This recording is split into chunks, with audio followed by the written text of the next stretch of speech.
What's up, Joker Man? What's up, brah? Level 96, congratulations, man.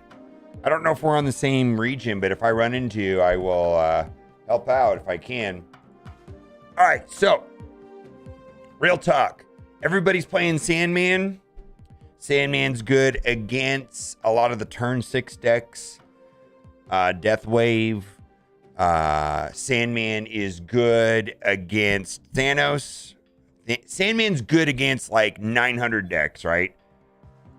This is a thing. And I don't know if this is a tier 1 or tier 2 or tier 3 deck. I suspect it's tier 2. Some version of Sandman is going to be in the meta. I feel like everybody's playing Sandman today. Now, I played Sandman yesterday, and you know what deck doesn't really care about Sandman or Leech? It's Shuri. So I'm not going to mess around today. When I first start playing right now, I want to climb. You know, I'm at 130. If you look, like every day I go up, you know, 111, 116, 122, 127, 127, 131, 132. I'm at 130. So I'm not going to play around today. Even though randomly out of a pack yesterday, series 4, I pulled Knull. So I think there's 3 things I want to do. I just want to firstly acknowledge that Sandman is a thing. Everybody's running Thanos right now. Everybody is trying, you know, Sandman counters, Death Wave, you know, the Zabu Darkhawk decks. And maybe I just need to take a pause from those decks right now because Sandman's everywhere. Do I want to play Sandman some more? Yeah, we will play more Sandman for sure. But right now I want to get back up to 132. I want to be practical about this. Like, you know what I mean? Like, there's stuff to explore, but I think I want to go. So I'm going to be using... There's a couple things I want to do. I want to get back to 132 running Shuri because it works. Because it just works. I have interest in revisiting Thanos Lockjaw with the Thanos buff. So maybe we'll do that. I have Knull. So maybe I want to play Galactus Knull. I played a little bit last night. Seems good. It's still a freaking it's still a freaking Galactus deck. This right here, I think is probably, you know, if we want to take advantage for the location today, you know, there's, what is it? Camp Lehigh, whatever. Quinjet synergizes, Devil Dino synergizes. Plus I just got Agent Coulson. So we could do that. So I do want to play Thanos. I do want to play Galactus. I do want to play Coulson. I do want to play Sandman. But before I do those 4 things, I want to get back to 132. And I think Shuri is the strongest thing right now because everybody's running Sandman. What do you guys think?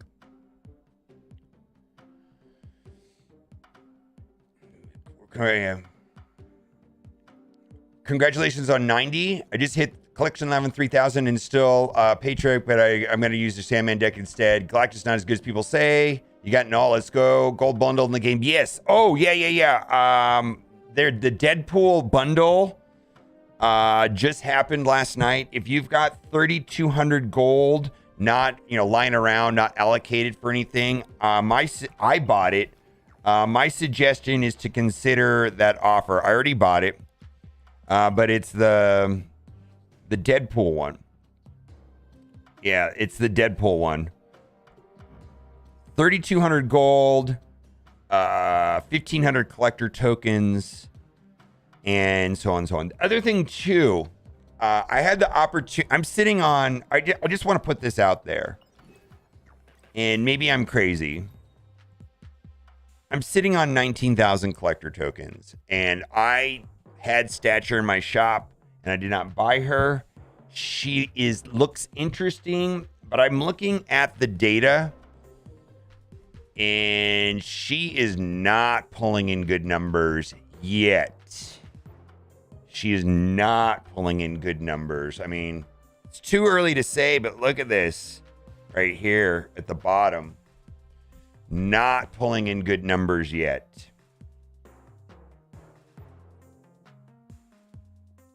Not as bad as Shadow King, but not great.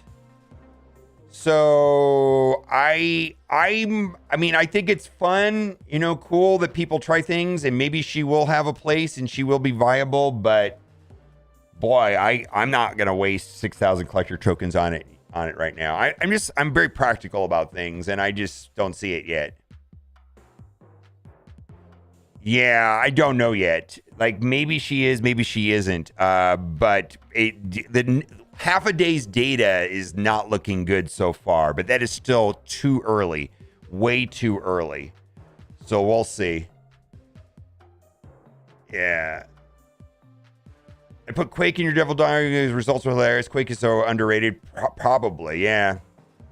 Oh, yeah, so there's a bunch of... Okay, so we need to go over the data mines. I looked at them, and the formatting on the website was not good. Was it Marvel Snap Fan?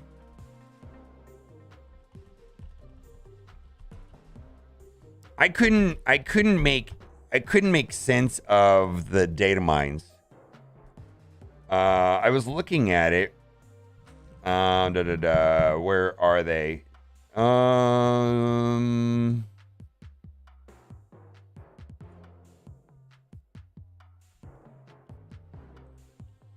So you mean I was reading it yesterday, and I was like, what the hell is going on? And I couldn't understand all the stuff that was going on.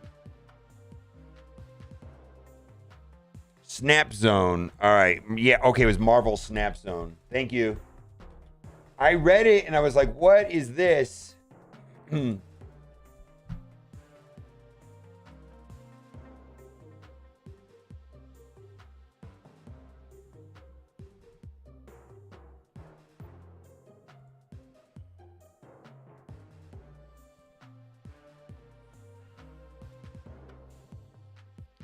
All right. Oh, so they reformatted this. Yesterday, this was kind of a mess. All right. Token Tuesday on February 28th. 450 gold and 400 collector's tokens and 50 boosters. More Magic, March 1st. 900 gold. 700 collector's tokens. 300 credits. 65 boosters. Mystery Premium Reward. All right. Token Tuesday, 850 gold, 800 collector tokens, 65 boosters. All right, so this is much more interesting now. The way this was formatted yesterday when I looked at it was kind of a shit show, frankly, and I couldn't make sense of it. Now this makes sense. 4,000 gold, 1,500. Rivalry Week, Mr. Sinister. 2,000 credits. So that is not as good as the Deadpool bundle, right? 89, 99, can't seem to climb. Well, maybe I might be there too, man. Rank doesn't matter to you. I get it, man. Have fun playing the game. I mean, I rank, I hate to say it, I'm a rank slave, so don't be like me.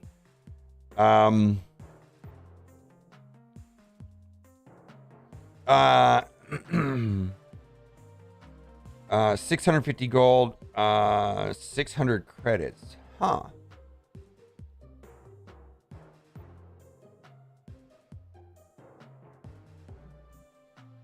What's your take on these?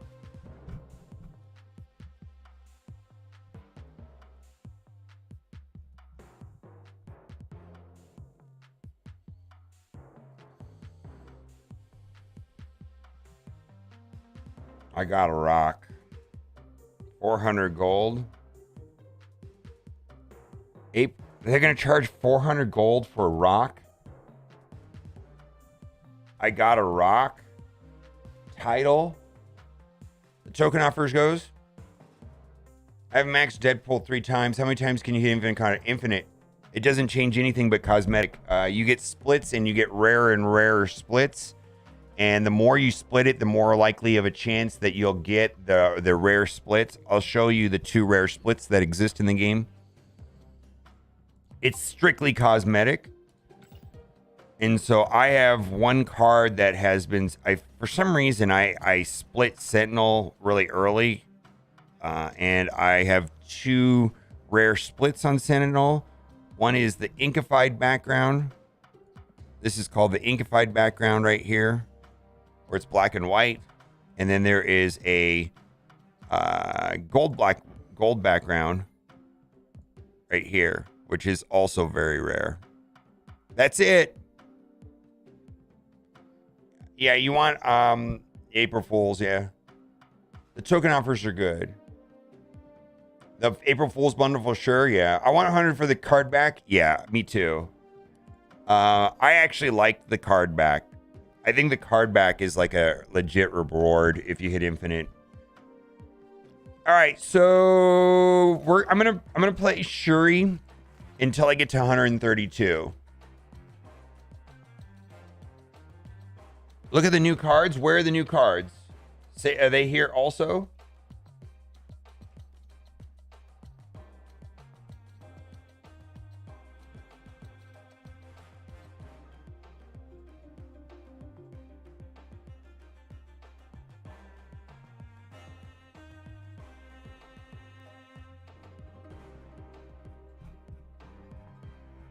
Other than the Hitman, I saw the Hitman. Or Hit Monkey. This is the only one I saw. Is there more that are differently scheduled?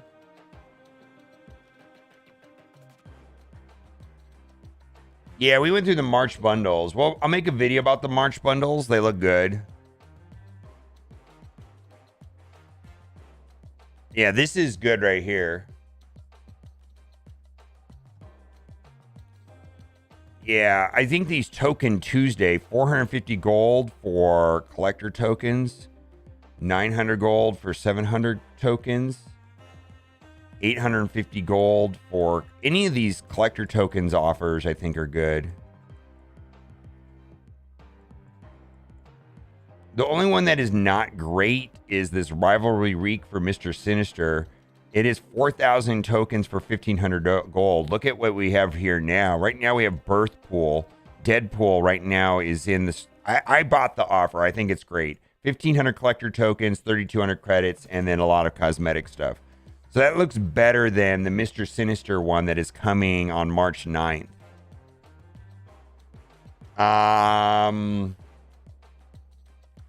So the ratio of gold to collector tokens, if all you care about is collector tokens, is better on these Token Tuesday ones. 450 for 400, 900 for 700. The ratio of gold to tokens is better on these. Looks like there's a Token Tuesday offer every week. I don't know. I bought the Birth Pool one.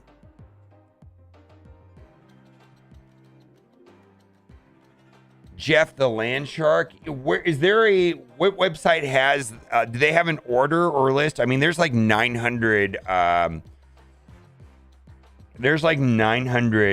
mine cards that are not in the game, but do we have any idea of an order or what is scheduled for next month?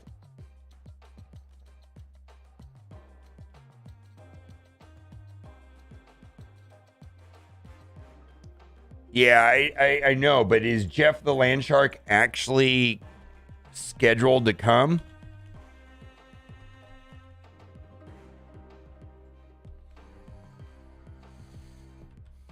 I mean, I know that it's I know this is a thing. I just pulled Knull, I'll say.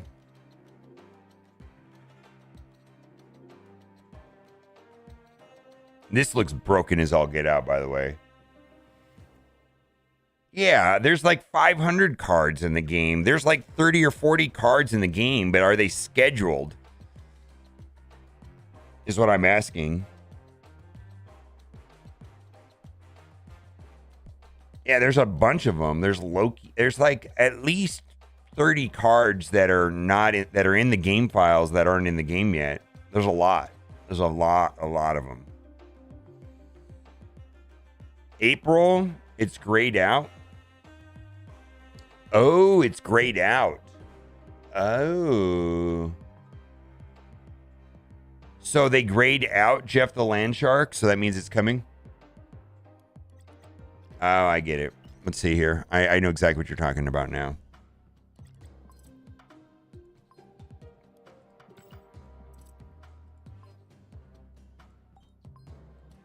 So he's grayed out now? Yeah, he is grayed out.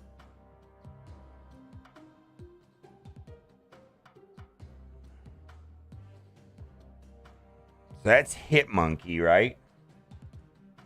Yeah, Hit Monkey, Jeff the Land Shark. I guess we could figure out all of these cards, right?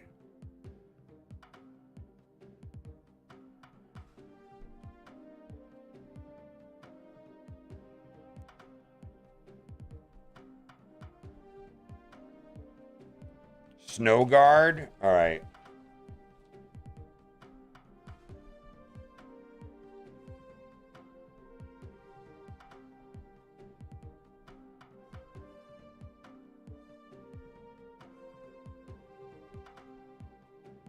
Snow Guard.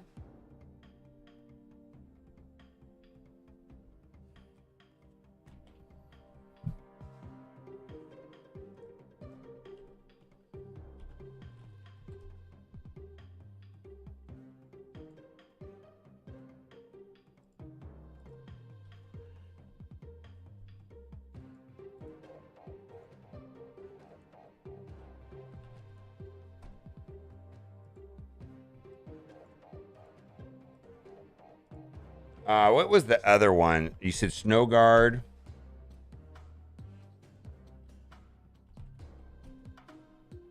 Unreleased. All right. Snow Guard. All in your hand. This transforms each turn into a hawk or a boar. What the hell?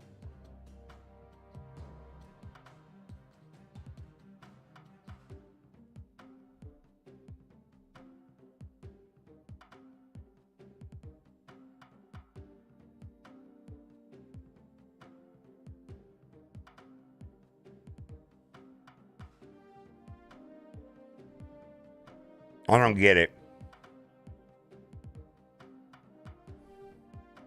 What's the stats on the on reveal, trigger the effect of this location. On reveal, ignore all location abilities next turn. Oh, I see. That's interesting. All right, so is that grayed out?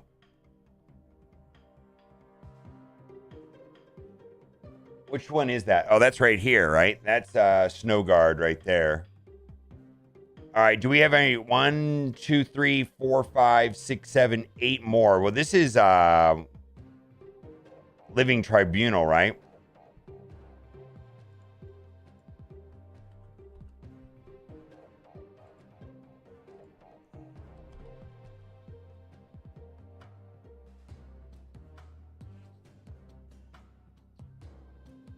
I mean, King is one of the cards, right?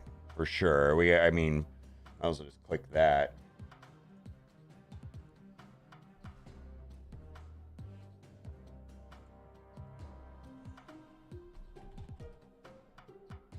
Living Tribunal.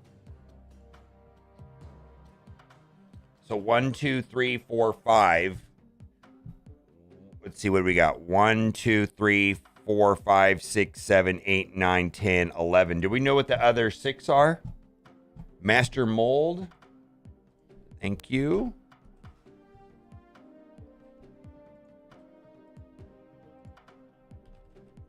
Because there's a lot of cards in the data mine.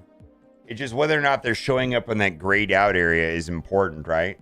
Because then that shows that they're actually coming at some point in the recent. Which one is that? Is Master Mold one of those? That Master Mold? Yeah, that's Master Mold right there. All right, so I've got Hit Monkey, Jeff the Baby Land Shark, Snow Guard, King, Living Tribunal, Master Mold. 1, 2, 3, 4, 5, 6. There's 5 more.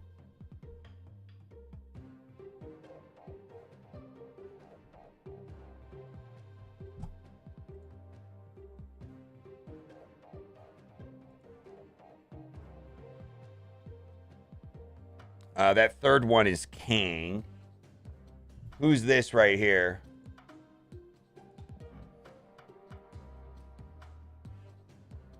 Teenage Warhead Kitty Pride. Thank you.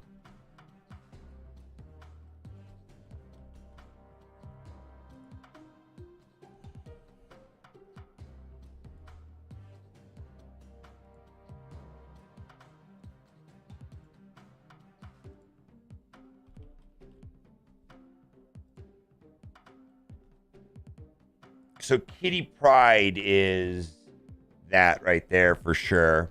Yeah, that's Kitty Pride. All right, so Kitty Pride is, let's see here, and then let's go back and look at Kitty Pride. That's Master Mold. Let's see what that is. Is that Teenage Warhead? Yeah, it's Teenage Warhead. That right there is...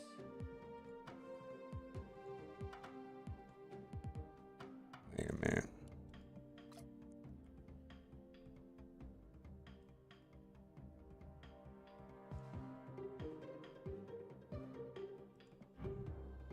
Nimrod.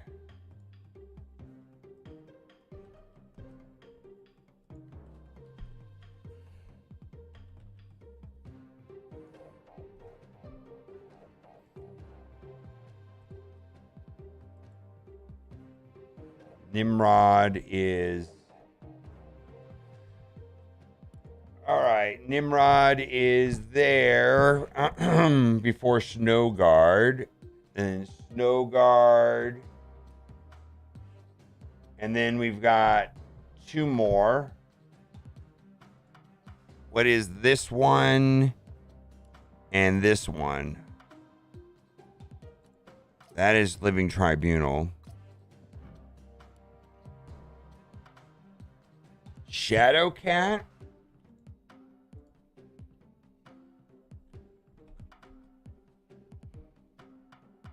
Stature. All right. Stature. All right. 100%. Yes, you're right. Because I haven't seen Stature yet. All right. So that is Stature. 100%. Yeah, that is Stature. Yeah. All right. So I just haven't seen her. Living Tribunal. And then this is the last one right here.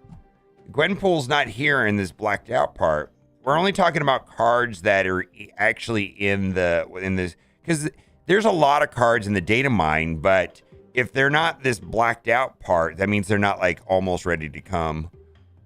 I don't know what that is at. That looks like Scorpion, Stegan, Stagun. I don't know that one.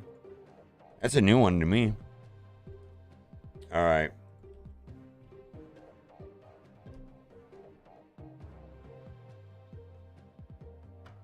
How do you spell that? That's not right. Iguana.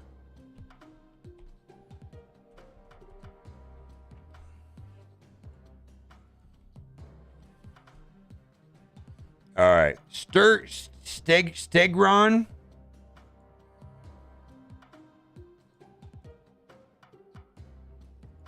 All right.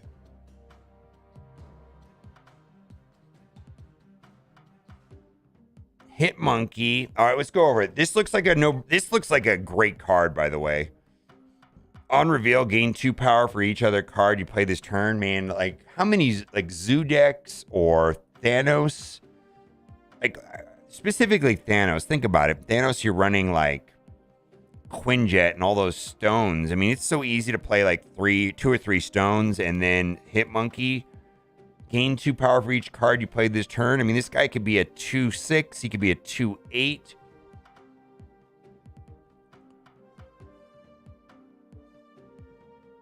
Is this guy going to be +2 or +3 though? I thought I saw another website saying he's going to be +3.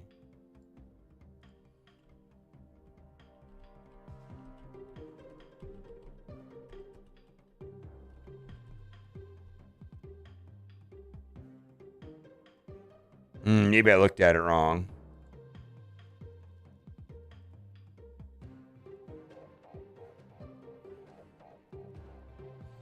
Nope. All right. So this guy was +2, and then they made him +3. So that's the thing about it. Okay, this. Oh my God. A 2/3. You can move this once. Nothing can stop you from moving and playing this into any location. Get fucked, Professor X and Machine World, right?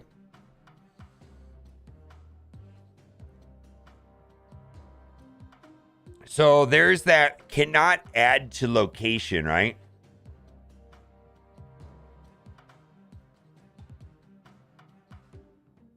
I don't think Mysterio works that way.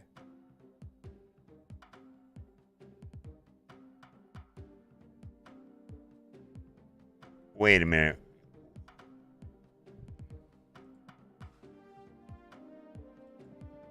What do you mean?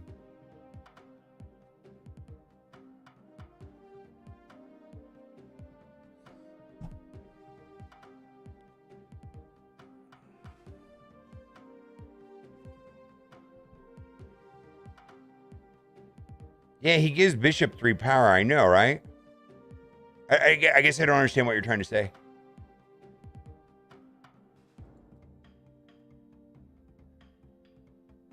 Ooh. Oh, Joshua. Whoa.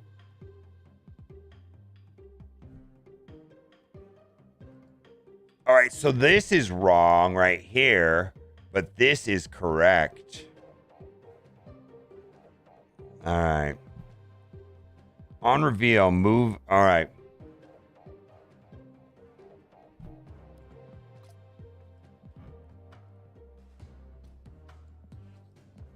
On reveal, gain +2 power for each other card played this turn. Joshua.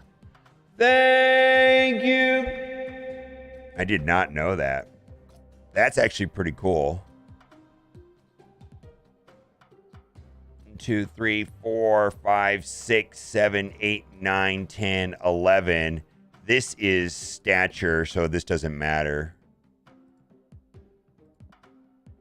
Cost 1 if your opponent discarded from her hand. So there you go, stature. And this right here is king.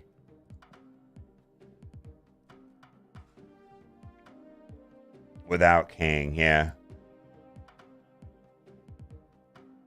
Stature is your token shop? I already talked a little bit about stature. If you want to buy stature, I'm not buying stature. I'll just leave it at that. I'm not buying stature. And I have 19,000 tokens and I'm not buying stature.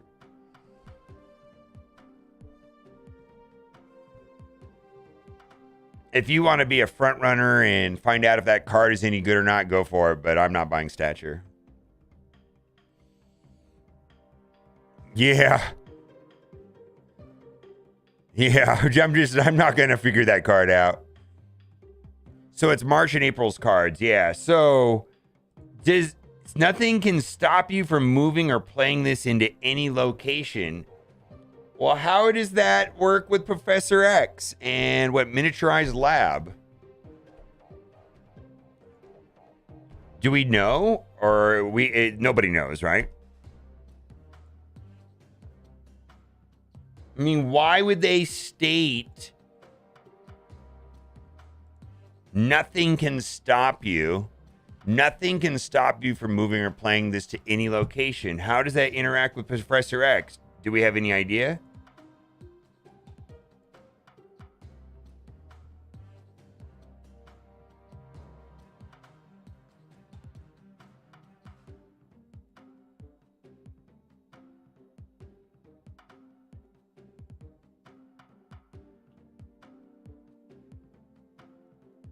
And it can be moved to Space Throne?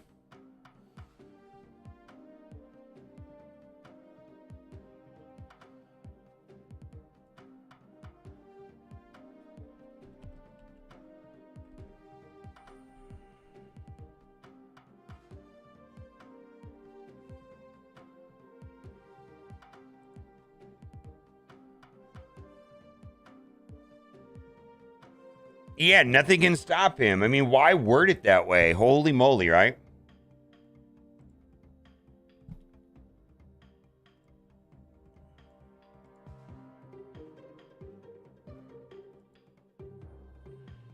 You can return this to your hand to gain +2 power.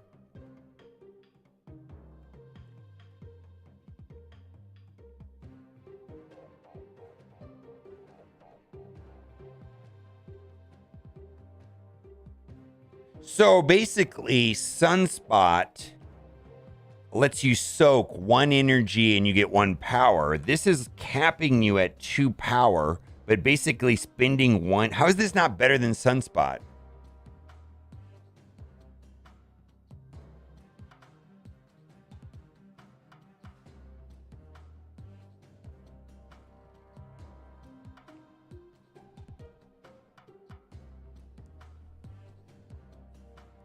Yeah, this is why I'm saving my tokens for good cards like this, not Stature. Oh my god. Yes, Sunspot can send more. So this is basically a different like let's compare this to Sunspot. Basically, you're spending 1 energy to get +2 power, and it's capped at once per turn, and you have to replay it each turn, which means you could put it in different locations, right? I don't know if this is just different, right? Yeah, but this, in my opinion, looks a million times more viable than Stature would ever be, right? Like, this card will see play.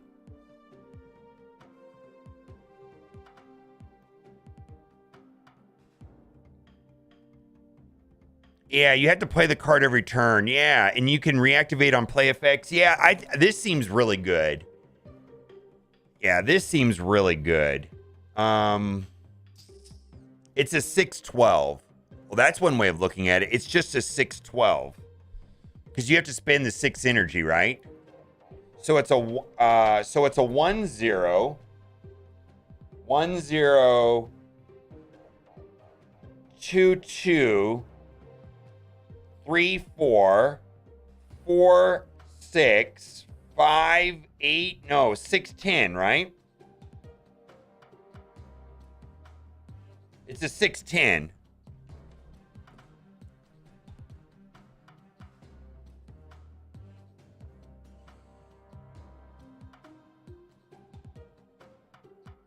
All right, the first turn she's a 0. The second turn she's a 2. The third turn she's a 4. The fourth turn she's a 6. The fifth turn she's an 8. The sixth turn she is a 10. No. She starts off as a 1/0.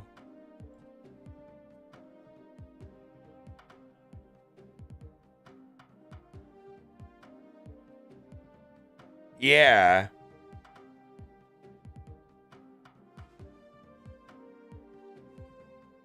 When can you return her to your hand? At the beginning of the turn? You can't. When can you return her to your hand? Oh, we just don't know, right?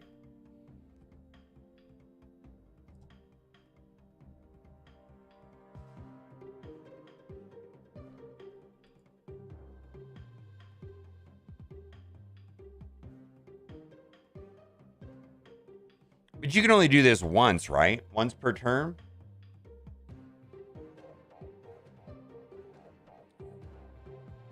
Let's assume that you can do it once per turn, right? Like, you play her, and then you can return her to your hand, and then you can play her, and then you can return her to your hand. If you can only do it once a turn, then does she cap out higher than 6/10? Did she ever cap out higher than 10 without any kind of other boosts from, like, Bast or whatever, right? Or Deadpool or anything, you know, or not Bast, like, aside outside influences, does she ever get higher than a 10?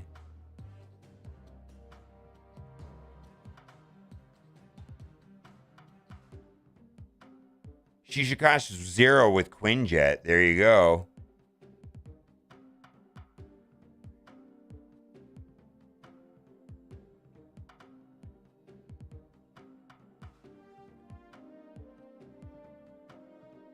Wouldn't it be every other turn? See, that's what I'm also wondering. is it, can you return her every other turn or is it every turn? Yeah. I don't know.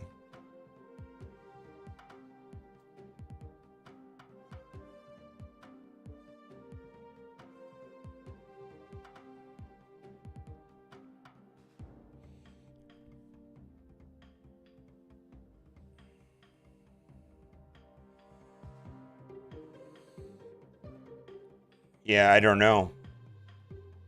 See, those are on reveal effects, so that's different.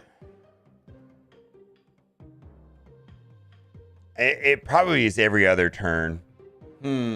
This could be hot garbage if it's every other turn then, right?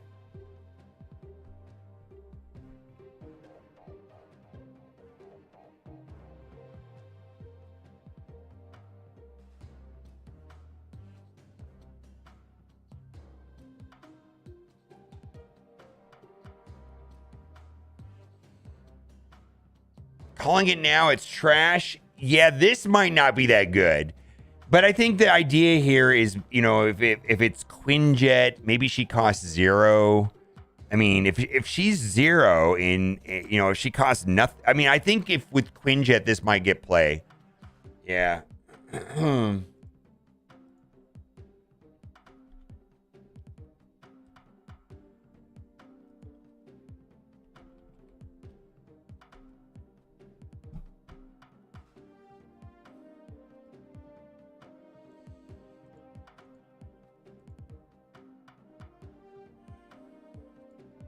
Master Mold, we talked about that the other day. That might work with Ronin.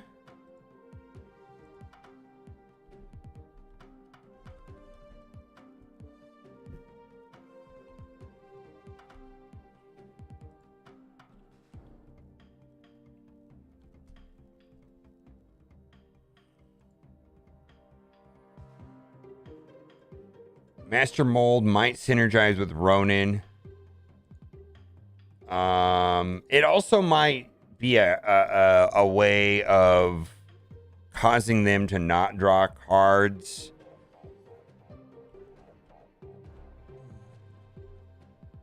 Darkhawk.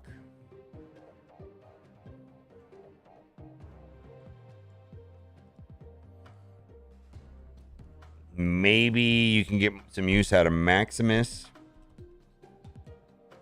Oh, it looks like a... we talked about it. That's a... that's basically an anti-Dracula card.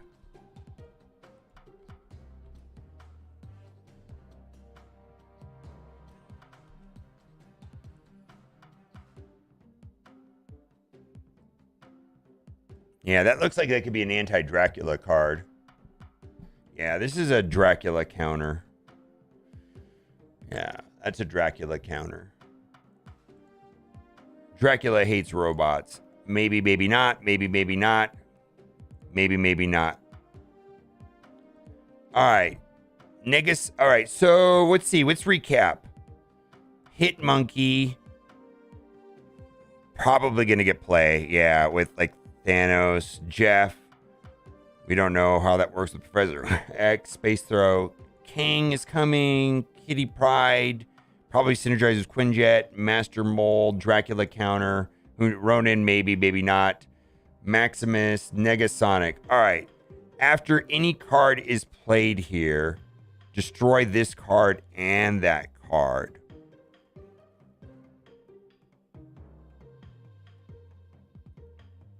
Wait a minute. So, turn 5, you play Teenage Warhead into a lane that you're winning. How is that not terrible?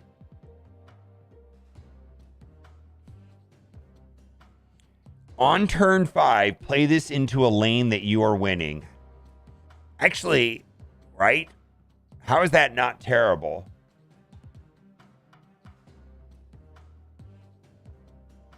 Galactus decks?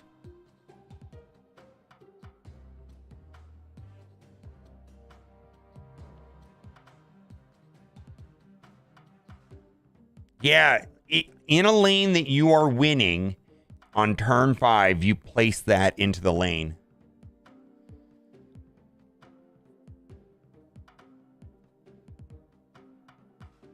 I feel like most people play arrow on turn 6.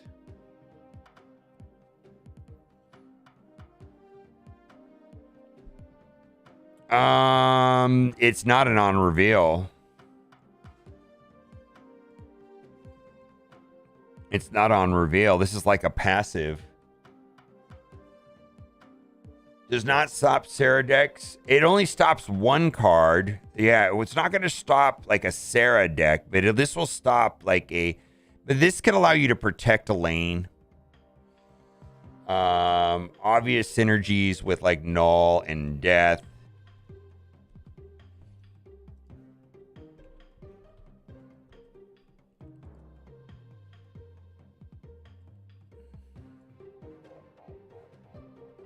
Maybe this will be an arrow counter. I don't know. I see this getting play. Like this, I think will get played. Oh, wait a minute. Yeah.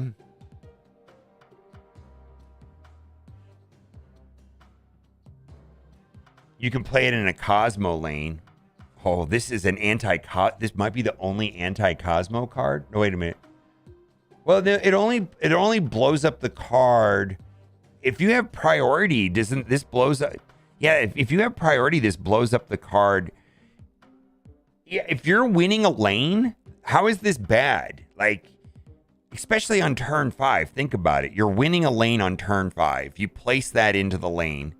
Your opponent plays something big there. They both blow up. Or you're still winning, and then on turn 6, they can't do anything about it. Unless they place 2 cards. That's if you're winning. I'm talking about a lane you're winning. You've already got Lizard there, let's say. You've already got Lizard there, and that's it. Lizard, and the lane is unoccupied. Or you got Sunspot.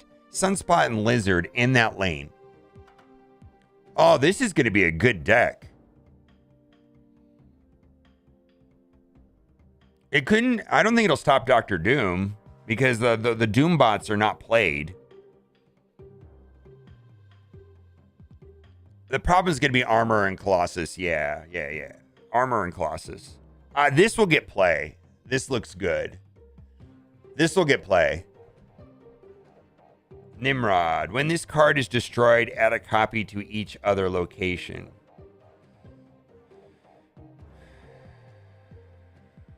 Ooh, that looks situational. Holy shit, that looks situational. How do you get that to work?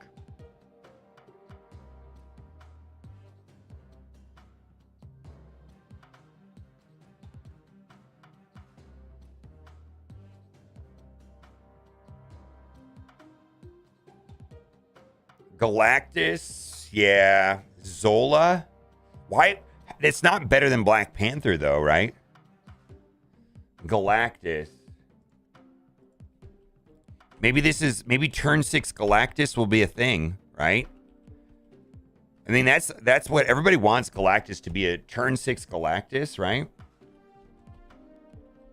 You have Wolverine and Nimrod. That's what I'm thinking, right? Turn 6 Galactus play? Huh. Yeah, I don't think Arnim Zola isn't just Black Panther better though. This is not better than Black Panther for Arnim Zola. This is, I think, for like a Galactus. Because the problem with Galactus is you don't always draw Wave and you don't always draw Electro. So if you place this into a deck with let's say there's Wolverine, well then at least you're getting the Wolverine bouncing around at 4 and Nimrod bouncing at 5. So that you would have basically 9 plus 2, 11 power. Turn 6 Galactus. No, for some reason, when they're in your hand, it doesn't count. Like this, the way they explained how Yondu works yesterday is like this won't affect being in your hand or being in your deck. A value Carnage play. This is turn 5 though.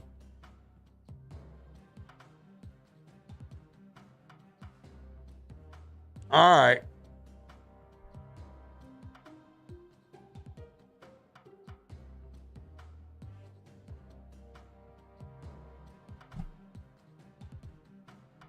Maybe a Shuri Zola engine. How Black Panther's still better. I don't think that. I mean, and how many people are actually using Black Panther with Shuri Zola? I mean, some people are. I actually yanked Black Panther out of a Shuri Zola build, and that feels like a logical inclusion.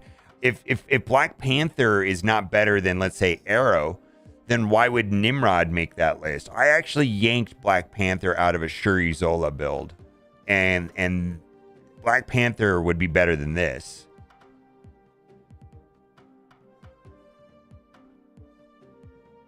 Uploaded. I'm trying to see what you're saying. Let me go back up. No, the next season card is supposed to be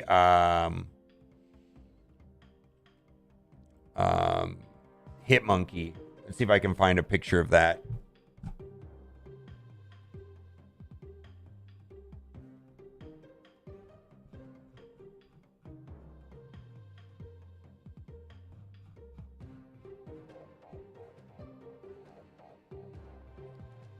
It's 5 energy, though. I think this is going to get used. I don't know if I could wrap my head around this, but I don't know if this is like 5 energy. So in turn, I think this is going to create a surprise situation. I mean, if you can blow this up with Deathlock, surprise. But then is that really even different than, it's like Doombots almost, right? You just Deathlock it, and then it's like a surprise, or even Carnage. I think this will get used, because let's not minimize the importance of surprise. Well, you're not going to be surprised because you're going to know it's going to happen, because you can see it on the board. So it's not as much of a surprise factor like Doom. Or Destroyer. Yeah, I can see this getting used with Destroyer, right? I think this would be pretty good with Destroyer.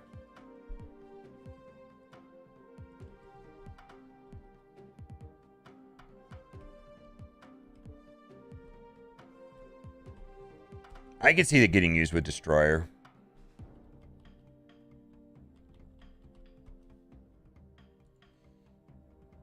Again, still more interesting to me than Stature.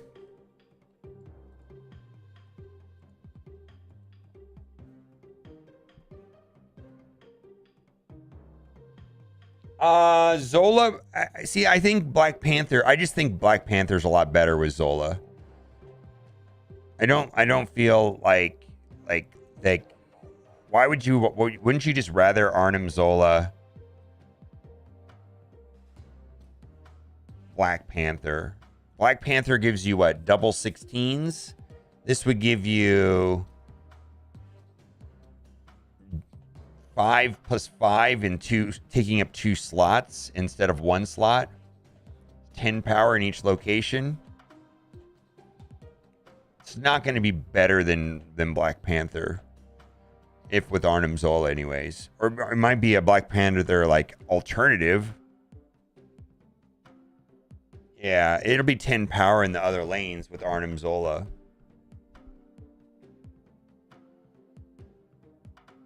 I think it merits discussion because, like, when this drops on the board, you don't know if 10 power is going to pop off or 5 power is going to pop off in any lanes, and then you start having to plan around it. Actually, I think it makes it for confusing gameplay, though, right? We do know what the Season Pass card is. It's going to be Hit Monkey. Let me pull up the screenshot. Where is the screenshot of that? There's a screenshot of it somewhere.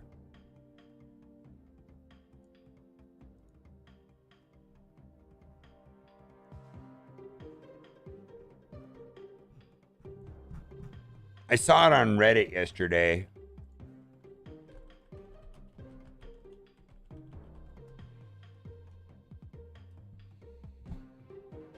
Hitmonkey for April, Nimrod March. I believe that's right.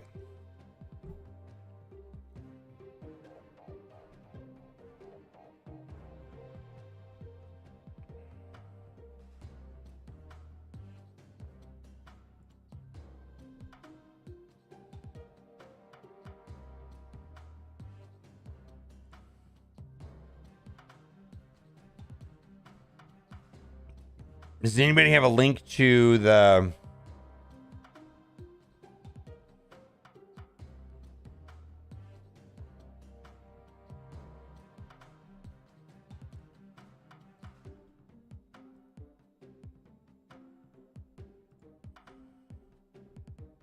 Here it is right here.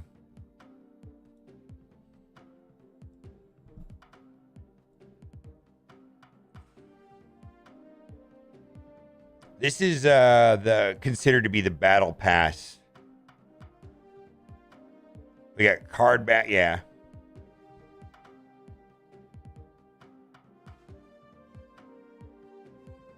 MarvelSnap.pro is usually where I go, James.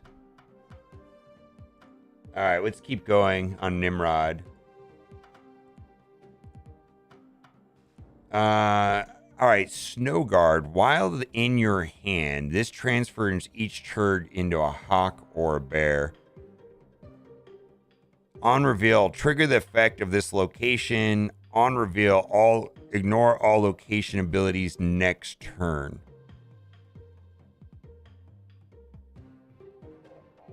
Dude, this is going to be more complicated than Titania to play. Someone in chat explain to me why this is like, holy moly, this seems so complicated.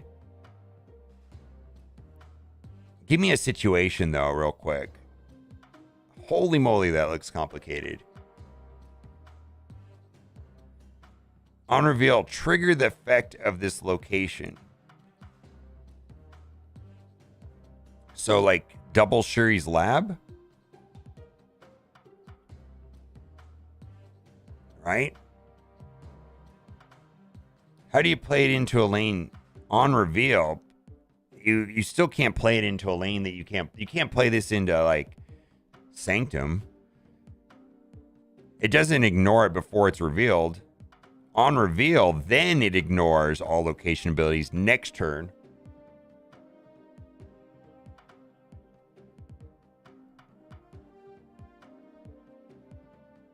Oh, ignore all location abilities next turn. Oh shit, so this will let you play into Sanctum the next turn. Oh boy, that's going to be good.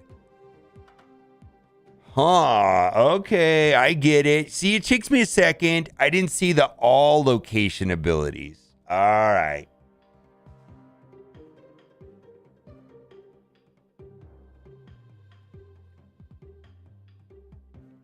Ignore all location abilities next turn. Huh.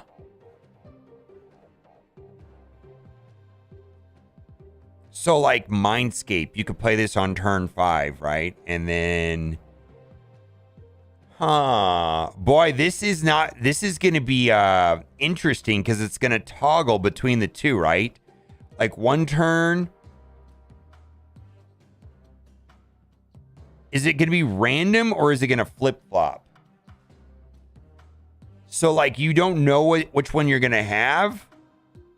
It's going to be 50-50. Like one turn there'd be this, one turn will be this, one turn will be this, one turn will be this, and then you're like, "Shit, why won't you change into the bird?" Oh, what if it just like fucks you and never turns into the hawk? And you need the hawk.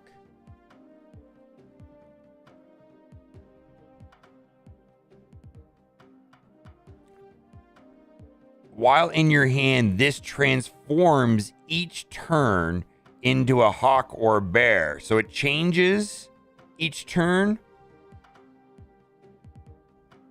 Or does it change only once? I don't think it alternates. I think it's 50-50.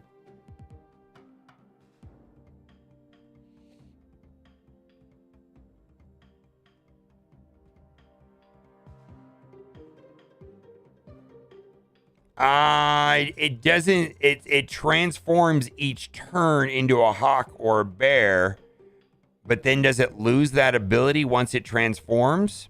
Like it only does it once, it only does it once. While in your hand, this transforms each turn into a hawk or a bear. So that only then once it transforms, it's not going to transform again. So you have a 50% chance of getting that, or a 50% chance of getting that. I don't think it. I think it stops once it's happened once. I don't think it's alternating. I think this goes away once it's played. Once it converts, I think it's gone.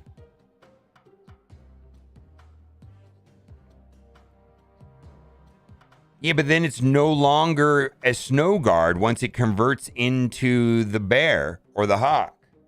And it doesn't have that ability.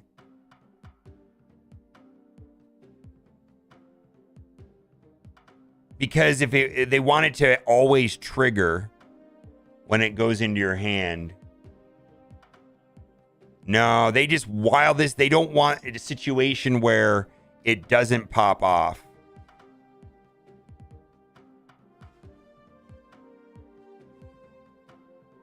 Yeah, so that once it happens, I think it only happens once though.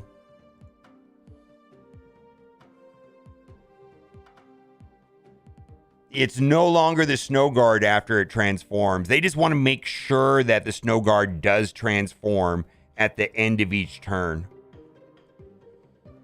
So no matter what the circumstances on how it got into your hand, because there's different ways of cards getting in your hand, at the end, while in your hand, this transfers each turn into a hawk or a bear.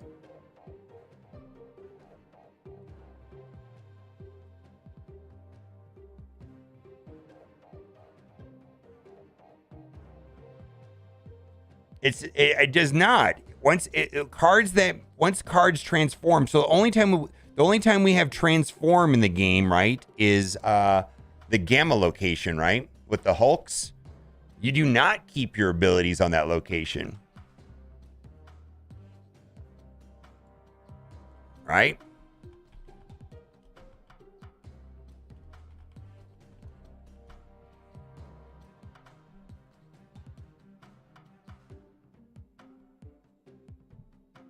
Yeah, they lose their abilities when they transform. Yeah.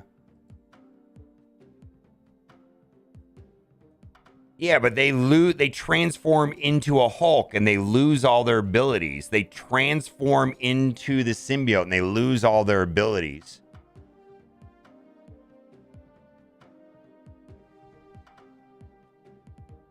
Does it work with Quinjet? Probably. I'm going to guess that it does work with Quinjet.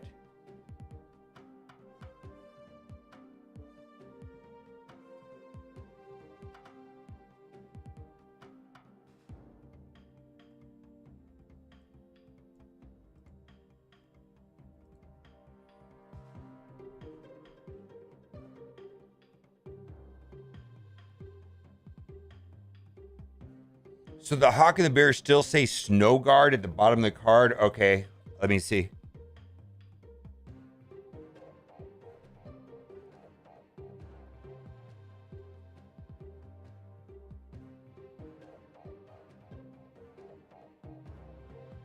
So?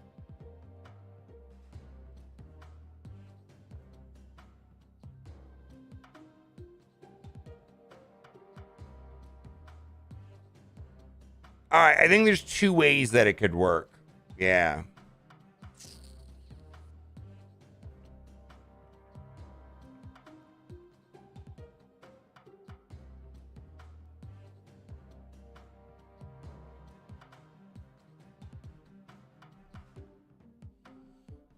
All right, I'm not sure.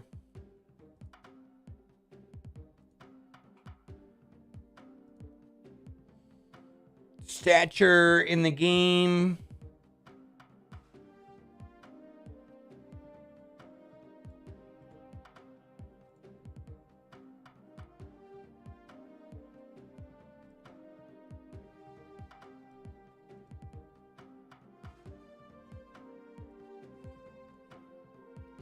Stare Gron Marvel Snap. On reveal, move an enemy card from here to another location.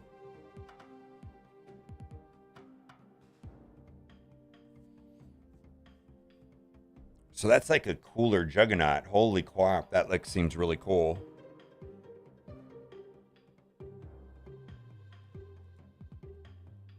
Again, cool cards like this, not buying stature. Saving collector tokens for cool cards like this. Yeah, or Arrow. Ooh, dude. This imagine how powerful this is going to be on turn 6. Oh my god. Imagine how powerful this is going to be on turn 6. Move your Infinite into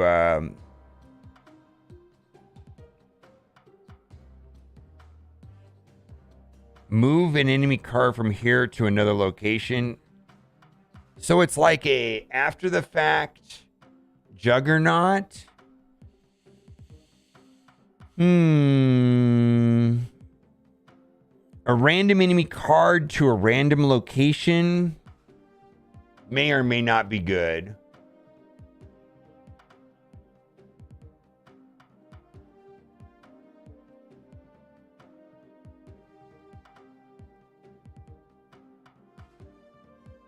Yeah, Juggernaut's on reveal, though, and it's a card that you don't know what card it is. At least here you have some predictability of what you're moving.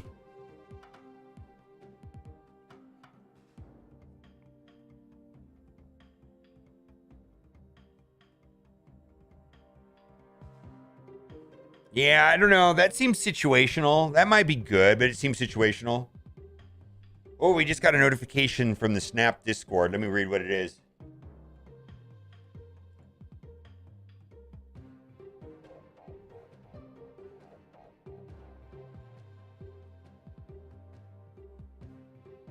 All right, that's not a big deal. It's some sort of deck building contest. Okay.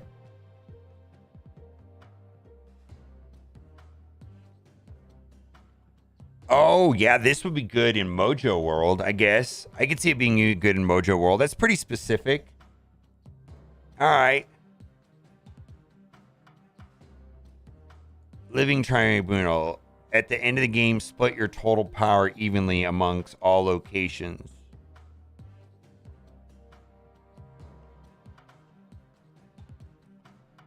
That seems pretty good for a Shuri deck, right?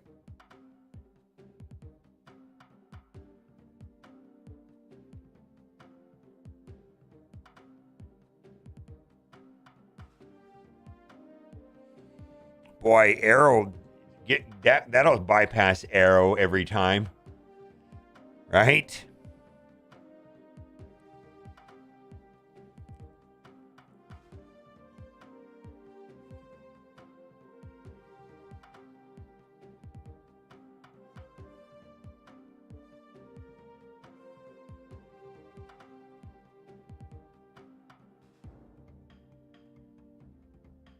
Your Mega Red Onslaught.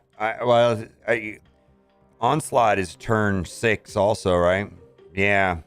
Oh, this will get... I think there's going to be ways to abuse this for sure.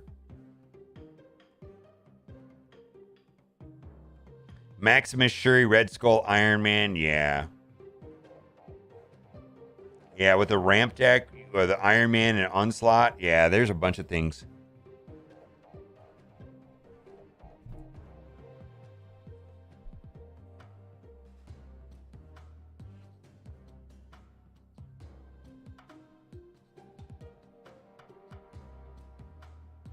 Let me text Arnold real quick. He wanted to make this video last night.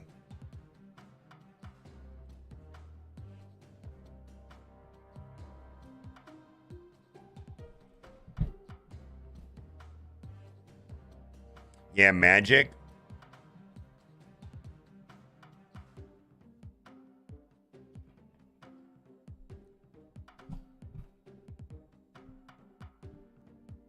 I got 10k collector tokens Thanos in the shop. Would you get Thanos? I'm probably still have enough for Kang in 2 weeks. Kang is a week away.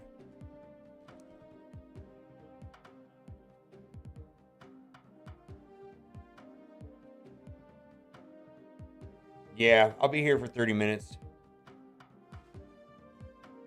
All right. Yeah, I'll be around. I'll shoot the video with you. I've done all the research though. I've got all the. I found out some cool stuff from chat, by the way.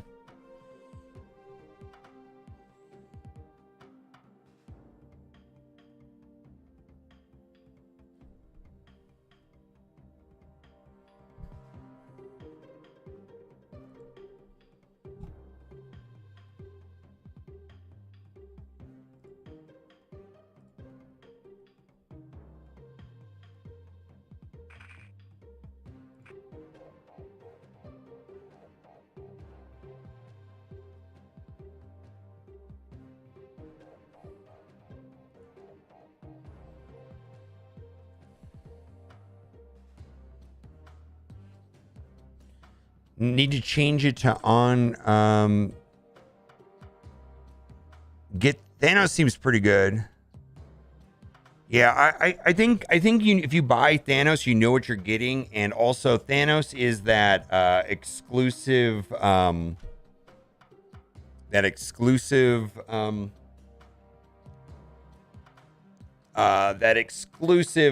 shit. I can't talk. They're not dropping Thanos down.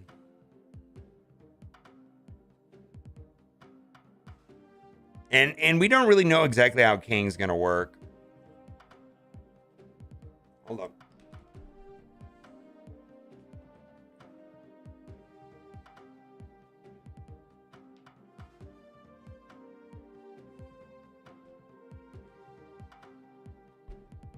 All right, so I had scheduled to make this video with Arnold, so we're gonna make this video here in a little bit. He's in 30 minutes, but we'll start with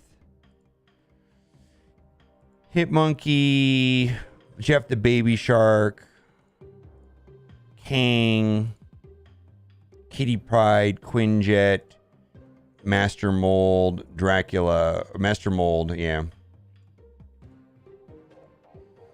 Negasonic, Nimrod, Snowguard,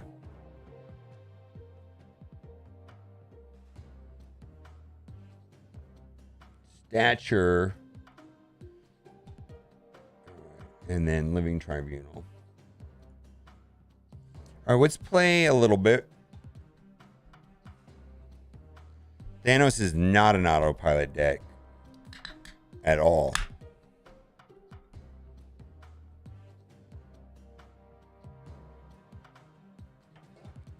I'm glad that I learned it.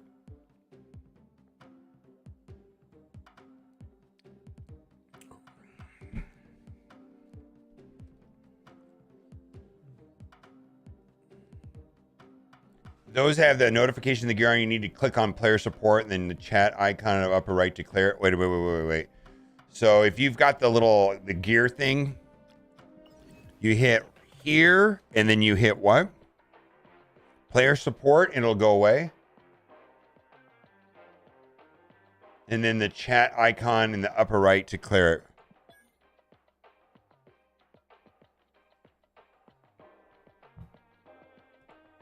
Well, mine takes me to a website, so maybe that doesn't work on... Yeah, I'm having fun. Tribunal, I think, is going to be... Okay, so the Tribunal card is going to be like... If you can push out more power than your opponent, so you play... So some cards... Let's say you play a Mr. Negative deck, and for some reason... Like, I could see this getting used in, like, a Mr. Negative deck, and you drop, like, a... inverted Iron Man and you have 84 power, right? There's games where you have like so much power in one lane, and if you could just distribute it evenly amongst 3 lanes, so like cards that kind of ramp up and just get a lot of power in one lane would be like Black Panther or Iron Man, is kind of what I'm thinking, with in conjunction with Shuri, maybe. Or Mojo World, yeah. Like auto win with Mojo World.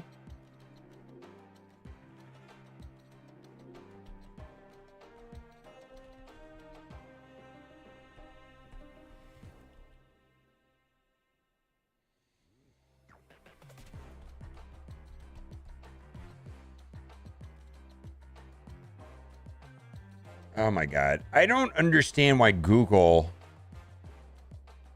Alright. Pulls up these... Yeah, I see. I think Iron Man is going to be a card that can be used with that for sure. And especially an inverted Iron Man with Mr. Negative.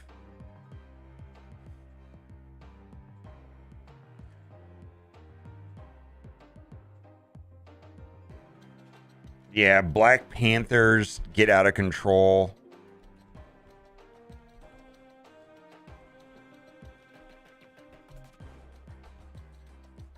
Under certain situations.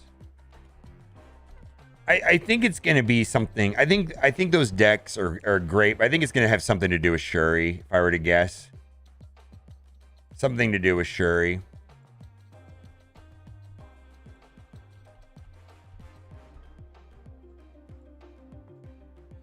I gotta say, most of these cards look way more interesting than Shadow King. We've had some very mediocre cards lately. I think Stature might see some play, but I don't know yet.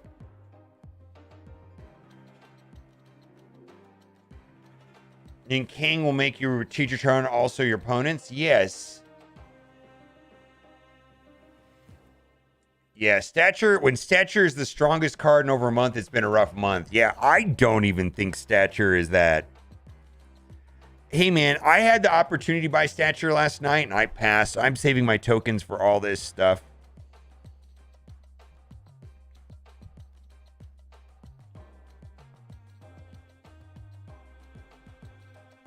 Yeah, it's not that the card...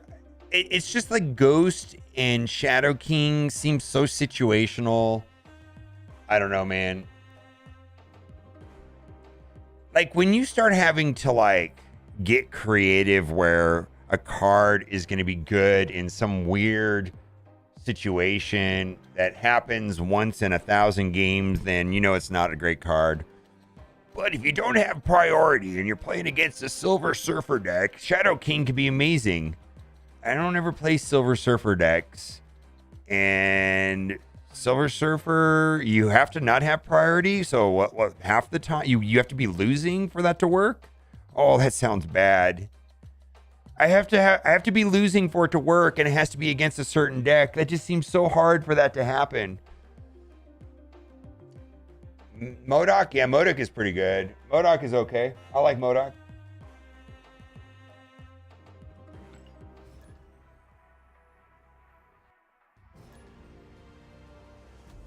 Yeah, I think that there's a place for Stature for sure.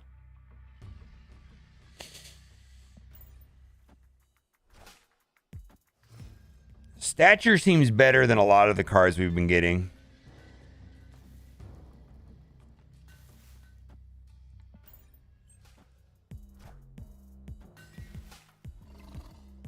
Yeah, today we're going to do something different.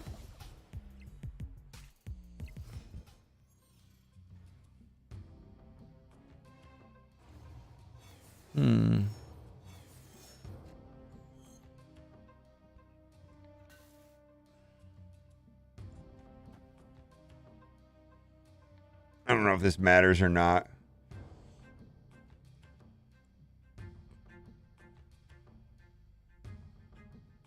I don't know. I think I'm going to pull him over here and just screw his I don't care. Yeah, let's just do that. Shuri.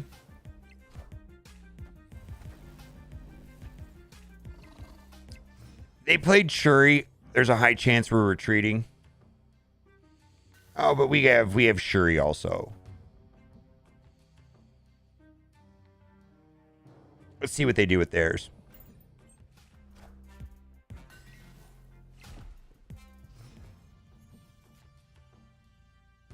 Let's see what they do with theirs. I'm not snapping. I'm not doing anything.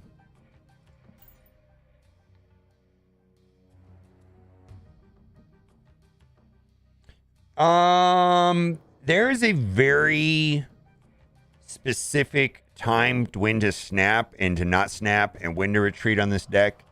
If you're struggling with this deck, maybe hang out for a little bit. I think I've got a good grasp on when to snap and when to retreat and when not to retreat. And maybe there'll be something here for you to learn. Maybe not. I don't know. It's hard to actually verbalize when to snap and when not to snap, but I knew not to snap on this, right? So I don't know if that helps much, BJN. It has to be snapping. Do you think every 10 levels should be a safety net for rank play? Imagine hitting 99 then tilting back to the 80s. I've done that before. All right, so how do I win this with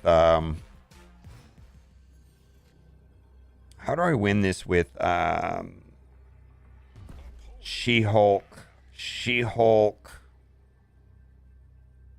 Arrow? I don't. Because they're going to play Taskmaster. How do I win this with She-Hulk Arrow? Dude, I'm down on all my locations. If I was up one more location, I could win, but I'm behind. So we're going to retreat. Enjoy your cube.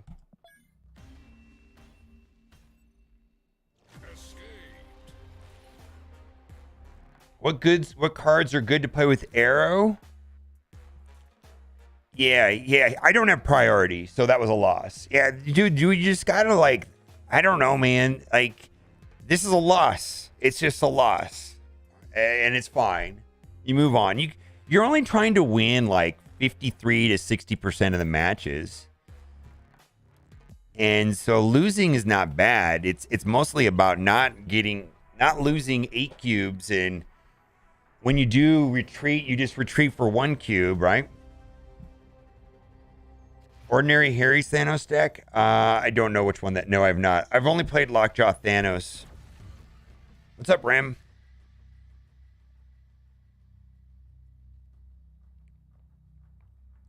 See, this doesn't help us at all. This right here, right now. Yeah, I don't want to play Titania. Arrows... What is Arrow going to do for me? So that's kind of a bad situation right here. We're down. Like, this location probably helped my opponent more than it helped me.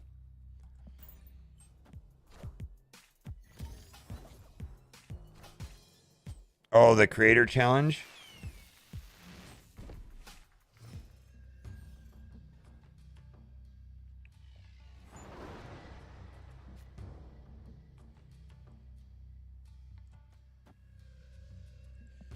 So I don't know what they're playing really yet. They're playing Jubilee. They could be playing Ramp. They could be playing Sandman. Cards can't be played here. I don't have anything for that.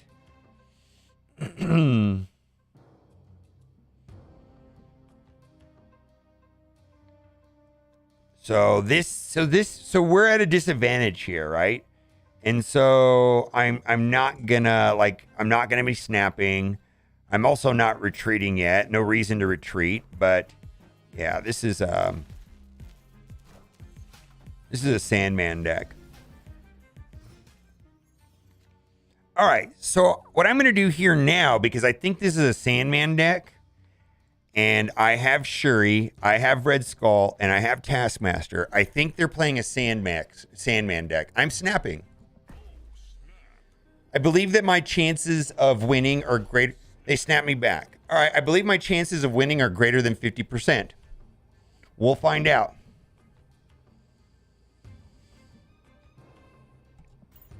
They're going to play Sandman.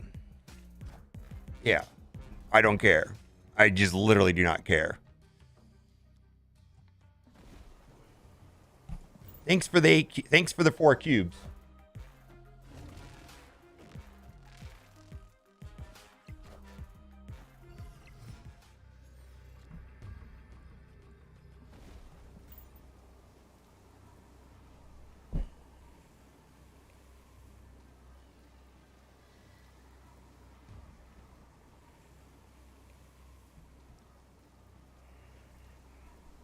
I think this is a more meta Shuri list because it runs armor and Cosmo.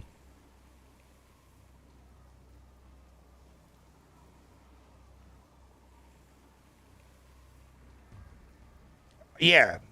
Sandman does not care about Leech. Sandman or Shuri Zero doesn't. Yeah, 4 cubes, right? And so I don't know how to explain to like what I just did right there. The only way that you can learn that is just by playing a lot, like knowing what deck you're going to be able to beat, what locations you're going to be able to beat. It's not a watch a 10-minute video and understand how the deck works type of thing. I don't even think I could like I can show how it works, but I don't know how to explain it. Yeah. Yeah, you have to know what decks you lose to and you have to know what decks you win to. And it's not every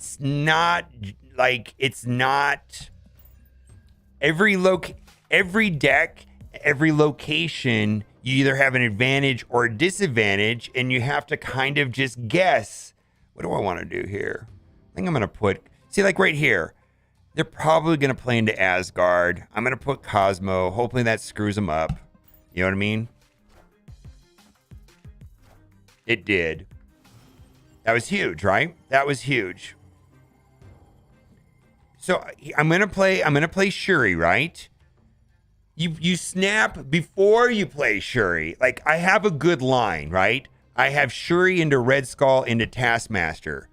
But you don't snap after Shuri. You snap before you play Shuri. So you snap here and you pass the turn. Yeah, so I feel like it's kind of nuanced. All right. Yeah, they're playing this. They're playing. That's fine. It's actually fine. All right, so we're gonna play Red Skull. They could be playing. They could be playing. Sure. They could be playing. What? They could be playing. They could be playing, what's his face? So we could lose very easily to, let's say, Taskmaster. Or not to Taskmaster, to Shang-Chi. So the question is, do they have Shang-Chi or not, right? Do they have Shang-Chi or not? All right, let's mute this guy.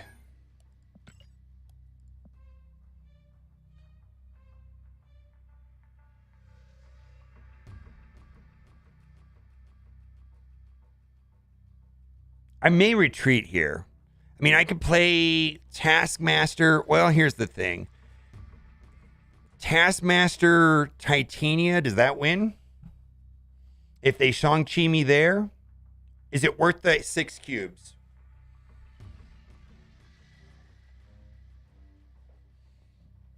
He may have Arrow. Yeah, I lose to Arrow. We're retreating. We absolutely lose to Arrow. We're retreating.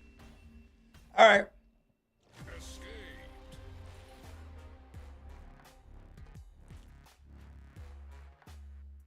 Yeah, I lose to Arrow. Absolutely lose to Arrow right there.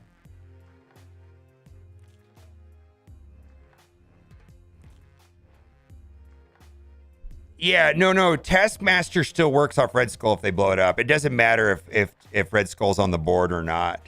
Taskmaster works regardless. Yeah, Arnim Zola right here would have been an anti. Well, depends, because they probably would have played. Yeah, Arnim Zola would have been different here if we thought about it. Yeah.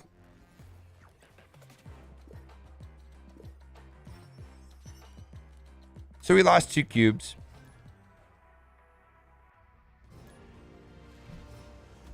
Yeah, we didn't have priority. We lost. They got. I mean, they pulled Magneto out of their Jubilee, which blew up my engine to get priority. Right. Lizard.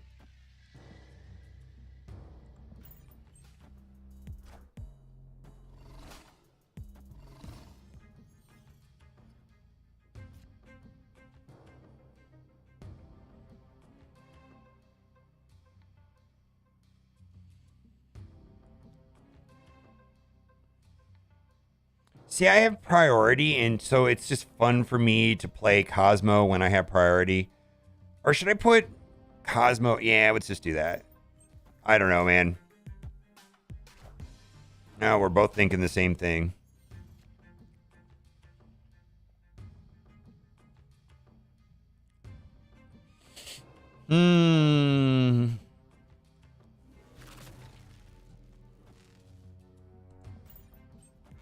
Let's see if we get suck over Lizard, and then we have his board is clogged there, which is good.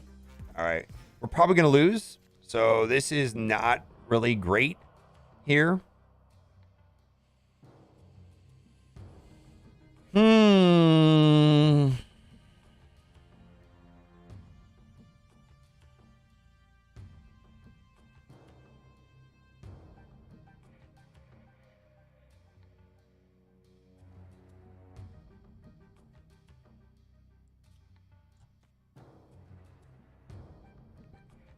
Probably going to lose.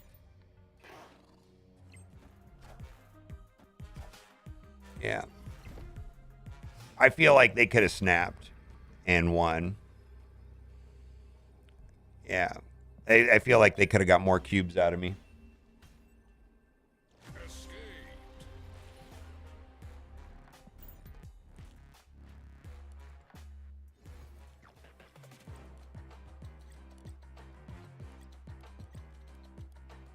What do you consider must buys for the shop? All right, so there are 4 kinds of cards in this game. There are powerful cards and there are weak cards. There are cards that can be played in lots of decks, and they are situational cards. So I feel like everybody is very, like, obviously nobody wants to buy weak cards that are situational. And nobody wants to buy weak cards in general that can be used in lots of decks. Where I think people often run in amok is that they want to buy powerful cards that are situational. Where I feel people should be more focused on powerful cards that can be used in lots of decks. So an example of a powerful card that can be used in a lot of decks, this deck build here has a lot of them. Shuri, Arrow, She-Hulk. Those 3 cards can be played in a lot of decks, and they're very powerful.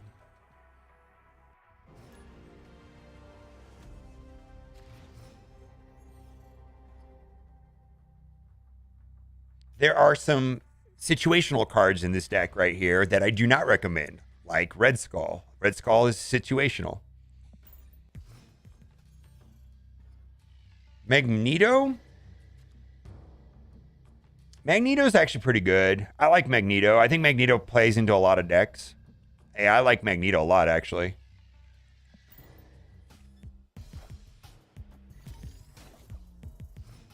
And Magneto gets played in a lot of decks.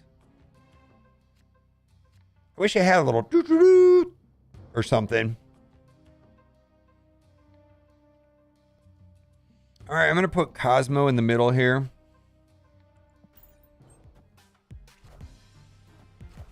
Shuri can be played outside of Red Skull deck? Yes.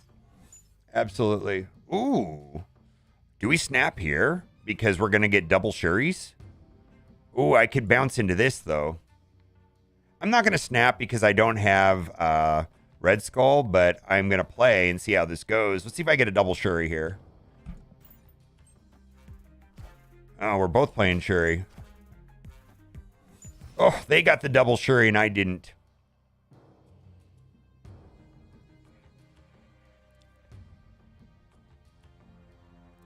See, I lose because I don't have priority. I'm not going to have priority here. Ugh.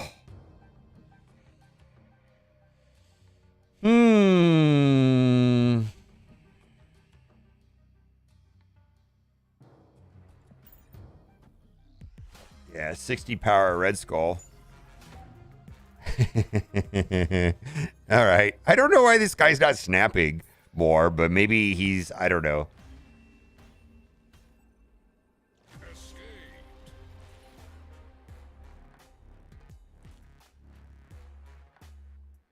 Sure. No, I actually don't think you should even consider any 4 or 5 cards for a while.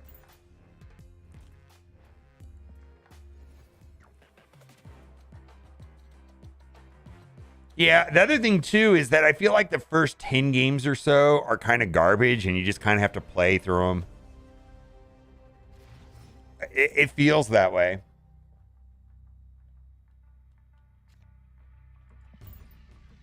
I don't know.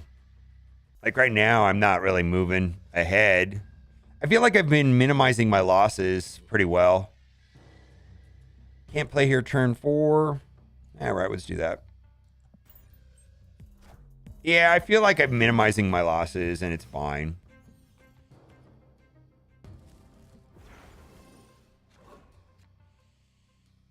All right, I like playing Cosmo into priority.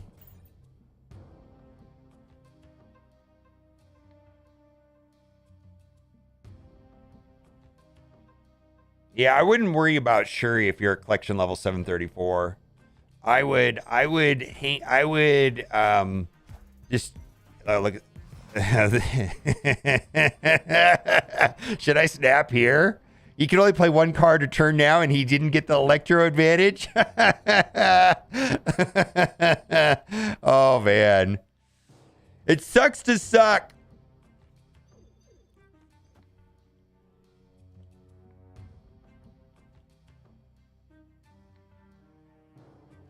I'm going to snap. I feel like that really screwed him. Let's just snap. Yeah, I feel that really screwed him.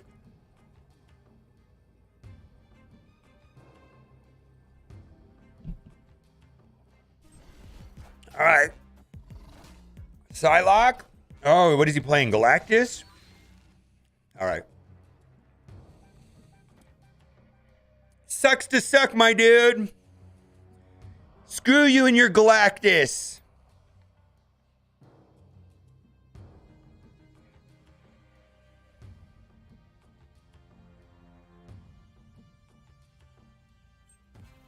Sandman? I don't care about Sandman. Gamora? All right, no Galactus.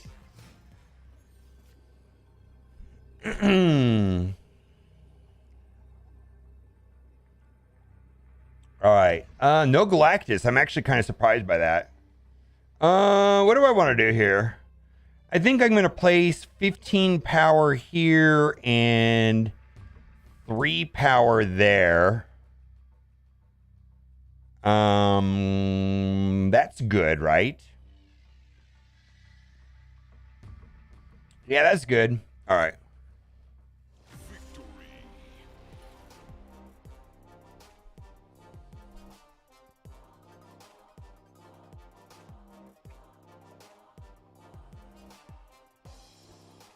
Yeah, see, I always thought he was going to play Galactus. Like, whenever somebody plays, like, he plays Electro and Psylocke, is like, oh, they could be playing Galactus here, so you arrow.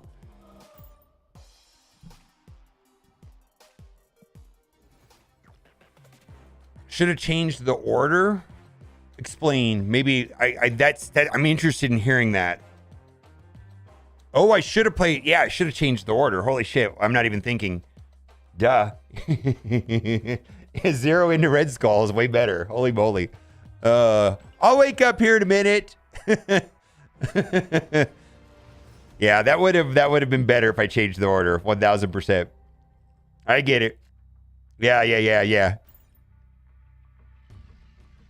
All right, let's do it. All right, what are we doing here? Oh, this is kind of weird.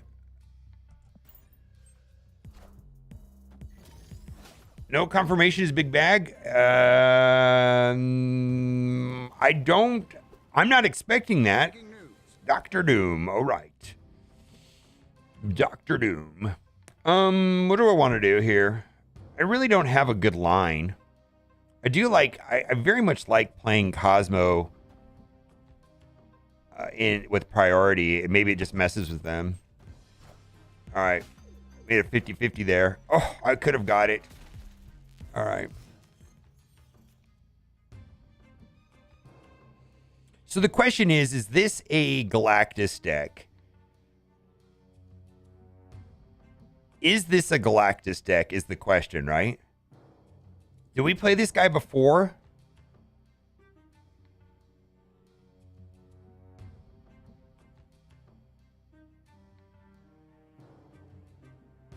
Oh, it's a Doom deck. Oh, yeah. So because we saw the Daily Bugle. So this is the Sandman deck. Okay, so we're going to play Shuri. All right. And so I can play Red Skull She-Hulk on the last turn. Leech? That's actually fine for me also, right? See, that's why I think that all right, get out of here.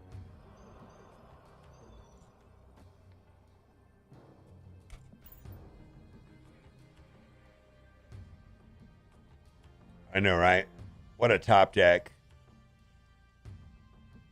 Yeah. This is the reason why I'm playing this deck today, is because everybody's playing Sandman Leech, and this deck does not care about Sandman Leech.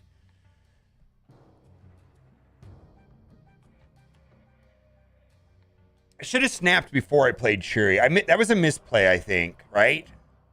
I should have snapped before Shuri. So that was a misplay, guys. Let's see if he... I gave away a cube there.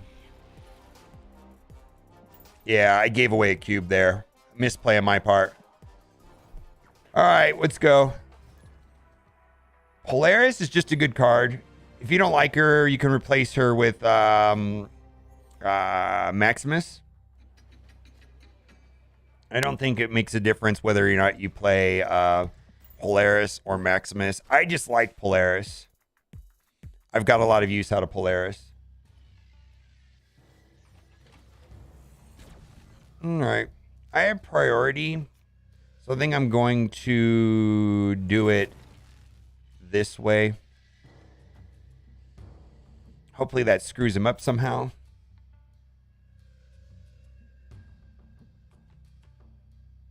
Yeah. I should have snapped before I played Shuri, but oh well. I'll get him next time. All right, we're playing Patriot.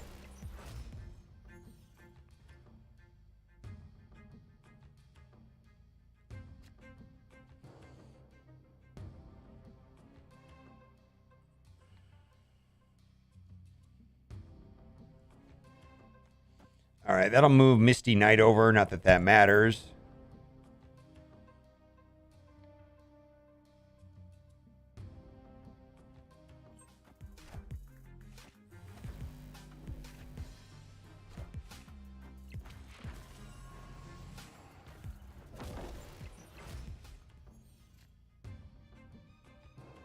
Yeah, I don't know. This is kind of nothing.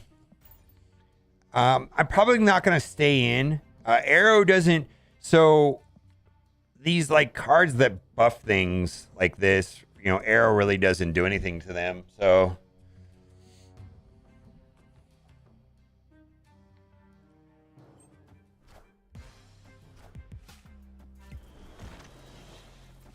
Ouch. Ouch.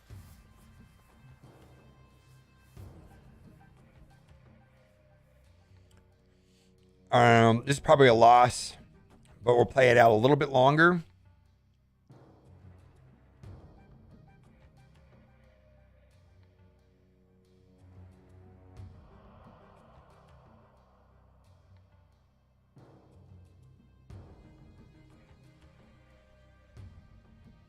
This is my favorite. Yes.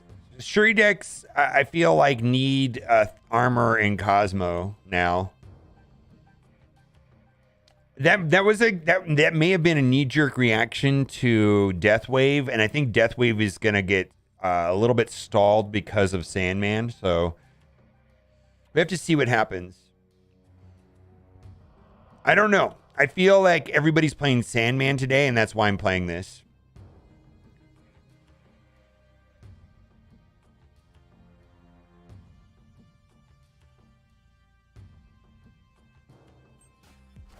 All right.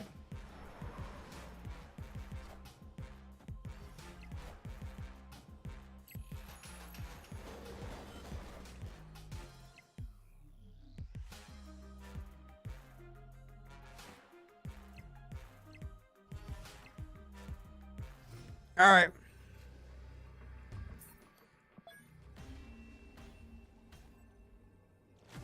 Don't feel like they addressed Deathwave properly with the Sandman change. I don't know. I feel like we can hold tight for 2 weeks and find out. Find out if I don't know.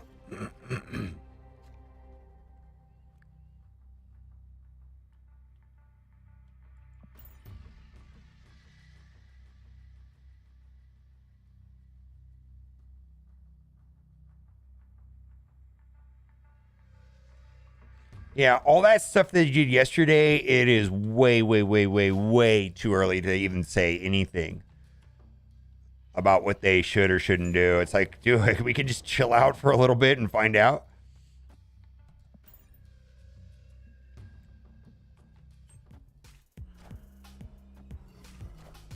And then also, if a deck is oppressive, play it. That's also something too, right? Like if a deck is unfair or is winning too much, play the deck. I don't know what to tell you.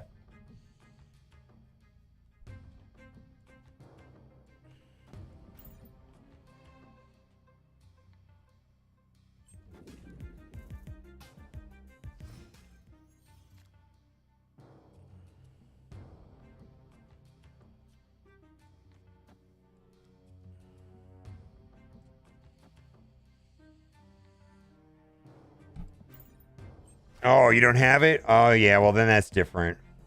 I suppose that's not right.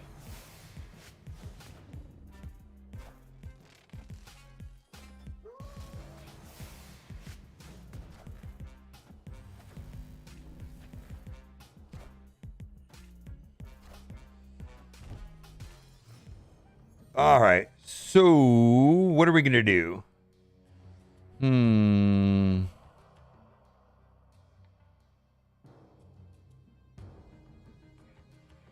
Can I win this?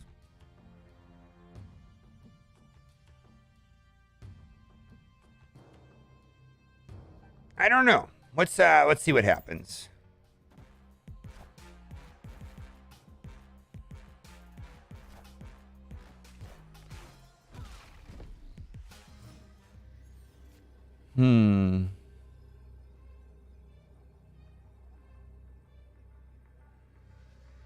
So is 10 power and 10 power enough?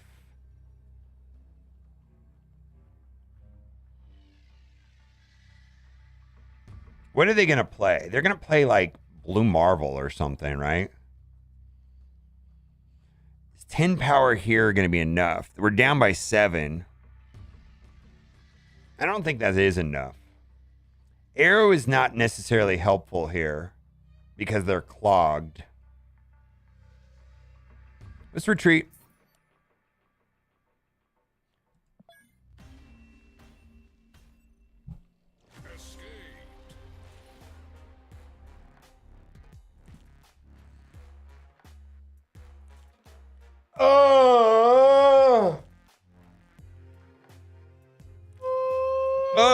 What's up, my guy? That's my favorite YouTuber. Something, his favorite. Yeah, for sure. It's Mr. Mobile Gamer. Oh my gosh, dude. I missed your Game of Hack series. Oh my god. Are you playing with Knull today or no? What's the deal, man? Dude, I don't know. I dropped 2 ranks yesterday, and so I'm trying to like get to 132 before I start playing Knull. I don't know. I play Knull. It's just so slow and just I don't know. Maybe but I'm not making any progress with Shuri today either, so I don't even know. It's just one of those days where you got to get wrecked. Yeah. So let me share my screen with you. I got to show you some stuff that's actually pretty cool. Ooh, okay. Show me some stuff. Yeah. Let's see. What do I want to do? I start a virtual camera, right? Start virtual camera and turn on camera. There you go. Right. Oh, you're so beautiful. So I don't think this is intentional, but if you go into the deck builder, and someone in chat showed me this earlier today. So you go into the deck builder, right? And then you can sort by quality, and then you can sort by unowned, right? And so all of these, you see they're the outlines, right? Yeah, right. Everybody knows that, right? But this is what's interesting. So you click on, this right here is Hitmonkey, because we know, right? But look at that. You could click right here, hit base card at the top, then hit the artist name, and it actually tells you what the card does. You think that's intentional, or you think that's? I don't think they know about it. So it has the wrong stats, but it actually shows you. So like this card used to be +3 power for each other card you play this turn. They already changed it once. Always subject to change, man. Always. So it's data mine. So so all of these cards right here are in the game. So there are lots of cards that are in the data mine. There's a ton, right? Yeah. But these are cards that are coming for sure. soon. Yeah. They're, and so this one is Kang. Maybe we don't need to talk about Kang. I think this one is Stature. One of these is Stature. I think that's Stature right there. So we don't need to talk about, Kang and actually we can talk about Kang and Stature if you want, but you got Hitmonkey. I've got them all in order. Let's see. I'll show you. I've got them all in order. Man. Hitmonkey, Jeff, the baby land shark, baby shark, do. Do you remember when I was playing that over and over on that speaker? That was fun. Oh my gosh. Keg, Kitty Pride. Have you looked at these cards at all? Because I kind of went through it with Chad already. Yeah, I looked at. I think I seen the robot dude. Those are just okay. So you're probably you listed cards that synergize. Okay. Yeah, I'm also see Negasonic. That's a new one. That's a great card. So after any card is played here, destroy this card and that card. So let's say you are up on turn 5 and you play this into a lane that you're winning. How is that not terrible? Oof. Yeah. I mean, but it's not even an on-reveal effect, so it's not like Cosmo could stop it. No, yeah. This is, it's like, wow, you basically lock down that lane now. Not against. Oh, let's take. Hold on. Before you go, I'm gonna lose my thought. What about moon girling Negasonic, and you have like multiples of them? Maybe, for sure. Yeah, you can play 2 of them. All the lanes. Well, I don't think she's gonna be that impactful. Well, maybe. I mean, I don't think this is gonna necessarily affect like. I mean, first of all, if you play it on turn 5 and they play into that lane, it explodes the card, right? They did not expect that. Or it resolves, and then the next turn, they have to play 2 cards to get around it. They have to throw some garbage at it. Like let's say they're playing in a Sarah deck, and they place a one. So the one card blows up, Negasonic blows up, and then they play the card that wins. I feel like it just creates problems for them. It feels very, very good. Yeah, I mean, I was thinking of Moon Girl because you can play 2 on turn 6 and just like basically guarantee you're gonna win. If you have priority, sure, right? Yeah. But if you don't have priority, it's kind of dead. Yeah, I guess someone can move it or something, or yeah, maybe. Yeah. So I mean, of course, this is going to synergize with Knull. Okay, then there's Nimrod, which is supposed to be a battle pass card. Sounds like an insult. You're such a Nimrod. Is that an insult? It feels like an insult. I feel like it is. It sounds like it is. Yeah, all right. And Nimrod, I mean, I think there's like a million ways to play this. The one thing that I was thinking about the most is if you've heard about these people trying to like turn 6 Galactus decks. Oh, gosh. I mean, wouldn't this kind of do Galactus that? Player's a bad name, man. Yeah, turn 6 Galactus. Oh, so you play Galactus and Nimrod bounces into there, and then you also get Wolverine to bounce in there.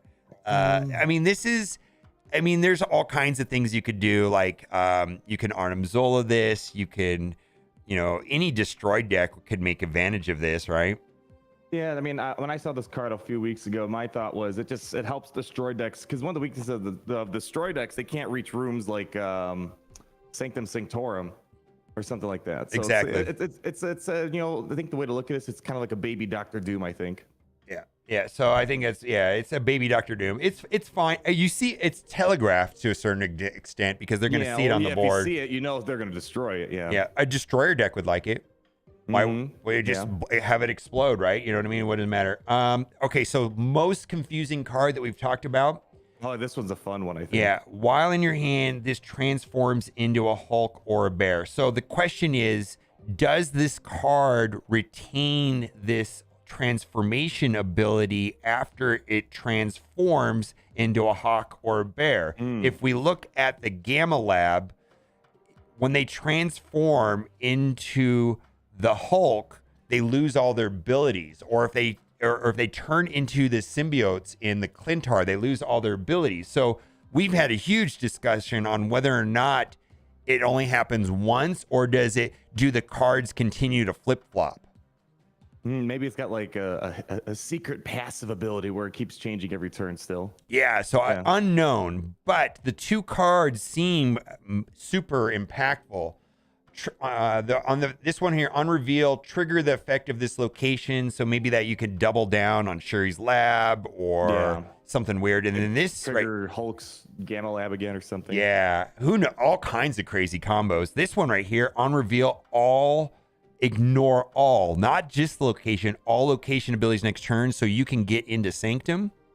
Yeah, or Luke's bar or something like that. Yeah, I don't know, man. Feels super.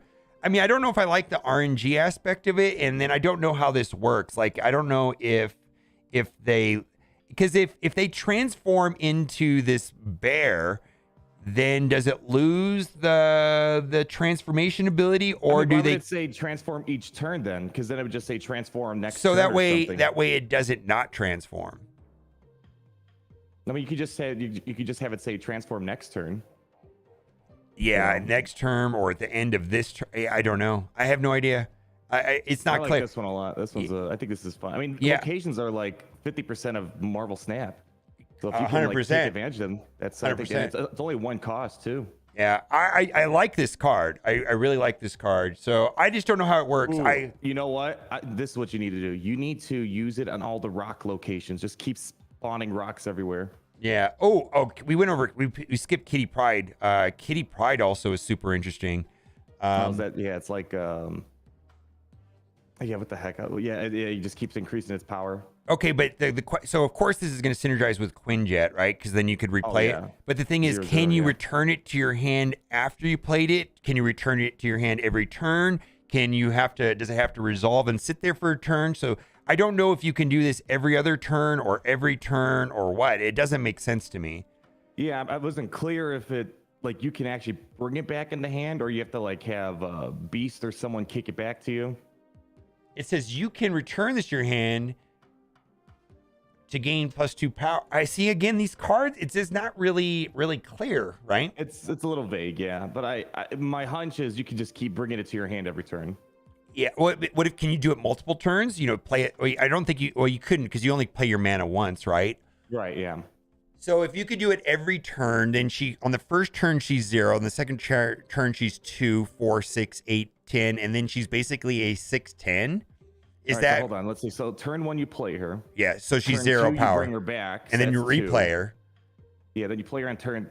I don't know. I don't know if you think can it's replay her the play same turn. 1, Yeah. You bring it back turn 2, then you play it. I think it's every other. It's basically every other turn. Every other turn, then I don't think that Yeah. she's that cool. Then. Yeah. I mean, yeah. I mean, I think there's going to be cool synergies maybe with Bast, Forge. I don't know. Maybe, yeah. If it's every other turn, it's only what? That's only like 6 power or something. Yeah. Yeah.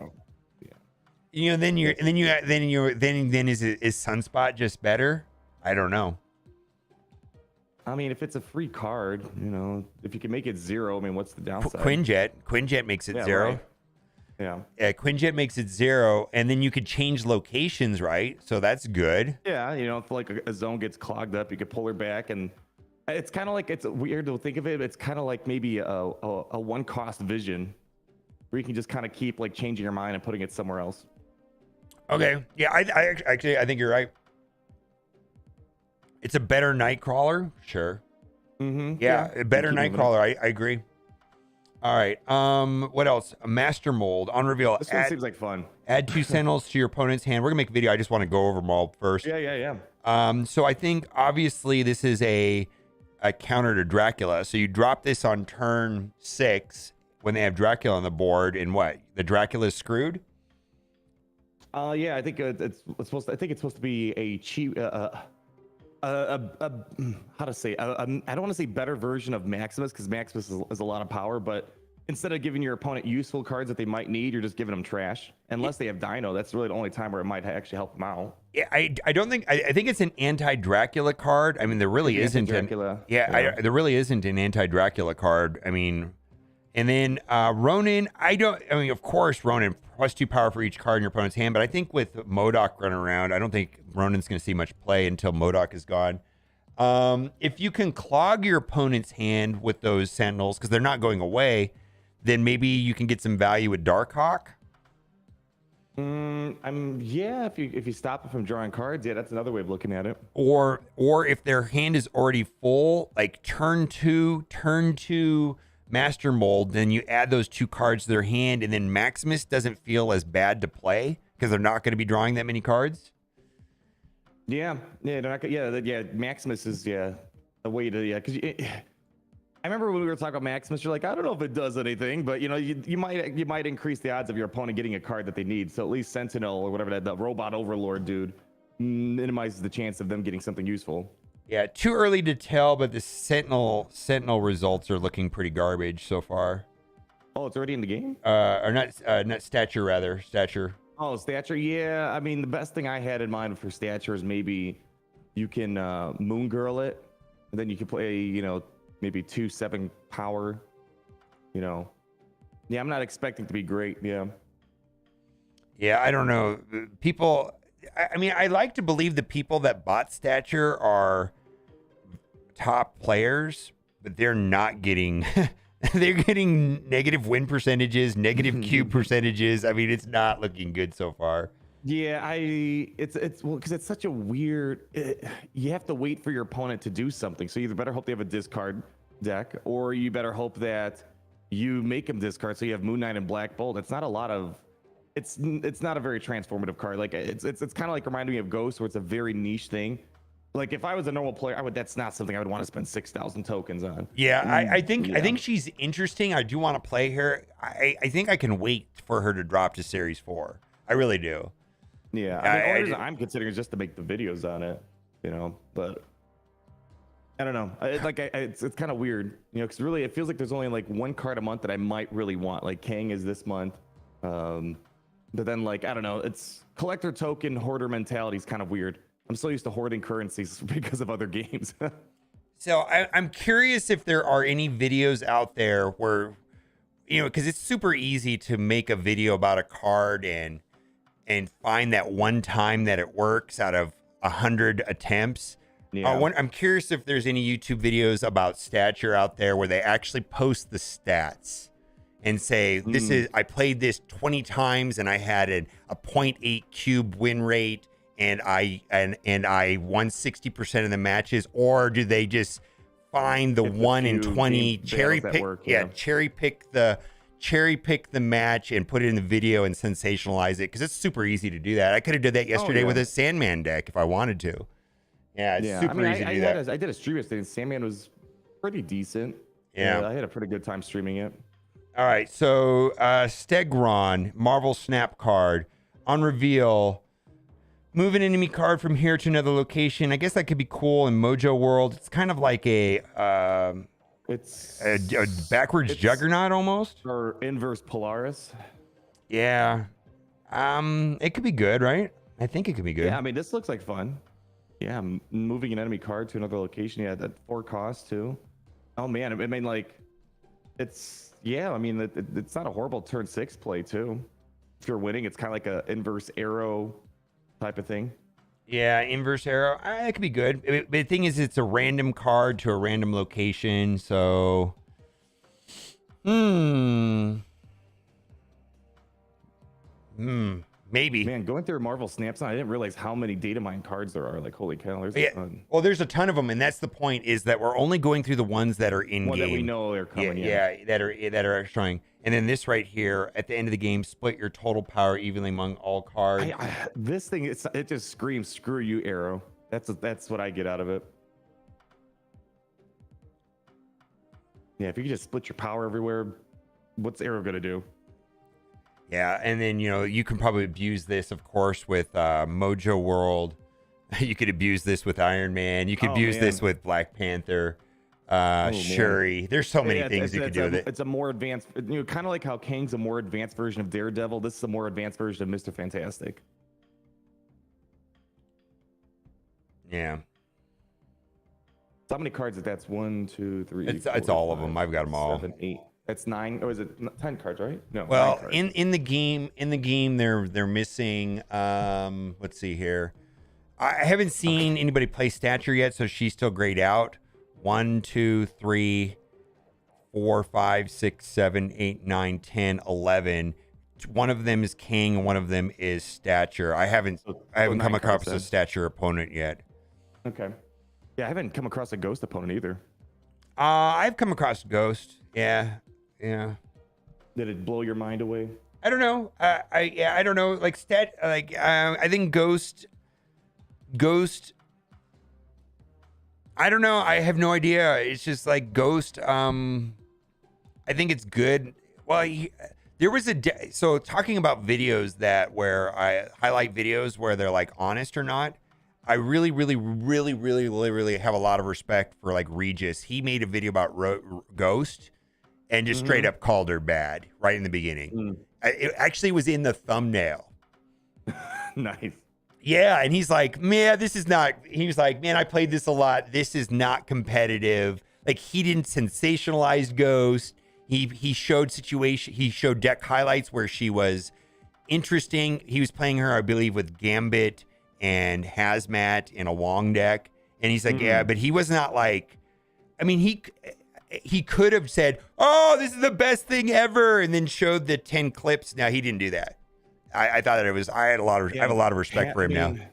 Hazmat. Did he try Valkyrie or Galactus or anything like that? I tried Valkyrie. Valkyrie's with Ghost. Maybe. I don't know. I think there's a place. I think Ghost will be useful someday, to be honest. I think she's pretty interesting. Yeah, I mean, I was just thinking, Valkyrie, so you can go second and just hit them with the power reduction, or Galactus. So after, let's say you do turn 4 Galactus, turn 5 Ghost, and they can't Shang-Chi or Knull or Hulk Death, whatever, on turn 6. Yeah, it's just like, and Stature is probably the best card we've had in a month, to be honest. I think she's a good card. So? Yeah, we just haven't had that many good cards. Ghost? No, Stature. I think Stature's better than Ghost. I think Stature's better than Shadow King. I think Stature's better than a lot of these cards we've been getting. Dazzler, Shanna, you know what I mean? It's just I think actually Stature's better than those cards. For sure. From what I could see, definitely. I don't know, but then I look at like Stature and Ghost, and then I compare them to these cards that are coming. It's oh my God, you know what I mean? It's just I think the problem is there was a Reddit post about this. I mean, I get their monetization model. They want to give whales an incentive to get kind of exclusive access for 2-3 months or whatever, and then they drop it down. But I think it'd be a lot more exciting if they released new cards, but it wasn't always a Series 5.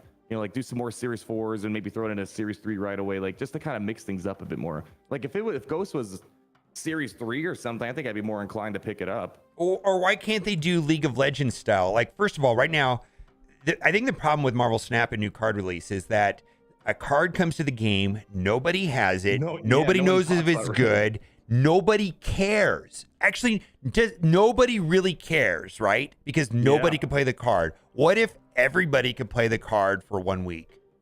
Ooh.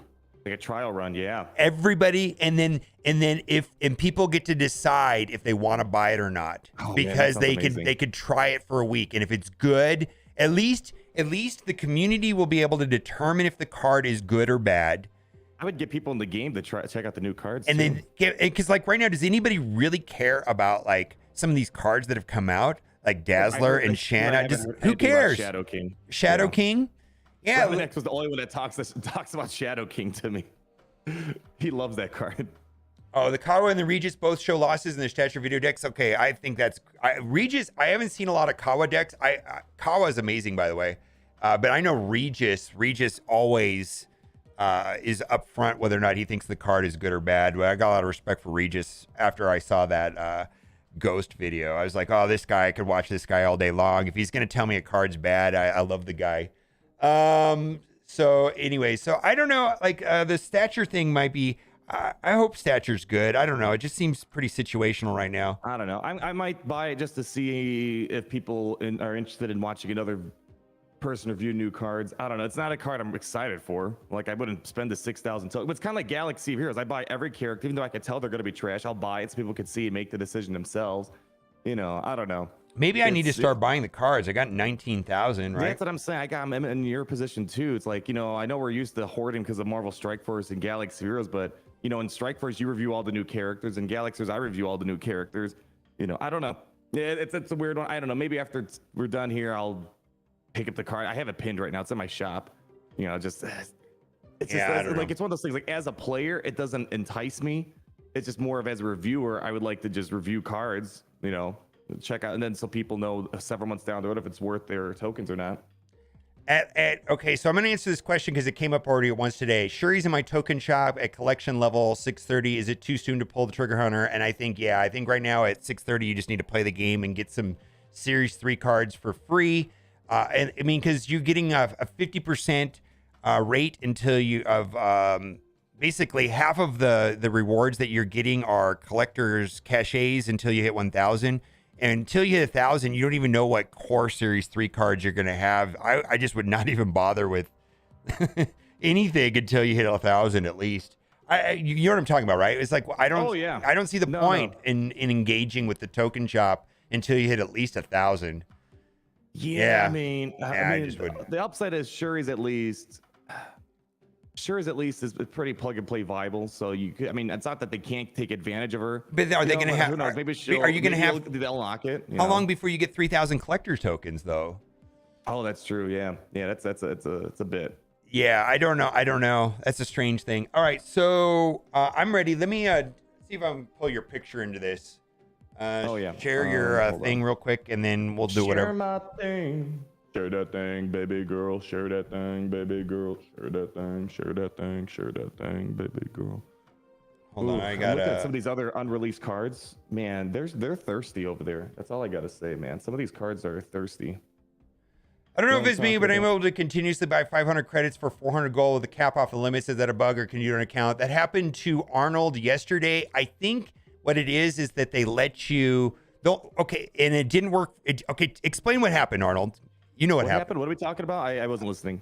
I don't know if it's just me, but I was continuously able to buy 500 credits for 400 gold without a cap on the limit. Is that a bug, or can you do it on your account? Yeah, I had the same thing. Yeah, so that happened to me too. I was like, so I was able to spend 4,000 gold in one sitting. I was like, that's odd.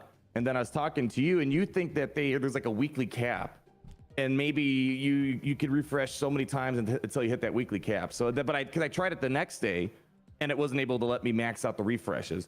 So it maybe it's either a bug, or it was just maybe a one-time deal where it just lets you, it's kind of like the daily challenges, right? You can do so many. Yeah, I don't know. It was weird though, right? I thought it was weird. I was just like, wow, I have no idea. Let me get my Korg up real quick. Hold on. Let's see here. Korging. There we go.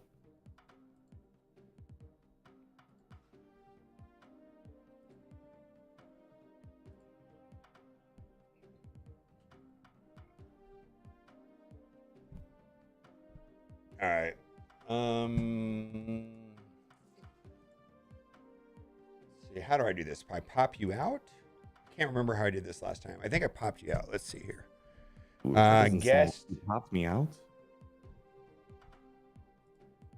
All right. You look good. All right. You look good. You look good. Thank you. Thank you. Why is that weird? All right, and then let's see here. Hit Monkey. I can't wait to get those Cosmo and Goose variants. Oh man. All right, what do we want? We want guest cam. There you go. Look the other way. Which way? Look the opposite of that. So I gotta look away. No, the other way. Like shift your whole everything the other direction. Like the microphone, or I can invert you. Oh, so you want me to look this way? No, the other way. This way. Yeah, or straight, or even more that way. Yeah. You're messing with me.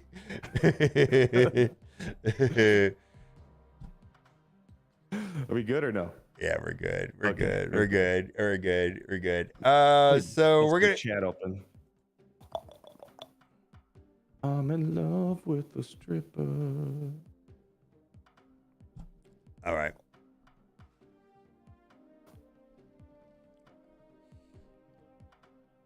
New meta testing. Randomly pulled Knull, but I'm not playing Knull. Fuck those Galactus players. Garbage.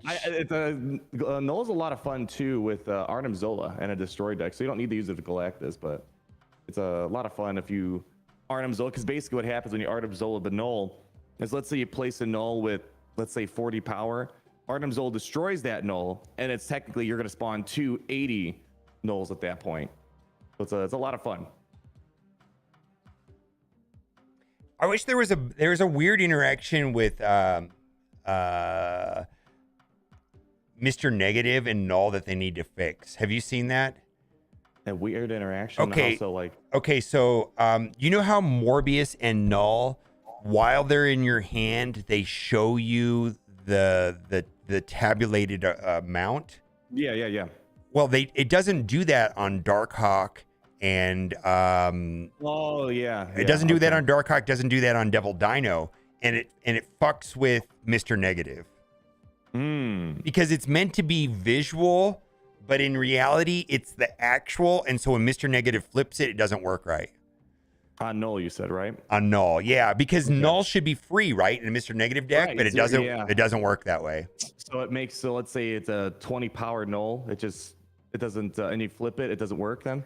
My understanding, it doesn't work right. On Morbius and Knull have what they call an undesired interaction, is what the developers actually said. Is that, yeah, that's an undesirable interaction. And we're like, okay. I was like, ooh, all right. Shout out to Paul Beatty in the chat. They just pulled Galactus 2 hours ago. Welcome to #Galactus Gang. Dude, you should have seen me on my stream. I was schooling Galactus players. It's like, I was saying, these people give Galactus a bad name. All right. It disappoints me. I'm going to start recording. You ready? Let's go! All right. Let me adjust you over here a little bit. Why does it do that? Hi, guys. I don't understand. Oh, I see. Guest cam. Here we go. Hey. Make you a little bigger. Let's make your head bigger. And then Tony, make me a little small. Ah!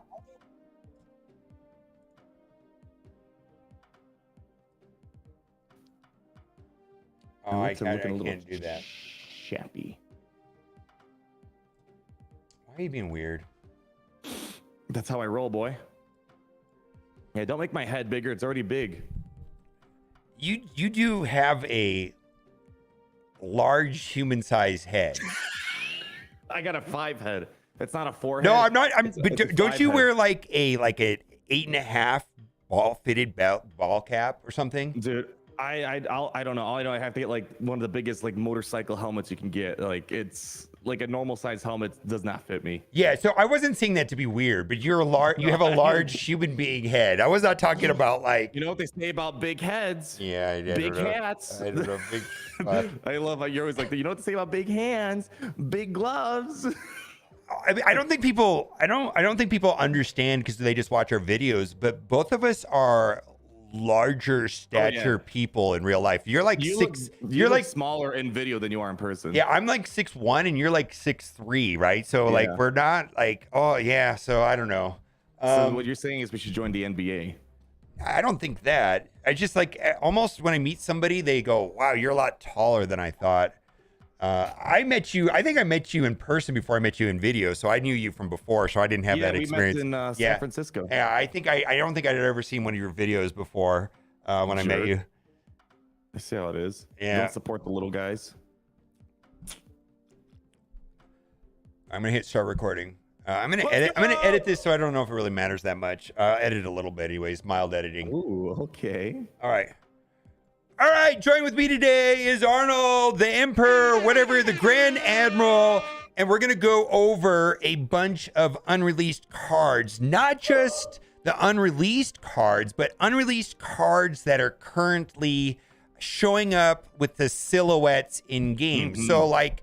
When a card comes to the game and you get a silhouette and you can't see it, for example, right now there are a couple cards here that are coming this series right here. This is Kang, and this is kind of interesting. If you hit base card and then you hit on the artist name, it actually tells you what the card does. Like, so I don't think this is supposed to be an interaction that they wanted, but it's and someone in chat pointed out to me, it says on reveal, look at what your opponent did, then restart the turn without Kang. So that's very obviously Kang now. The cost and the power is wrong, but you can go and identify what all of these cards do. So this is Hit Monkey, and it says gain +2 power for each other card you played this turn.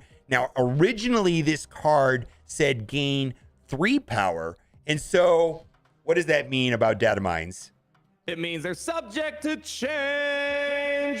Yeah, so please take all of this information with a grain of salt. These are not released information. It's basically all subject to change. And if you want to look at this yourself, you can sort by quality, and then you can do unowned with all variants unselect. So you just hit unowned, and then you will see not only all the cards that you don't own, where you can actually see what they are, they'll be grayed out, but then you'll see the silhouettes of cards that are coming to the game. So we're going to go over all of the cards, with the exception, we're going to briefly talk about Kang and Stature, but we're going to start off with Hit Monkey, which was determined to be the next season pass. That's interesting, right? Yeah, but I was so far all the characters that have been like the season pass cards seem like big deal characters. I've never heard of Hitmonkey before, so it's definitely not like a MODOK or Silver Surfer, Black Panther, or anything like that. But it seems like a lot of fun though if you're gonna be spamming a lot of cards. Yeah, looks like it's going to be a very interesting card. On reveal, gain +2 power for each other card you played this turn. So if you play another card, or you do something with Quinjet, or with Beast, or with Thanos, or Sarah, on the this is probably going to be a very powerful turn 6 card where you're dumping your hand, and 2, 4, 6, 8. Who knows? This could be a lot of power for, you know, with Sarah, like you said, like for 1 mana. I think this is going to be amazing. Yeah, I think it's well. I think you have to think of it this way. I think at most, let's say on turn 6, you play this card and you play a bunch of 0-cost cards. So what is that? At best, this is going to be a 2 cost, 12 power card, which isn't a bad. That's not a bad ratio of power. That's a pretty budget. That's probably one of the best budget cards in the game with that much power, and especially, you know, even if you take it a step further, let's say you Quinjet, Moon Girl, maybe play multiple Hit Monkeys or something like that, and start spamming cards. That could be a lot of power. The problem that I have is people are starting to use Sandman right now. You know, whether or not Sandman's going to be meta contenders, it's a different story. But assuming that you can maybe spam Thanos stones or Sarah, Quinjet, whatever, this seems like it could be a lot of fun if you're not hindered from using that. Yeah, and Sandman is a thing right now. And actually, I've been playing an anti-Sandman deck, the Shuri Zero deck, because it doesn't care about Leech or Sandman, because everybody's playing Sandman right now. And I'm curious to see how things shake out. I mean, the changes just happened yesterday, and Sandman is very interesting, and I'm glad that he has a place. So we'll have to see. So let's go to the next card, and this is. There's some questions about this card, but I'm highly, highly interested in this. You can move this once. Nothing can stop you from moving or playing this to any location. So this kind of feels like a variation of Nightcrawler, but maybe a bit better because of 2/3 power. What's your take on this card? My first take is I'm very disappointed that you did not say, my name is Jeff. Or Baby Shark do. We could have did that. Baby Shark do. Yeah, I don't know what this card is, or as far as lore or anything like that. But Jeff the Baby Shark, or the Baby Land Shark, right? Oh, the Baby Land Shark. Yeah, it seems like in theory, if I'm understanding this correctly, could this scoot you into a Professor X zone miniaturized lab? I mean, it seems like it should be a more advanced version of Nightcrawler, or yeah, Space Throne. That'd be interesting. Maybe playing Yeah. 2 cards. That just doesn't even sound right, but Yes. that's what it reads. So my brain went to the same place as yours. Like, how does this interact with Miniaturized Lab? How does this interact with Space Throne? How does this interact with Professor X? And it seems like the wording is very specific. Nothing can stop you from moving or playing this to any location. Sounds like that trumps like the Professor X Nothing can stop you. yeah, I don't know. To me, that feels like it trumps that. So a lot of these cards that we're going to go over, we just really don't know how they work. And oftentimes in this game, you know, we look at like Yondu and things like that. Like they have to update the text later because it's vague and clarify. I'm highly interested in this card. Very, very interested.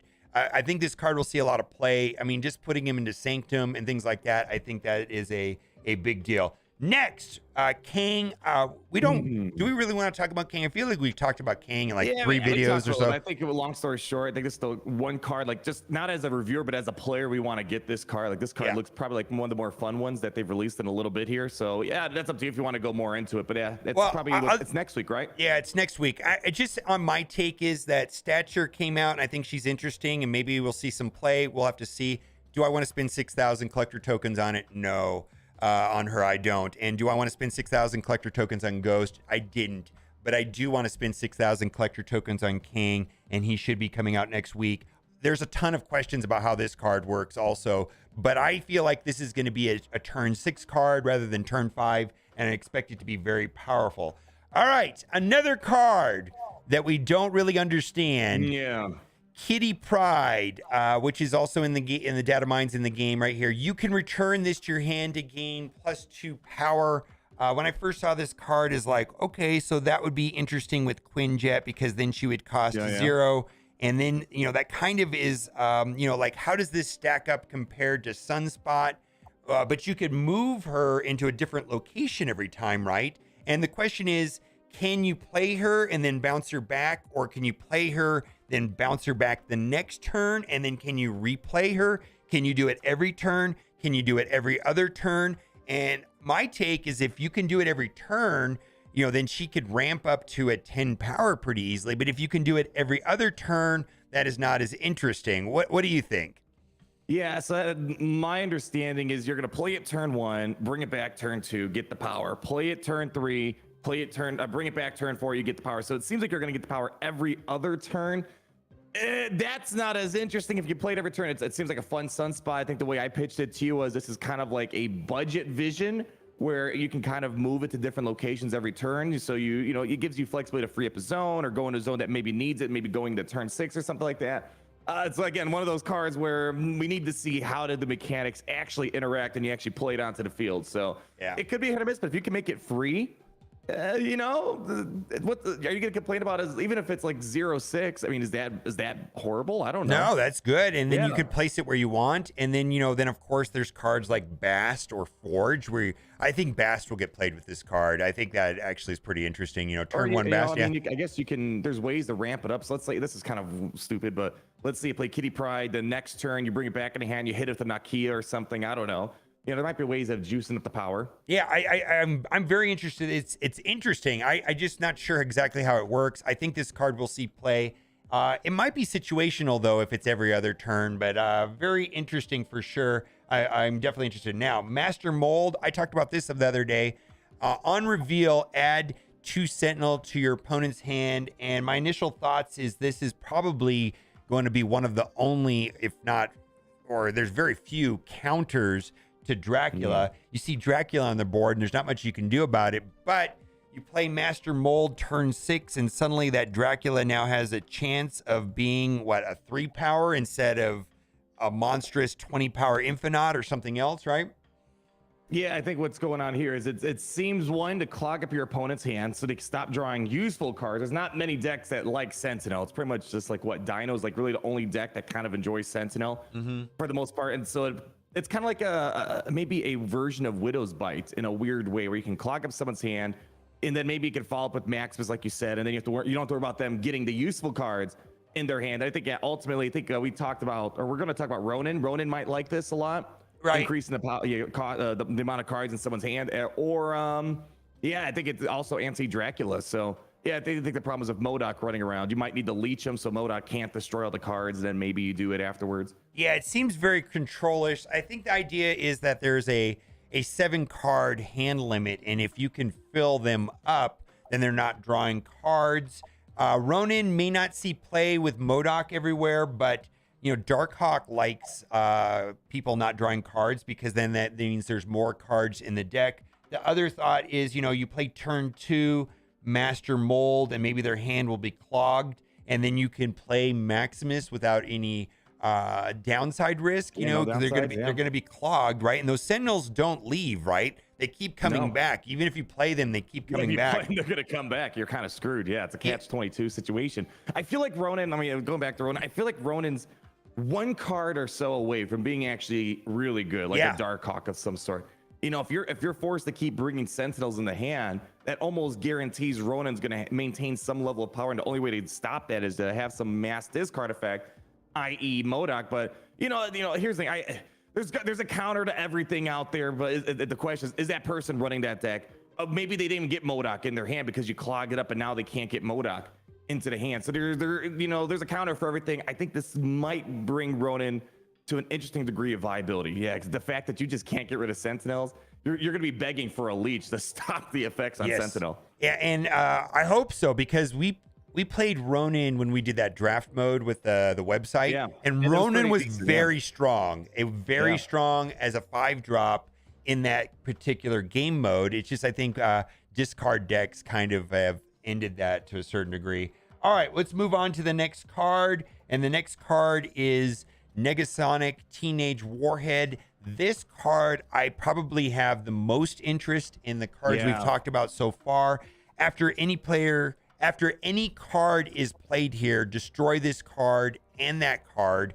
And the way that I see this playing out is on turn 5, you play this into a lane, you're winning. So if you have priority, you play this card into that lane, your opponent also plays a card there, and they both explode. Or the next turn, for them to get ahead of you, they're going to have to play 2 cards into that location where the first card would explode. I mean, I don't think this would work necessarily against like Zoo decks or Sarah decks, but I think this would be insanely powerful against, final turns, decks like Shuri that play big things on the last couple turns, or they don't play a lot of turns. I think this is an absolutely fascinating card. This is probably the second or third card I'm actually looking forward to out of all these that we've talked about today. This one, it's kind of the first thing that came to my mind when we were going over this, like, oh man, what if you Moongirl the Negasonic in turn 2? You could play both at our turn 6, you could play 2 of them, and then if you're winning, you just place 1 there, place 1 over there, and just blow up a couple zones. So it's almost like, because there's those few cards out there that kind of almost guarantee you're going to win, like Arrow. If you're winning in 2 zones, just arrow them into a zone that they can't really do anything much with, and you're going to win. So I feel like there's going to be ways to abuse this character a lot. This one I'm actually really looking forward to. And if they get destroyed, that's going to boost into, Knull and Death and all these other things. Yeah, so I think this card's going to see play. And I think the control aspect of it, especially playing it on turn 5 and then putting your opponent in a disadvantage on turn 6, or exploding the card they were going to put in there, especially if you have priority. And the best thing is it's not an ongoing effect, and it's not an on-reveal effect. So there's really no way of stopping it unless you leech it in their hand, right? Yeah, I think we need to come up with a word for what kind of effect this is. I think the best way I could describe this is a passive effect. Like, it's just there. I don't know what to call it, because it's not ongoing and it's not on reveal. It just is, I guess. It just is. You're so philosophical. Oof. It just is. All right, Nimrod. Nimrod.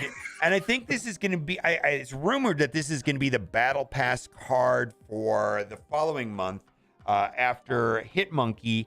When this is destroyed, add a copy to each other location.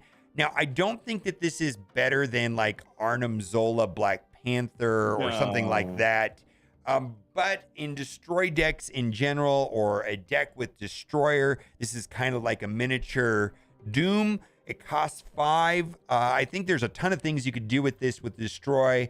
And also, turn 6 Galactus.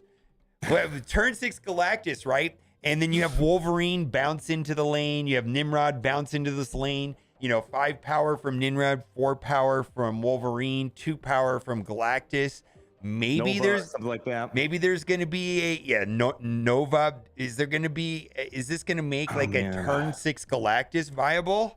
Turn 6 Galactus. It's like the ultimate pipe dream. Okay, so the first thing that came to my mind, we saw this data mined a while ago. Yeah. The first thing that came to my mind was it's gonna give destroy decks ways to access zones that they can't get, because otherwise there's not really a destroy deck that lets you get into other zones unless you Wolverine, and hopefully it goes into Sanctum Sanctorum or whatever the case might be, into Luke's Bar, Death Domain, yada yada yada yada.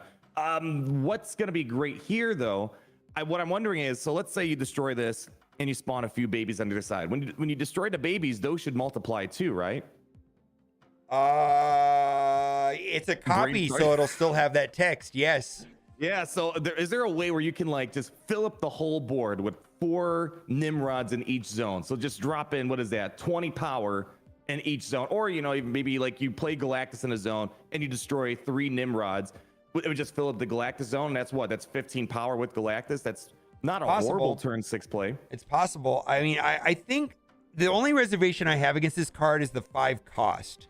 Like I feel like you need to ramp it. Yeah, I'm reading your chat. You need to ramp it somehow, Electro or Wave or something. Yeah, I suspect this will be working a ramp deck with Galactus, or I have to see. You could do Electro into Nimrod into Destroyer into whatever you want on turn 6. Well, because there's a Destroyer Galactus builds too, right? Where they have 2 win conditions. That's what I run a lot, yeah. Yeah, so a 2 win condition Galactus, like half Galactus, half Destroyer build with Nimrod. I think it's going to be viable for sure. Yeah, I think now that I'm talking about it, I think I'm more sold on it than I was before we talked. Yeah. Okay. Next card, and this card is super interesting. I mean, for 1 cost, and we don't know how this works because it says right here, while in your hand, and this is the part that's throwing me off. It says each turn, right? This transforms each turn into a hawk or a bear. We'll talk about hawk or a bear, and the question is like on. The transform mechanic is mentioned not only in Gamma Lab, but Clintar. And when they transform into the symbiote, or when they transform into the Hulk, they lose all of their abilities. So the question is, when this card transforms into Hawk or Bear, does it stop transforming? And if it does stop transforming, then why did they put this confusing text of each turn? Each turn. Yeah, I don't know. Is it going to change every turn that it's in your hand, or does it change once and then it's stuck as a hawk or bear? No, let's read what the hawk is and read what the bear is. I'm interested in both of them. The bear right here, let's see if I can highlight it.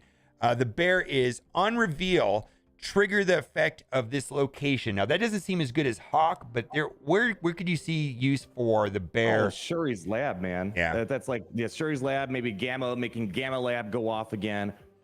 If you want to be a real jerk, like, okay, oh man, imagine this. Is there a way, let's say Murder World, let's say your opponent waits after turn 3. Yes. They start filling up that location. They're like, I'm feeling so good. 1 cost, you activate the Murder World and you destroy No, their but whole Murder zone World again. Says on 3, so it re-triggers it happening on turn 3. Maybe So on I turn don't 3 again. Yeah, I don't think that would work. Or maybe triggering Death's Domain again or something like that. There's probably a million ways of abusing this card. Because this game is all about locations, right? It's not location. It's 50, 60, 70% of what the game is all about. And then RNG. And then having to write decks like 10% of the game, I feel like. Yeah. Okay, so that is interesting. But I'm more interested in the Hawk, which says on reveal, ignore location abilities next turn. Not just the location you play it into, but all locations. So that'll allow you to cheat into Sanctum, right? Yeah, that's what or Sanctum, or maybe it's going to help you, get into Luke's Bar, just locations that are maybe hard to access, or, Death's Domain. You don't have to worry about, having the card get blown up when you played in Death's Domain. Yeah, I don't know. I think I'm the inverse. I think I'm more interested in the bear than the hawk. Okay. I think, I like just imagining You know, I know you're a big fan of Shuri. You make a big, you play a big red skull in the Shuri's lab. They multiply. Imagine just playing this, and you're gonna make your red skull even bigger potentially. You know, I think this is, yeah. I'm more fan of the bear. Or you trigger it again and it gets Monster Island. You know, triggers Let's again. take it a step further. You moon girl the snow guard. Yeah, right. And you just keep triggering Shuri's lab over and over again. Yeah, so it's interesting. I'm Or on Wong. Oh my gosh! All right, bigger brain. Wong on Shuri's lab with multiple snow guards with the red skull. Just keep triggering Shuri's lab multiple times. I don't know why I'm so fixed on Shuri's lab, but it's like the most obvious thing. Yeah, I feel like this is gonna be like a huge surprise card. I hope it's not super situational. I hope it. I got another. Hold on, another one. Another one? What if you have collapse mine and you re-trigger the collapse mine? Yeah, I feel like there's like, I mean, because I've been playing a lot of Thanos, and I got to tell you, like the Reality Stone is so helpful in so many situations. Maybe anytime you can manipulate the locations, but we haven't had a card that allows you to do these two mechanics. So it's very interesting. I think it's going to be a big deal. I think it will be. Yeah, and a one cost, man. 2 power. All right, let's go. Right. All right. So I think that's going to be something we're talking about. Stature is in the game now. I passed on her. I didn't want to spend the 6,000 collector tokens. Looks like a lot of people are having good luck with her. We'll have to see, right? Yeah, we gotta wait and see. Again, it just sucks that they don't. Everything's always got to be Series 5, 6,000 collector tokens. It would be. You brought up a great idea. I don't know if you want to bring it up for another video. So no, I'll talk about it here. Like, so first of all, I feel like new cards come to the game and there's a big so what? Like nobody cares. Like nobody has the card. Nobody knows if the card is good or bad. Why couldn't they do like a League of Legends thing where like everybody can play the card for a couple of days or a week, and then when their hype is built because everybody's had the opportunity of playing the card for free for a couple of days, then maybe people will choose to buy it or not. And then when they actually know if the card is actually good or bad, rather than guessing if it's good or bad. I just feel like there's no hype around new cards. It's barely even noticed in game. And unless you lose to it, you know, unless I start losing to this deck, what's for the incentive for me to like want this card? Yeah. I mean, that's basically other games we play. They'll give like a character for free, but you can't like max it out. But you can still at least play it, get hype in it, and maybe incentivize people to spend the money, or even it might be even useful at low stars or whatever the case might be. But yeah, I wish. Yeah, I think they need to find a way to make new releases a little bit more hype, because sometimes I even realize, it's like, oh crap, Ghost is in the game. I forgot about that. So I think I love your idea. Just it's a few days. Oh, it's not my idea. Someone else said it in chat, or I heard it from somebody else, because I think they do this in like League of Legends or the marquee events or whatever in Galaxy of Heroes. Just to give people an opportunity to play them in advance for a limited amount of time. Or maybe you can only play it in 25 games or something, right? There's got to be something. I think there's to be a test run, because otherwise there's only like 3 or 4 people in the community that actually review these cards. Not a lot, that's for sure. Yeah. Seems like fun too. I don't know how to say this. Stegron. On reveal, move an enemy card from here to another location. And my small issue with this card is that it is move a random enemy card to a random location. Maybe this will be good, but it seems a little bit too situational for my liking. What's your take on this card? It's an inverse Polaris, inverse Arrow, and it's kind of a related cousin to Juggernaut. I don't know. I kind of like it. Okay. You know, if you play it all right. So Arrow moves cards when people play cards, but what if an opponent feels so cocky? It's kind of like maybe a Magneto too. Let's say they're feeling so cocky about a zone, they ignore it. What if you play this card and you just move a card out of it, and you're going to steal that zone from them last second? So it's kind of like a Magneto, a little bit cheaper.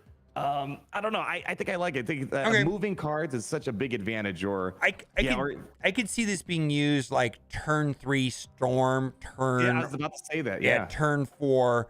I like that better than Juggernaut, because then Juggernaut, you might accidentally kick a card into a good location, right? Well, you could do it. The problem with Juggernaut is sometimes Juggernaut is awkward after that Storm play has already been made, and then you're kicking cards into the location, which this might also be awkward, right? Because it's random. What if you're kicking a card into Sanctum or something? Yeah. But you can move this, I think, manually. From do you think you can manually move it, or it's going to be a random move like? My understanding. Well, I think that depends. Move an enemy card. If it's random, I'm. If you can control it reads like Nightcrawler, where you can move and you can manually move Nightcrawler. So what if you're basically turning an enemy card into Nightcrawler and you can pick where it goes? Oh well, if that's the case, I think this card's amazing. I mean, look, what's let me pull up Juggernaut. How does Juggernaut read? Because I think it reads different than Jug. I don't know how Juggernaut reads, but if you can actually, if it's move a random enemy card to a random location, I don't think it's that great. Different. I'm reading it right now. Here's Juggernaut. If your opponent played cards here, move them randomly.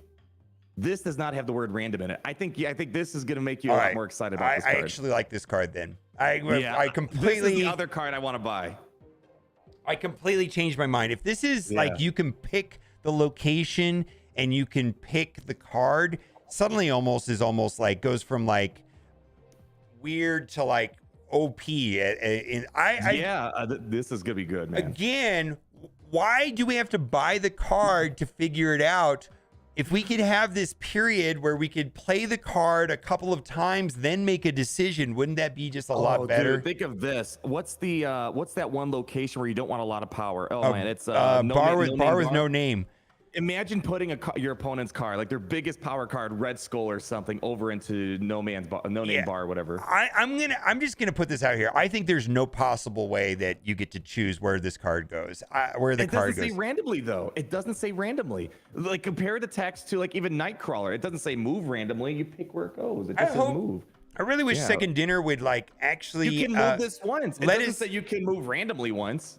Yeah, like, you know how many questions we've had about Ghost and King? I wish we could have just like known in advance, like better information on how the card's going to work. All right, the last card we're going to talk about is the Living Tribunal. At the end of the game, split your total power evenly among all locations. I see this being like really cool with like Mojo World, or I mean, there's so many cards. I mean, Iron Man gets out of control. Black Panther gets out of control. Shuri, decks that run Shuri can get out of control, but typically it's in one location.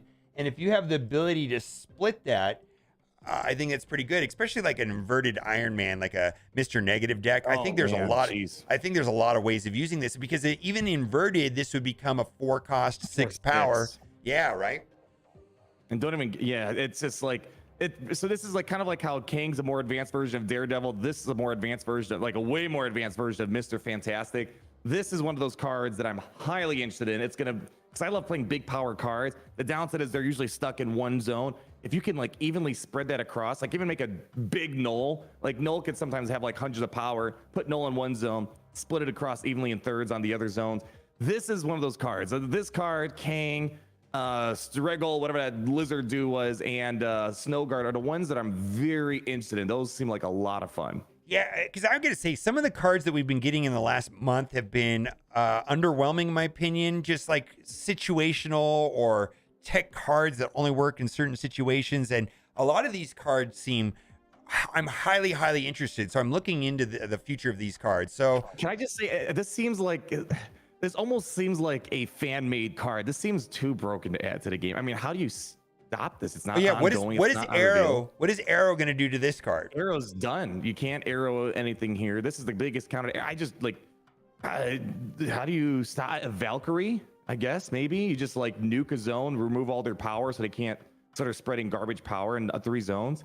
This is gonna be a powerful card. Like this almost feels too good. I think there's some counter opportunities that I just threw out there, but dang, does this sound busted? Yeah, and it triggers at the end of the game, so that it happens after the turn is over, like after Valkyrie's resolved, let's say, right? Captain Marvel's gonna hate that. Captain Marvel hates end of game stuff. She sucks against Dracula, sucks against Mysterio. She's gonna suck against this. This is gonna be a little wacky. For sure. So I think there's ways of handling it, but yeah, these are some cool cards. I'm hoping some of them come sooner rather than later. And some of the cards this year have not really tickled my fancy so far. Like I'm looking at it, it's like there's nothing I really want. But some of these, like, oh man, I am excited to try some of the stuff out. I mean, I think Stature is interesting. I think Ghost is interesting. I think Shadow King was interesting. I think Shanna was interesting. these cards here look way better. And I'm Yeah. glad that I'm saving my tokens. I've saved up like currently like 19,000 tokens, and I'm just waiting to get some of these cards because I think they're going to be amazing. Anything you want to say before we go? I gotta say one important thing. Thank you. Yeah, you did wrong. Thank you. Bye for now. Like and subscribe and all that YouTube stuff. Bye.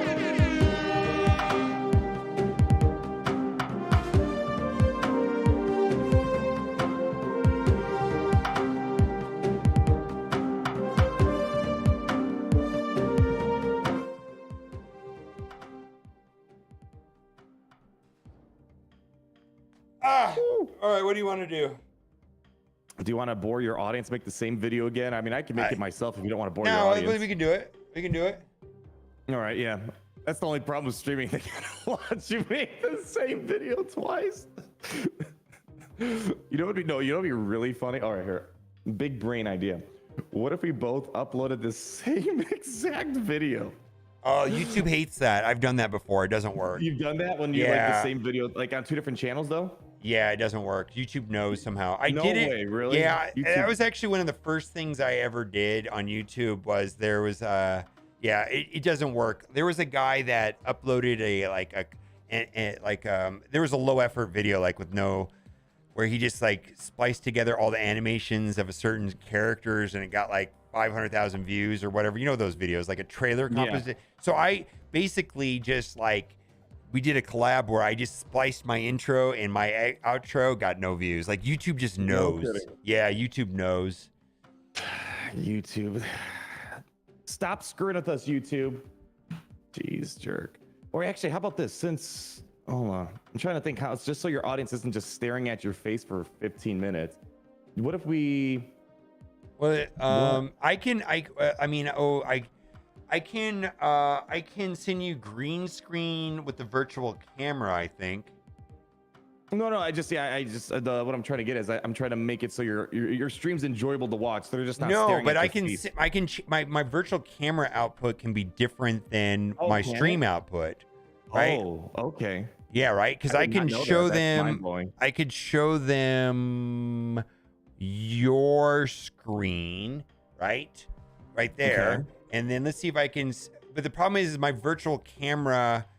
But I can only send you like me with like a black background. For some reason, the video turns off. Let me show you. The video turns off? Like, okay, you see me right now. See how it's just black? Wait, is it different than your stream? No way. Yeah, it's different than my stream. Hold on, let me see this. I have Yeah. to pull your stream back up. No Yeah, way. you can assign a different output, but the problem is the video stops. I don't know how to get the video to keep going on that particular scene when the scene is not active. Wait, so they're seeing me right now. Okay, I'm like, what are we? Well, looking I could, at? but I could show them anything. Like what you. So if I see. So if I let me. Oh, this Yeah, is you wacky. can on the virtual. I've hijacked your stream. Yeah, on the virtual camera, you can send it to any scene.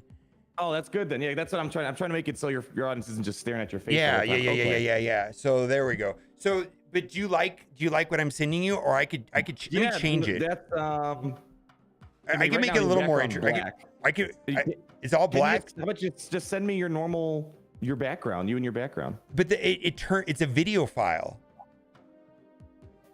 And the video file stops playing unless I changed it to like a screenshot. I could change it to a screenshot and then it'll work. Okay.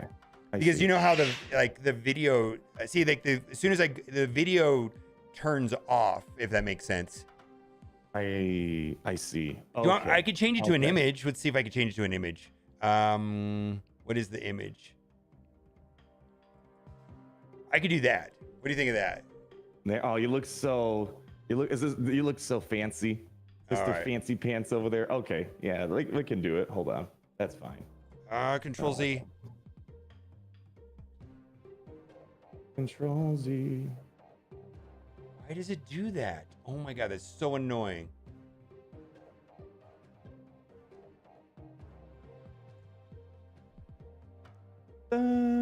mean, I could do it like that, right? Yeah, let me see what it looks like. No, that's not what I want. Oh yeah, you gotta. Oh, hold on. Let me try. Okay, so I gotta. Wait, why is this look all dumb? Hold on. Why? Oh, why? See, people are saying what we do be in the kitchen, man. They're saying all the spit we put into food.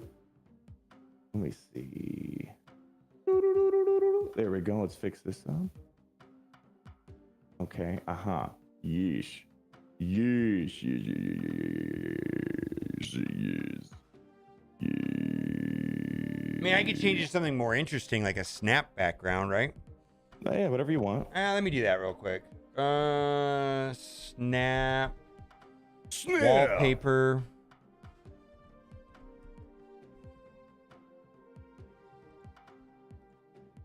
All right. I'm partial to this one, I think. Let me open image in new tab. Save image as snap. No. And then let's see. Let's go back to the Marvel scene. Change the image. Properties. Browse.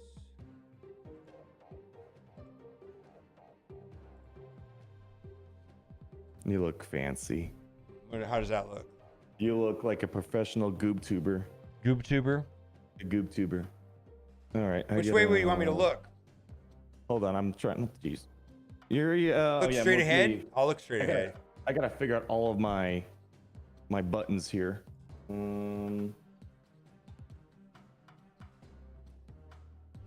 man, too many buttons.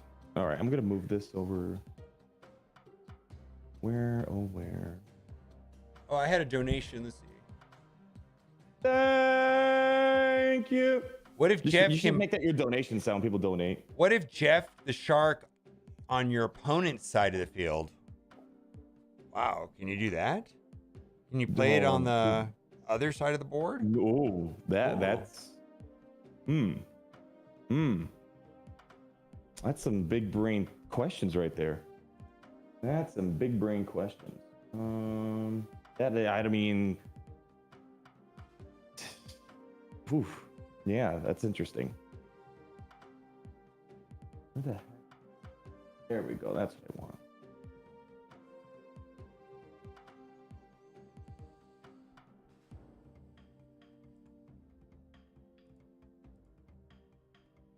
All right.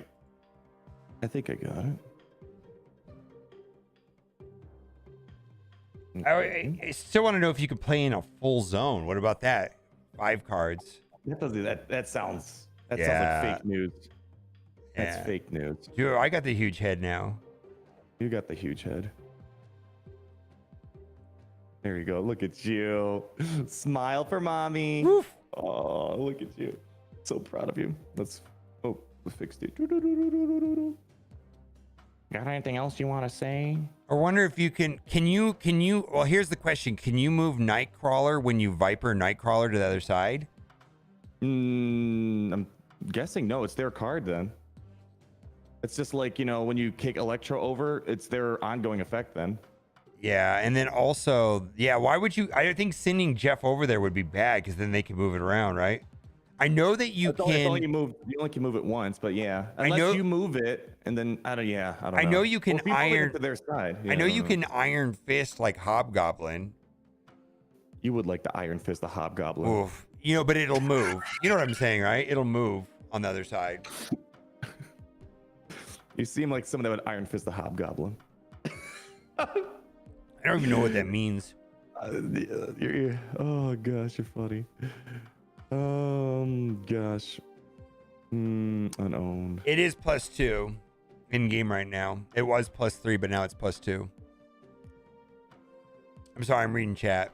No, you go for it now. I'm just putting what's it called? Whatever. There we go. All right. Are you ready, chat, to make the same video a second time? Yeah. All right. Okay, boy. All right, already. Okay. Hold on. Hold on. I gotta. Jeez, I forgot how to run this stupid thing. All right, that's the game. That's that. Okay. All right. That's all I need. I need to press 2 buttons. 2 buttons. That's all I need. Right?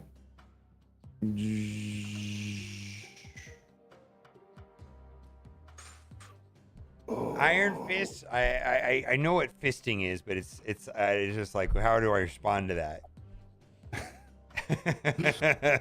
You're a changed man. You're family friendly now. All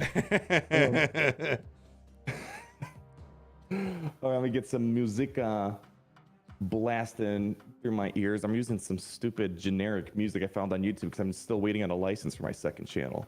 Dude, like, I want to use that intro that you made for me, but I'm just terrified that like 6 months from now they'll like, whoops, that's not copyrighted music, and then like they deep. But how many times does that stuff hit like 6 years later? Lately I've been getting a couple of like weird random claims on streams that are like 4 years old. I got one yesterday on a YouTube, nihilist stream from how long ago, right? Oh gosh, that's 2019, 17. Yeah, dang, that's nuts. Yeah, I've been getting stuff like that too lately. Then I've been going through that Samuel Kim problem too, which is really annoying. Is he just ignoring you? Is what? Yeah, I never got a response from the guy. I don't know. I have a conspiracy. My conspiracy is I had no issues until I started making music. But I don't know. Maybe, or it could be they got a label. They have a label managing their stuff. And maybe it's out of their hands and they just don't know how to respond. I don't know. So my experience with individual artists, like I had a guy who was doing stuff like on the side for Diplo, and he was a college student. He was making money, and then he gave me a bunch of songs and I put them into videos, and he said, yeah, use them, whatever. It's not copyrighted. You can use it. His label yeeted my videos like a year later. I used to play a song. You might remember. It was the Party Like the. People loved it, but it wasn't mine. And I stopped using it. Like, why'd you stop using it? Because I'm like, I can see it several years down the road. They could just claim 1,000 videos that I had them on. Yeah, so I'm terrified. Unless it's NCS or Monster Cat, I don't want to mess with it. Or on the YouTube library. Yeah, I'm not the doing license it. I have with my people is that I have perpetuity in terms of using that. Even if I cancel the license, I could still keep my old videos monetized, and they can't claim it. So all right, so the video and the lips are gonna be out of sync because what we're watching is his Discord feed. So there's some pretty insane latency. Until this video's over, the syncing is gonna be off on what you're watching because your YouTube Discord. Yeah, so the sync is gonna be off because what I'm actually see, like if I go right here, it'll be fine. Like right here, it'll be fine. See, the syncing's fine, right? But as soon as I go over here, it's through a like I'm watching. You're streaming to me and I'm streaming to them. Yes, it's getting kicked back like 3 times. Yeah, so there's gonna be a sync issue. All right, I'm ready whenever you are, bro. Chacho. All right, I'm ready. Let's do it. All right, let's go.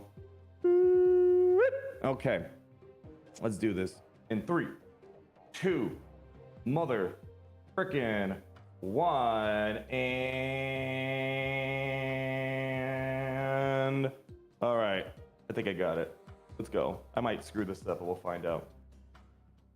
Yeah, I screwed it up. Where's the transition, Gary? God, you suck at your job. Jeez, dude, I gotta get rid of this guy. Frickin' sucks, donkey poo-poo. All right, let's try it again, idiot. What a nerd. Yeah, seriously, I'm sick of this guy. All right, here we go. 3, 2, 1. And no, Gary, no, stop. Turn down the music. I can't hear myself, you idiot! Dang, this guy's like blasting music in my ear. God dang it, dude. All right, Gary. Get your shit together. Very simple, man. No, you want to take it a little bit slower? All right. Okay, we're gonna take it a little bit differently. We should go back to the days where we used to clap 900 times and it'd be wrong. Oh my God. And you'd be like, all right, stop talking. I can't hear the clap. I convinced you that you don't need the clap anymore. You're welcome. OBS fixed the clap. No, it was Go XLR. Yeah. Oh, Go XLR fixed the. Yeah. Go XLR. Yeah. What a scam though. The pricing. In Vegas they have a Razer store, like a Razer store just for streamers, and they host like streaming events there, and they have their whole versions Go XLRs and shit now. It's actually pretty impressive. Road's getting into it too. All right. Yeah, $500 for Go XLR. What a scam, right? Yeah, but the mini's a little cheaper, but yeah, it's a monopoly for right now. All right, I think I got it now. You ready, Gary? Are you done sucking? No, you're not. Okay, geez, no, we're not talking about that type of sucking. Anyways, idiot. All right. Oh, baby, girlfriends! Welcome back, ladies and gentlemen. You're in the Kyber Empire right now, watching yours truly, the King of Trippy, God's gift to mobile gaming, the 8th day of freaking creation that they left out of the book. But let's not get into that. What we're talking about today is we're talking about all the future upcoming cards that are confirmed coming to Marvel Snap. And holy cow, do we have a lot of fun ones that we want to put on your radar. But join with me today because I can't read cards on my own. It's just too much for one King of Trippy to handle. So we're getting the second upcoming King of Trippy themselves, Mobile Gamer! In the words of Mobile Gamer, what's up, my guy? What's up, my guy? How's it hanging? We're doing great. I'm really excited to do this video with you. We already made a video on his channel. Check it out. Card in the top right-hand corner. It's more or less going to be kind of similar, but you know what? As we were going through that video, we learned some other things that we want to put on your radar. Let's get you guys on over here. We have a lot of cards that are unreleased, that are data mined. We're going to basically go over the cards that are confirmed coming to Marvel Snap in the foreseeable future, but obviously there's a lot of data mine cards. Like, look, Uncle Ben, there's an Uncle Ben unreleased version, but we don't know if that's ever coming to the game. What we're gonna go over are the cards that we definitively know are coming to Marvel Snap. And I'm gonna steal a little trick from Mobile Gamer that he showed in his video.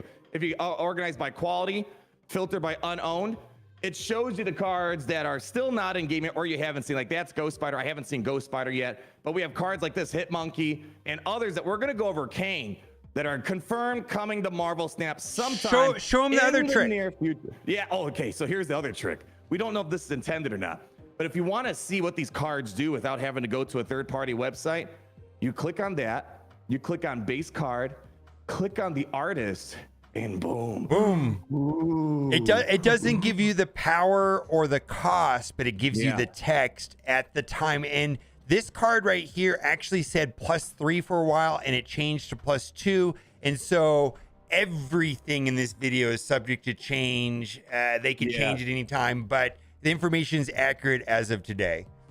Well, it's not subject to change. If you hit like on this video and subscribe to both of our channels, I'm going to expedite one of these unreleased cards to get into your inventory for free. So make sure you stick around at the very end. Mobile Gamer and I are putting it on an expedited process. This is not a scam.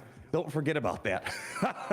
So let's get into it. We're going to talk about the season pass card for the upcoming season. It's next season, right? Inside of March is already coming around the corner. This is going to be the season pass card, Hit Monkey, and then we're also going to go over the season pass card that's coming out in April. Hit Monkey, I want you to take over. What's your thoughts on this card right here? Oh yeah, this seems like, well, first of all, gain +2 power, gain +3 power seems broken, right? Yeah. But even if you play this like with one other card, it's a 2/2. If you play with 2 extra cards, it's a 2/2. But I think there's going to be a ton of ways of playing this on turn 6 with Quinjet, Sarah. I don't know. There's going to be like a million ways of making this a 2/8 to whatever, right? I know this is going to be strong. Yes. What it comes to my mind when I'm looking at this is every season they try to boost a particular subset of cards. Silver Surfer targeting 3-cost cards, MODOK targeting discard cards, yada yada. You get the drill. This is targeting spam everything type of deck. So Sarah, Thanos, Quinjet, things that are throwing a lot of cards down. Yeah. This is gonna be helpful. So I think we were saying at best, this is gonna be a 2-cost, and then if you, let's say, drop 6 more cards on turn 6, that's 12. So a 2-cost, 12 power, that's a pretty good bang per buck value.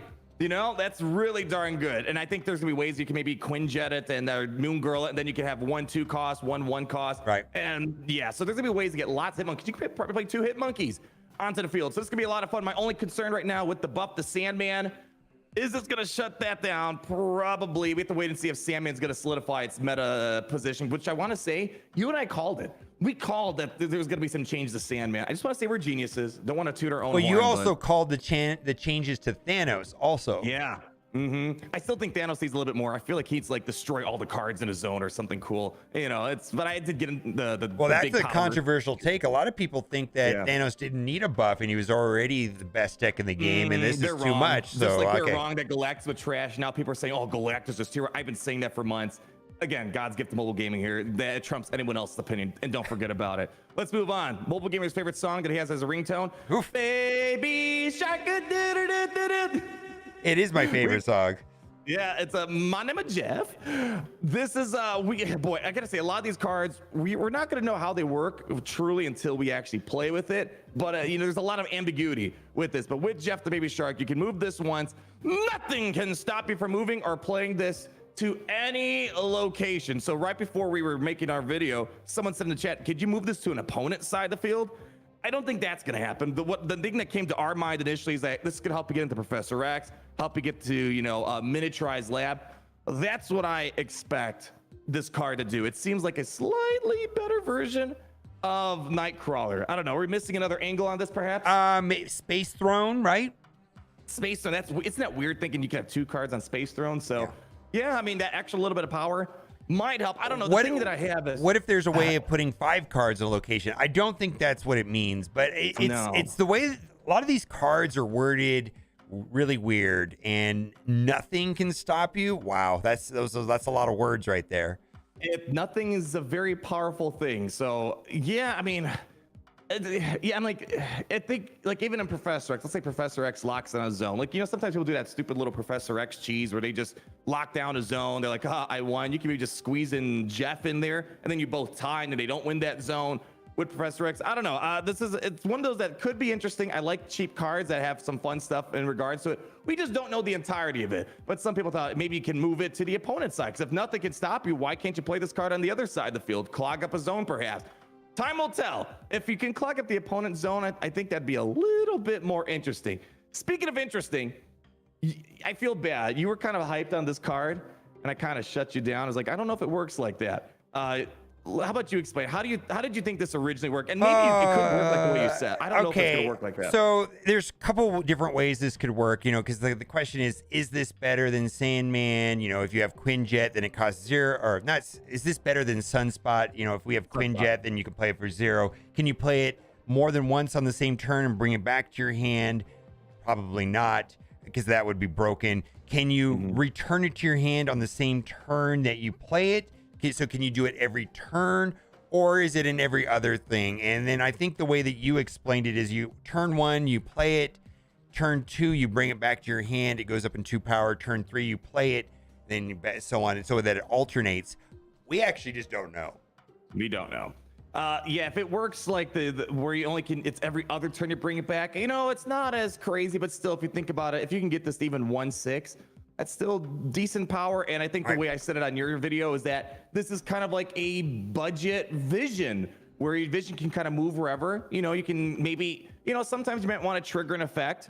And then, sorry, I want to bring it, like, let's imagine this. You want to try to win the raft, right? You play it on the raft. You take it back, you move the cards somewhere else. So it's going to give you flexibility to move around. And as you move it, you gain some power. And then you brought up the idea of Quinjet. You would need to maybe clone this card to get it to drop down in price, to play the Quinjet and make it a 0 cost card. But if you can make this a 0 cost card, or Elysium, you know, there might be some locations that make this a free card, perhaps. So there's going to be, I think, some fun use out of it. Yeah, Bast. I like 1 cost cards. What'd you say? Bast will work with this card for sure. Bast, I mean, I guess you could also use Mr. Negative on this, but I feel like if you're bringing up Mr. Negative, that's a little too late to bring out Kitty Pryde. So it's gonna be an interesting one. I'm not sure if it's gonna be the one I'm hyped the most about, but it depends how it reads. If it's gonna read constant power every turn, you can keep bringing it back. Different story. Master Mold. This one's also gonna be quite interesting. It seems like it's gonna be a possible answer for one of 2 things. One, we talked about Dracula, because with this, you're going to add 2 Sentinels to your opponent's hand. And this is going to be a lot dirtier than it sounds. But with Dracula, why is this going to screw the guy up? Oh, I mean, you can play this on the last turn, and then it adds 2 Sentinels, and then what? They're not going to get their Apocalypse, right? They're going to get a 3 power. But the other thing that's going to happen is if you play it early in the game, you know, you can only have 7 cards in your hand. You can't get rid of these Sentinels. Then maybe, I mean, it's like, what's that location? Triskelion, or however you say it. It's if you don't play a card, you're not drawing, you know, because your hand is full. So if you can clog your opponent's hand with cards like this or Black Widow, then maybe playing Maximus doesn't feel so bad. Maybe if they're not drawing cards, then Darkhawk is allowing them to have more cards in their deck. There's a lot. Maybe Ronin will be viable. There's a lot of things that'll work with this. I see. I think what you gotta explain though how this is really dirty. The dirty thing is it basically it's kind of a secret subtext. It's basically if your opponent has no way of dealing with it, instead of them having a max hand of 7, they only have a max hand of 5 of useful cards. Because if every time you play Sentinel, it's gonna put Sentinel back in your hand. So almost if you have no way of discarding it out of your hand, disabling, like maybe you have to play 0 and then play Master or play the Sentinel. It's gonna clog your hand up. And then you brought up the idea of Darkhawk. If they can't draw cards, that means their deck is staying pretty big. This I think is a lot dirtier than it's gonna sound. It really seems like there's only a few decks that I'd like this. If you play this and your opponent has a Dino deck, they'll like it. But I feel like most people find this really annoying to deal with. I think this is gonna be a good control card, controlling what cards your opponents can get in their hand. I like it. Yeah. Next card here. This is probably easily in my top 3 cards I'm looking forward to. Negasonic Teenage Warhead. This is, oh man, it's really dirty. I want you to read it. Go read, show me your reading skills. Well, after any card is played here, destroy this card and that card. And I think this is going to be amazing on turn 5. Let's say when you have priority, when you're winning a location, and that's situational, of course, but then it basically is going to lock up that lane or make it challenging for your opponent to get ahead. And if you have priority, you play it on turn 5. Whatever they play in that lane gets exploded on turn 6. If nothing happens, they don't play into that lane. You're still ahead on turn 6, and for them to take over that lane, then they're gonna have to play another card or 2 cards rather. I mean, it feels like Spider-Man kind of does something like that. It locks up a lane on turn 5. I think Negasonic is going to be able to do that, and plus, there's going to be obvious synergies with cards like Death and Knull and any kind of destroy decks. Yeah, when we were talking, the first thing that came to my mind was Moon Girl. You clone Negasonic, and you can play 2 of them. You can play 2 of them on turn 5, and basically you're planting landmines onto the field. Or turn 6, you play them in the zones you're winning, and when your opponent's trying to make an effort to win those zones, oops, sorry. I'm gonna pitch it this way. Remember, there was this one card called Leader. I don't know. I hear rumors about this card. Yeah, I've heard of that card. See the guy. I've heard of that card. Yeah. Yeah. Good guy. Nice guy. Yeah, that was the ultimate get wrecked nerf that I've ever seen. Oh, they yeeted that card. My goodness. Yeah, but this is kind of it's almost like a turn 6 Leader, I think, where you're not copying your opponent's cards in a zone. You're just going to destroy whatever plays they're trying to do in a particular zone. So I don't know if that's maybe a good way of pitching it, but I just wanted to make fun of I mean, Leader. there's always ways around this with armor and things like that. For sure. But even if you're ahead on turn 3, right? If your opponent is not playing, 1-drops or whatever, it's going to penalize, ramp decks or whatever that are playing big cards or Shuri decks, let's say. But if there's not a lot of, you're going to have to probably yeet a 1-drop in it to explode it, which is interesting, right? I have something that you're gonna really like. I know you hate Galactus, right? So let's say you have a Galactus nerd. They show up, they're feeling cocky. You just casually slip in that Negasonic on turn 5, and you're winning the zone already. What's a Galactus player gonna do then? And on turn 6, right? Yeah, because the thing about Galactus, you want your opponent, the person that's not playing Galactus, to have priority. And then you want to go second, but the problem is they play Negasonic. You're kind of screwed at that point. Right. Well, it locks you out too, so you can't play a card. But it's interesting. The zone, who cares? Yeah. Yeah. So I think this one's gonna be a lot of fun. I expect a lot of play action from that. I gotta just say, this mobile gamer, you're a Nimrod. I swear this is like an insult of some sort. I don't know why, but this is gonna be the season pass for. Gosh, I keep forgetting we're in February. In April, correct? I'm not really sure, but this is going to be the season pass card after Hitmonkey is the current rumor. Yeah, so it's April. Yeah, so allegedly it's going to be April. This one, when we talk more about it, it seems more and more interesting. The first thing that came to my mind was baseline. It's going to give ways for destroy decks to get into other areas that they can't reach. So think of Sanctum Sanctorum. If you're playing a true destroy deck, really the only ways of getting there are hoping that Wolverine flips on over there, or maybe bringing on Arnim Zola. This is one, it's kind of like a Baby Doom, where you can just kind of clone this card and get into other sides. However, if we go a little bit further, we think there might be a few situations. One, you might have lots of baby Nimrods everywhere. You just keep destroying Nimrods on turn 5 and 6, and maybe you're just gonna have a field full of Nimrods, kind of like almost Arnim Zoling them, because the baby Nimrods that were destroyed from the daddy Nimrod, right? They make their own baby Nimrods, so it just seems like it can just go out of control. So it's kind of like a variation of Doom. And I'm surprised you thought of this, because you're a Galactus hater. You think there might be a possible world where turn 6 Galactus is a thing. Well, okay, so the thing about Galactus is it needs ramp, right? And there's always been this mythos of a turn 6 Galactus deck, which is people have been talking about it more and more now that Wolverine's a thing. And the idea is that you play Galactus on turn 6, and if Wolverine's on the field and Nimrod's on the field, well, they're going to get into the location that Galactus is played in. And so maybe that's going to be a thing. A lot of Galactus decks have 2 win conditions, either Destroyer or Galactus. Destroyer synergizes with this card as well. Yeah, the Destroyer is going to be a lot of fun, because if you play Electro turn 3, Nimrod turn 5 or turn 4, Destroyer turn 5, destroy all the Nimrods, get rid of the Electro, and then just make Nimrod spread again. So this, I feel like after initial read, I think it's going to do a little bit more. Even better. Wolverine turn 2, Electro turn 3, Nimrod turn 5. Oh, man. And then Galactus turn 5. Take it a step further. Hulkbuster on Nimrod. Then you destroy it. You can forge it. You can Shuri. There's a lot of things you can do, right? Oh man, yeah, all right. This is good. I think it's a lot more interesting than what meets the eye initially. This one. This is in my definitely top favorite cards I feel like are coming to Snap that I want to keep on my radar. If I'm right, I think I convinced you this is gonna be a busted card. Oh, it depends. This what's his name? Stegron, however you say his name. What it does is on reveal, move an enemy card from here to another location. So you thought, you could be right. We don't know exactly how it works until we play with it. You thought this is just like another Juggernaut, and you thought it's going to kick someone over randomly.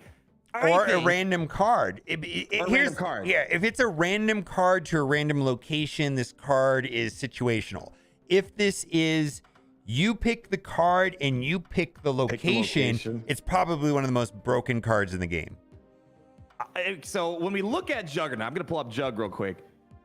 They describe this very specifically. That's not the same as what this card is saying. The key word being randomly. Juggernaut kicks cards to random locations. We don't know where they're going to go. And sometimes Juggernaut's a little awkward because it's going to kick a card into a useful zone, maybe in the Sanctum Sanctorum. Like, well, shoot. Also, another one, Nightcrawler, is kind of another one. It lets you just move a card where you want. So the question's going to be, I'm almost certain you can pick what location the card goes to. I'm almost certain because it doesn't have the keyword randomly. I feel like it's clunky, right? Because then it creates an extra step, maybe. I don't know. Like because here's the thing: is it has to the reveal has to resolve, right? Yeah. Because when you play a card, when you play a card, there's no guarantee it's going to resolve, right? You could be dropping it into Cosmo, let's say, or blind Cosmo, right? So then what? Is it going to give you like this extra clunky Daredevil step where you get to move it after the fact? I don't think that's a good idea because that draws out the game. If it just happens randomly like Juggernaut and you just watch it happen, you don't have to have any UI, no timer. Yeah. I think adding cards that add timer mechanics and extra steps in general is bad. So I just don't see it working that way. I really think it's move a random enemy and move it to a random location. I agree with you that I think it's a bad idea in terms of dragging out time, but they just updated Thanos in every freaking game. They give you a 10-second animation of the stones going into your I don't deck. like that either. I mean, I just feel like it was cool the first time, but if I'm playing a Thanos deck, I know that, so I don't need to know again. It's just like I don't need to know that I'm playing Thanos. So I hope that's not the animation they were talking about for Thanos. No, I really hope so too. I really would hope that if you actually play a Thanos with the 21 power, it gives you a special animation. That would be cool, right? That would be cool. Or they just do a 3D Infinity Stones at the beginning and you see them spin around and they shoot off into the galaxy and you gotta collect them all. I think that would be a cool thing too. I hope that wasn't the animation. Yeah, but if the animation for the cards going to the deck is too slow and not that interesting and unnecessary. But the point I'm getting at, they don't seem to care about dragging out time. Daredevil adds an extra layer of time as well. So I don't think they're that is the worst thing in the world to your opponent playing Daredevil you pass the turn, and then you wait an entire 10 minutes for them to play Professor X into the lane that's not occupied. Why is that a thing? I agree with you, but I think that doesn't mean that they're going to make this random for stag run. I think it's almost going to be you're going to let your opponent take their time moving a card over. I don't think they're opposed to making things that make it a little bit longer. I agree with you though. So this was up in the air. But it's the difference between being a situational average card or potentially the most broken card in the game, in my opinion. It's very 100%. Different. Very different. Like why do you don't even need arrow anymore? Oh my gosh, playing this on turn 6. Like, no, you can't put that card there. You put it over there. We'll have to wait and see. This could be broken, or it could be very situational. This one we debate about. Snow Guard. This is another one of those cards that are really up on top of my radar that I would love to get. And we also disagree on which aspect we like about this card. So with Snow Guard, 1 cost, which is fantastic.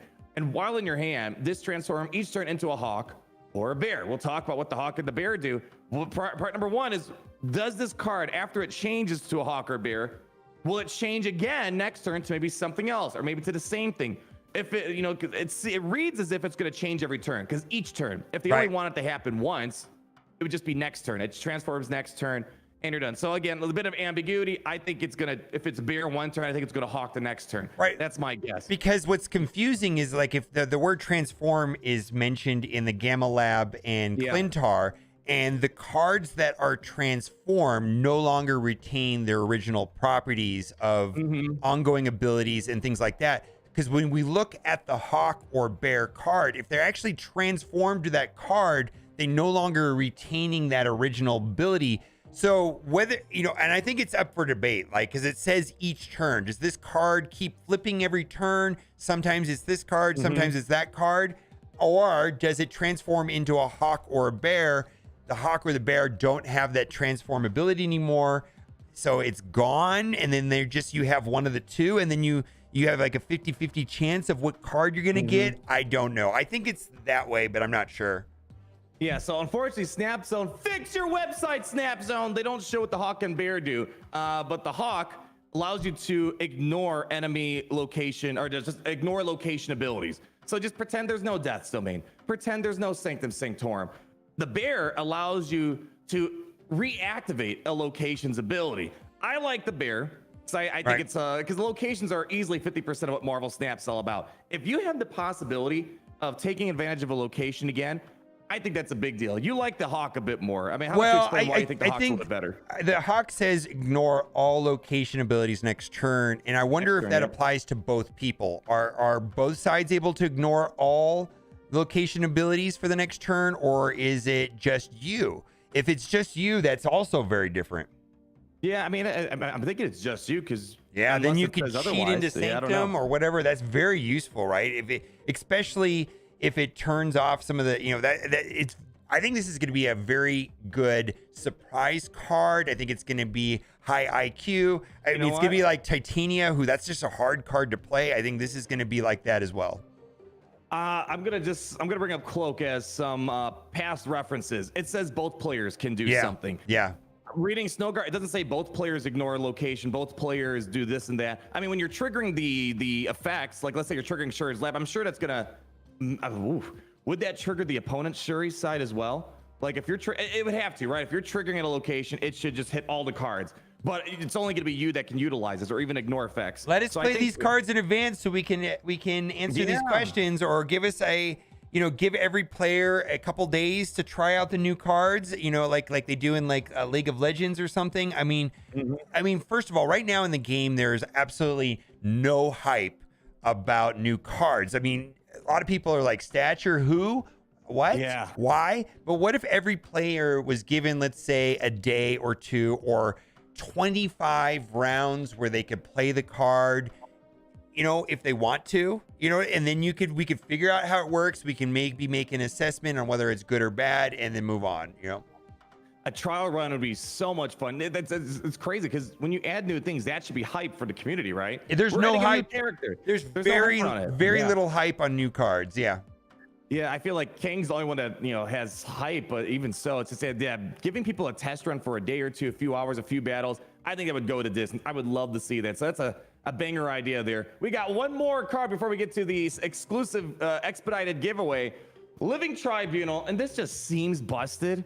My gosh. Living Tribunal at the, so we actually talked this a while ago. It hasn't been released in the game of like 100%, but we read this a while ago. At the end of the game, split your total power evenly among all locations. So an extremely souped up version of Mr. Fantastic practically. So if you, like you talked about Mojo World, if you're winning Mojo World, split that power across, taking the big Shuris of Red Skull, whatever the case might be, splitting that power across so it's not just contained in one zone. The craziest thing is this isn't an ongoing effect. This isn't an on-reveal effect. No. It happens at the end of the game, so it's going to mess up things like Captain Marvel, because Captain Marvel does not know how to work with end-of-game mechanics. And on top of that, really, it seems like the only way to stop this is maybe a leech, where you can leech them and then it'll cancel it out. Well, I mean, you have to have more total power on the field for this to work. And here's the thing. I mean, it's going to be situational. Let's say I have 10. I have a She-Hulk in one lane, and I've got Chavez in one lane, right? I've got 10 power and 9 power. Well, I mean, for you to use this card, you would have to have 30 total, 33 total power for it to work, right? Yeah. You know what I mean? To have 11 across all 3 lanes. I don't know. I think it's going to be, if you get some sort of fluke situation or a busted situation with Iron Man, Shuri, Black Panther, whatever, right? Then it's going to pay off. It's got to do something like that. Or you do Wong the Shuri into Red Skull, and then you split the power across the board or something like that. I think there's going to be ways to make this busted. I think there's going to be ways to counter it. Leech, I think Valkyrie's going to be great too. If you see someone's putting a lot of power in a zone, hit Valkyrie, and then Living Tribunal's what? It's going to split 3 power across 3 zones. So there's ways to counter. It sounds busted, but it seems like a lot of fun if used in the right situation. So out of all these cards, which one, if you had to pick one, which one would you buy right now, even though you know nothing about these cards because we haven't played them? Boy, there's so many to choose from, and I think all of them have their merits depending on whether or not they work a certain way or not. And I feel like we've got too many questions. I think of the most broken card will be Estegron if it works where you could choose it. That's the card that it just depends on how it works, because they don't mention randomly. And I just don't think they're gonna let you move your. I don't know. We'll have to see. I don't know, man. Never say never. You don't know. This is the same thing. If it reads that where we can move a specific card to a specific location, hell yeah, this is gonna look pretty good. But you know what also looks pretty good? We are gonna expedite one of these data mine cards to you immediately. So make sure you like this video, and then we're gonna double check. You better go to Mobile Gamer's video, like his video too. Because for everyone who likes this video today, Mobile Gamer, I didn't even tell you what it is. What's the expedited data mine unreleased card giveaway? I don't know what your giveaway is today. Do you want me to do exactly? I forgot. I don't know. I need your honest opinion. We're talking Jake Jonas. Oh, Jason! God. Your emotes are ruder. This is actually data mine. I have no idea if it's a joke from the developers, but I don't know. I don't even know. You know what? If this is an actual card, I will buy it day one. I will use it in every deck for the future. Your emotes are going to be a lot more ruder. Miss Marvel, they changed the finger positioning on her a little bit, you know? Wow. Oh man. Okay. This is a lot of fun. Be sure to check out Mobile Gamers channel. Anything else you'd like to say? Like and subscribe. I don't know. All that YouTube stuff, right? Tell YouTube we're doing an all right job on here. And more importantly, always remember this. I'm going to quiz you on this. And it's great to be in the Empire today. I'm so proud.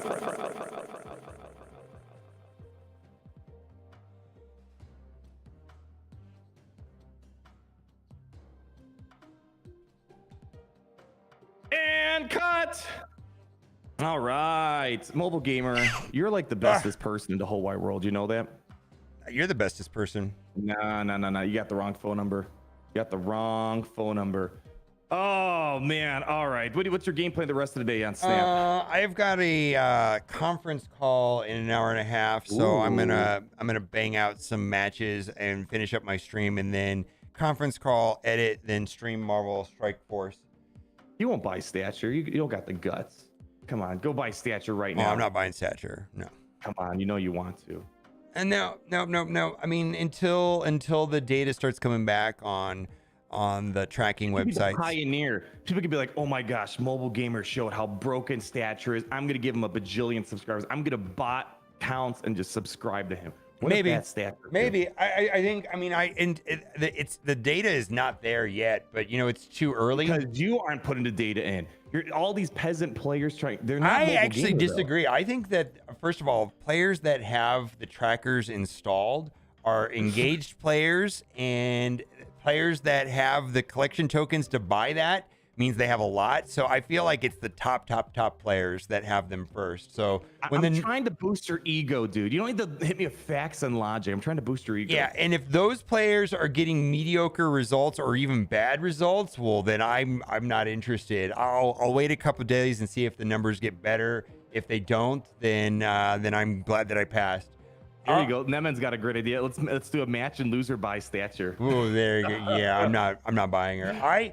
She showed up and I just ignored it. Like I think I'm gonna have to start buying cards at some point because I've got 19,000. But like when we went through these lists right here, we have all these amazing cards. How long does it come out? Nimrod several months out. We read Living Tribunal in January and it still hasn't come out. His silhouette's in the game now, so. Okay. Yeah, I mean, what is it? 4 new cards a month or something? What do we have? Shadow King, Ghost, Stature, King is next. So it's about 4 new cards a month, right? Yeah, I mean, here's the thing. Battle Pass card, $10. You get about 6,000 tokens anyways for free. So you get a second card. Third card, $200. Fourth card, another $200. So is Stature, first of all. What if you and I make a pack? You and I make a pack so we can review all the cards and not feel like left out peasants. You buy half the cards, I buy half the cards, and then we both test it out on each other's accounts. Okay. I mean, that might actually be a practical solution. I think we can make a pact I can on that. afford all the cards, like if I wanted to. Like it's just it seems I get it. I just don't even have that much interest in Stature.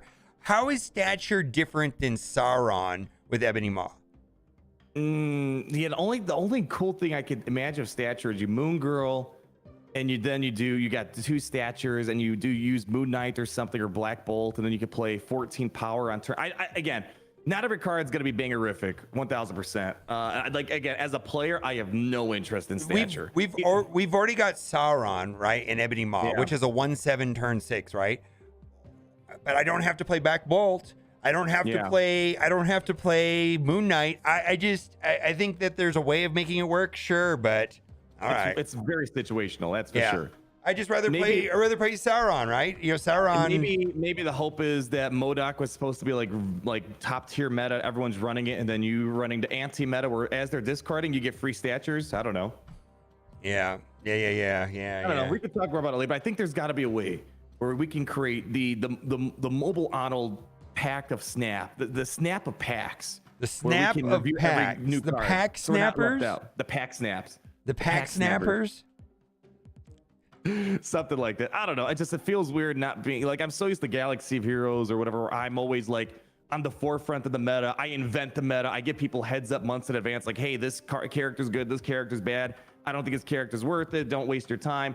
I don't know. I feel like you got to get us into the ringer, man. I feel like they have a test server where you can play against bots, and they have opened it up to content creators once in the past already. So, they let Jeff play it like Thanos in advance against bots and Galactus in advance against bots, and I think he was able to make videos about it. Wow. So it is a thing. It is a thing, but I don't know if they're gonna. I don't know what's gonna happen with it or not. Just something to think about. Food for thought. Food for thought. Well, I'm gonna let you go so I can use the restroom. I'm gonna let you finish. In the words of what can I say? I'm gonna let you finish. But Beyonce had the best music video of all time. And that's how you got to end the conversation. You ever heard Kanye when he interrupted? He got on Taylor Swift's stage when she was getting an award, and Kanye is like, "I'm gonna let you finish, but Beyonce had the best music video of all time." And while Taylor Swift was giving her like acceptance speech or whatever it's called. We should have known then. You should. We were talking about him yesterday too. I just because when I was in Chicago, when was that? 2017, 2019 in Chicago, dude. Like people there were fanatical about Kanye. It's like their hometown hero, right? It's like somebody from Chicago, this monstrous town, actually made it, right? It's like, oh come on, it is like Kanye. I wonder what it's like now. It's so weird though. It was actually funny. After his downfall, he was actually found at a hibachi restaurant at a mall, like a few weeks ago too, which is kind of funny. How? I don't know how that guy can go out in the public. My goodness, like being that famous, infamous. That's what happens when you lose your. What he worked at Adidas. He can't go to fancy restaurants. He just goes to mall food now. Guy's worth hundreds of millions of dollars. He can go anywhere he wants. Oh man. All right, I'm gonna use the restroom. I'm gonna let you go. At the every time he's done, he's sick of me. He's like, I gotta go poop. I had to go pee this time, but I gotta go. I had to go for like an hour now, so it's catching up. All right, you have fun. Thank you for letting me waste your time. You never. Oh, all right. Talk to you later. Bye. Bye.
All right, what's guys? So thanks for hanging out with me, and I want to play Shuri a little bit longer today and see how this goes. Let's see where we're at. 23 minutes until the reset.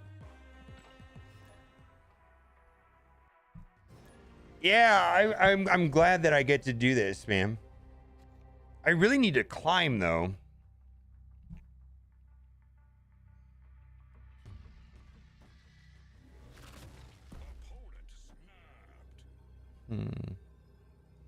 We're gonna retreat.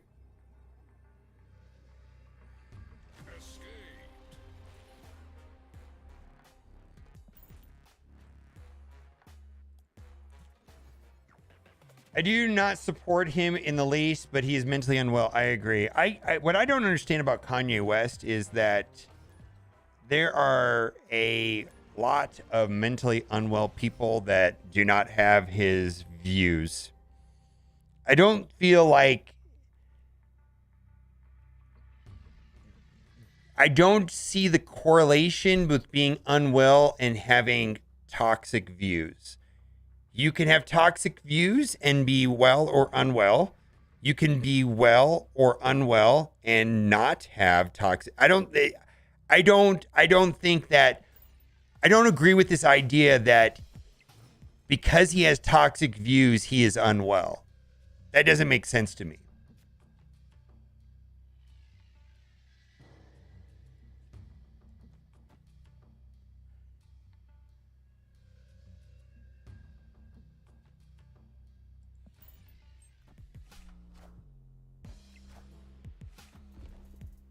So yeah, so his views were underneath all of that, and being unwell has nothing to do with it, is what I'm saying, right?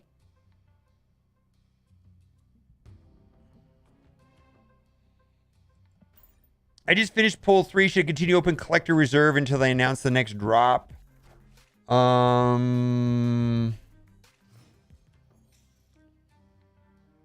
Good question, by the way. I wanted to get Knull, so I opened my collector reserves until I pulled Knull. Now that I do not care about any of the Series 4 cards, I am saving my collector's reserves. Yeah, that's great for me. Not great, but at least I still have something, right?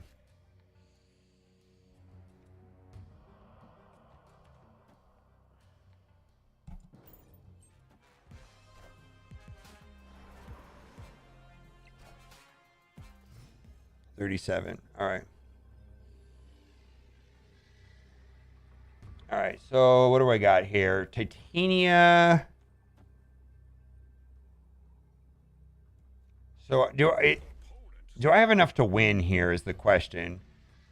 1, 3, 8, 8. 8 plus another 3 is 11. Do I want to go over here?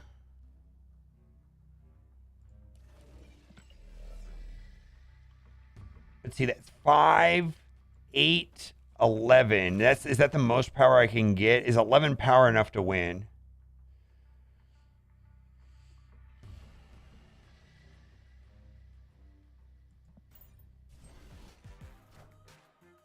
Ouch. Wow, that's why we lose. He deserved the win there. I didn't even think about that.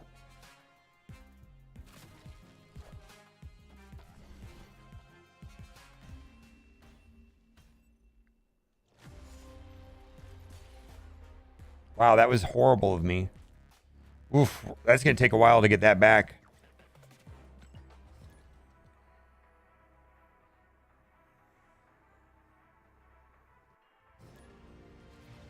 Shang-Chi for the win. Boy, that was painful, chat. It's ultra painful. We're giving away cubes. So I peaked out at 132 cubes the other day, and now I'm down to 129. This is a reality. Feels a little bad. Feels bad.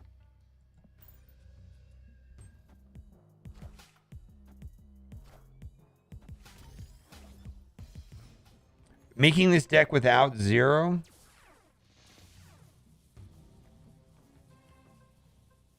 If you were going to play this deck without 0, I would not run... Well...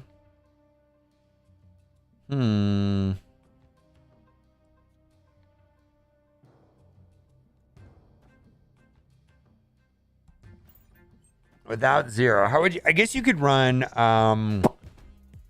What would I do if I wasn't going to run 0? And how important is 0? That's a good question, right?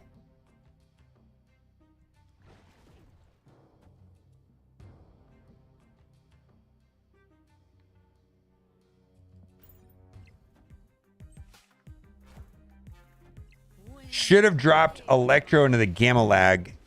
100%. Didn't even think about that. 100%.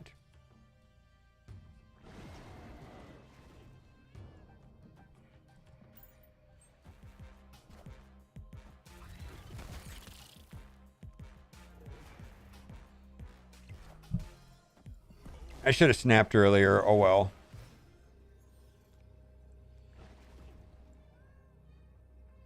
I should have snapped earlier. Oh well. All right. We're not playing well. Cerebro 2. Yeah, I should have snapped earlier.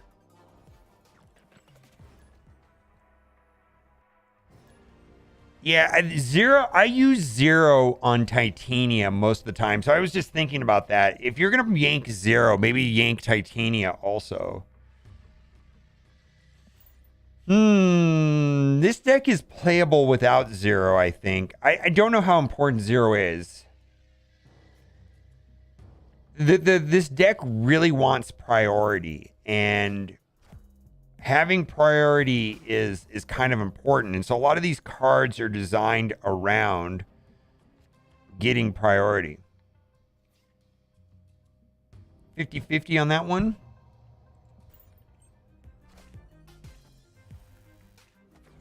All right, well, they have to spend the energy now. Or they have to... Yeah, we lost that location. It was a 50-50. We're going to retreat.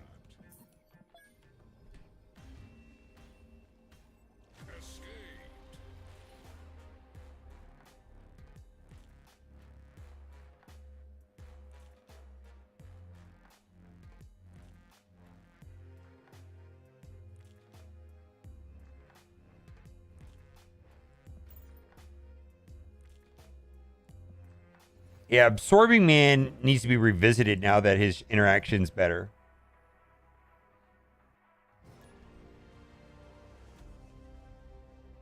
Sarah, what are you talking about? Sarah in Surfer Absorbing Man? That doesn't sound terrible.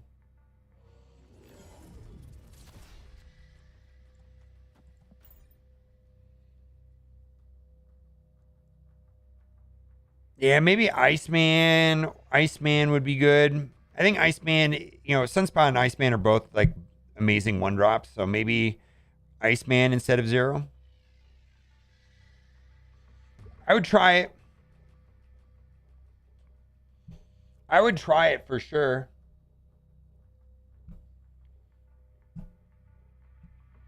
Your Darth Raven? Raven? Nice. Everybody's got different names here on YouTube.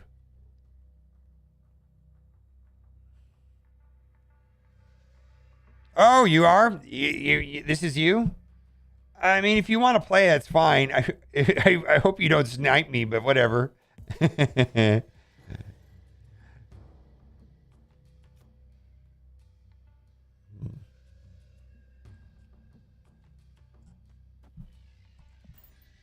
8 cubes? No, wait, no. Where are you at? Do you need the cubes? I'll give you the cubes if you need them. Or if you're at like 90 something.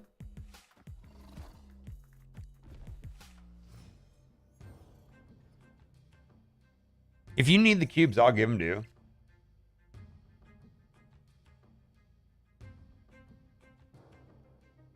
Oh, all right. You can have it. You can have it. Yeah, you can have it. You can have it, my guy.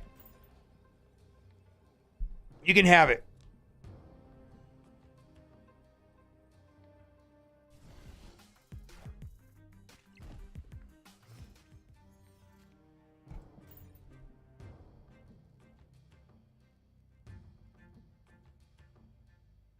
Yeah, you can have it. You can have it.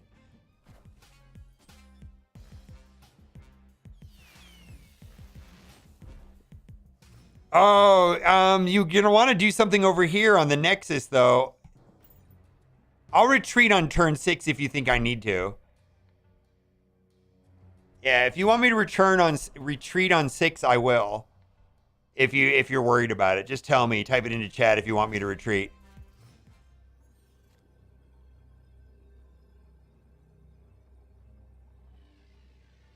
You're good? Okay, I'll hit in turn if you want. I'm hitting in turn. You want me to hit in turn?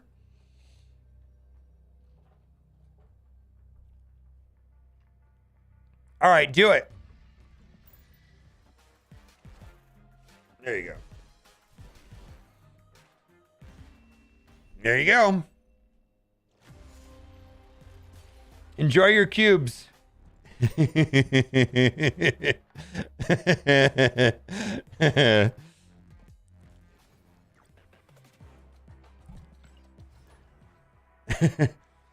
Hey, not a problem.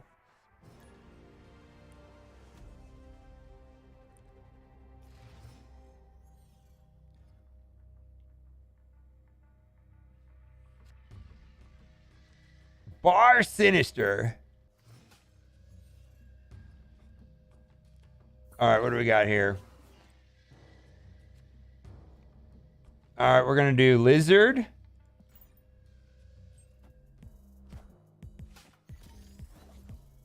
Hey, man. People have given me cubes before when I needed it. It's not a thing, right?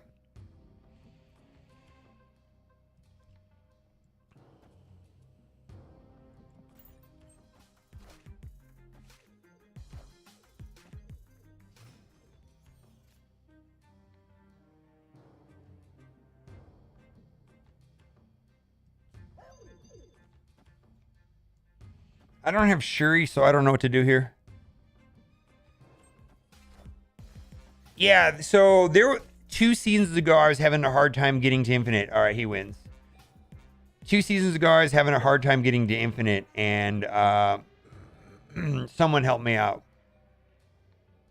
which is super nice.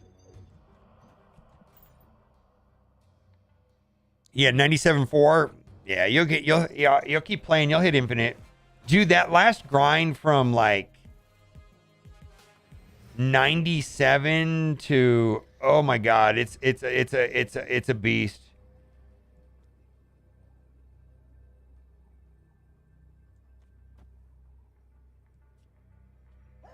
I think they have Taskmaster. Yeah, I just don't feel like playing this. I really don't.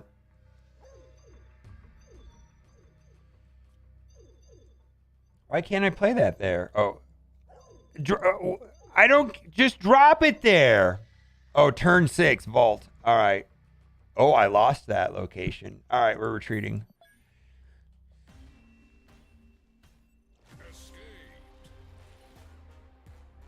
I don't mind donating cubes after an infinite either. Like I play to win. Like I want to get back to 132, but if someone in chat is, you know, needs the cubes, then I'll give it to you every time, man.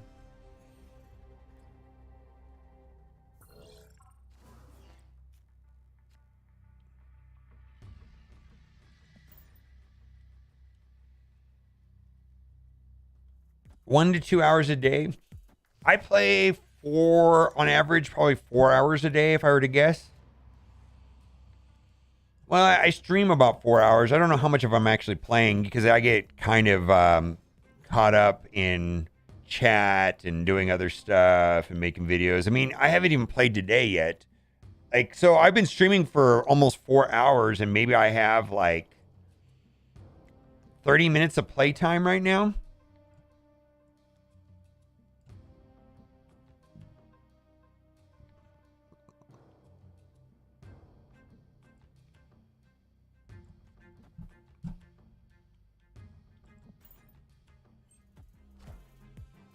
Why 132? What do you mean?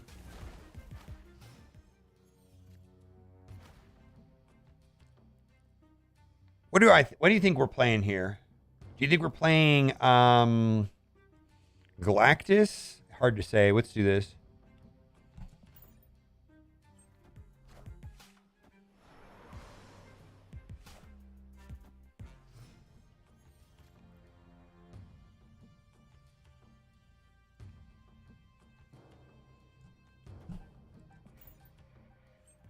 Why are you trying to get? Because I was at 132 like the other day.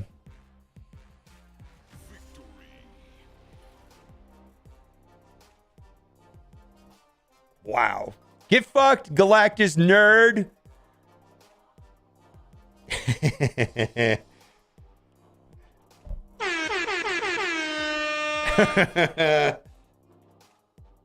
Not a conspiracy. They have said cube rate is taken into account for matchmaking. Just to know how it's taken into account, and they specifically said that they don't use your deck. Is my only contention, because I went back and reread the quote. It says that they don't use machine learning, and they don't use. It does not. The matchmaker does not look at your deck. Does it look at your deck's MMR though? Is the question.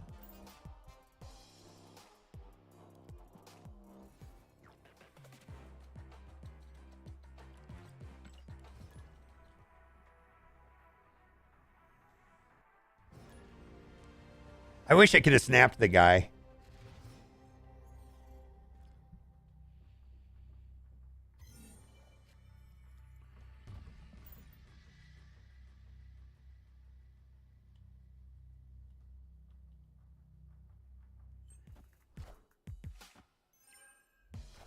I really like this game. I think about it too much. Hey, man, I am convinced that it knows your deck. I'm sorry. I'm convinced.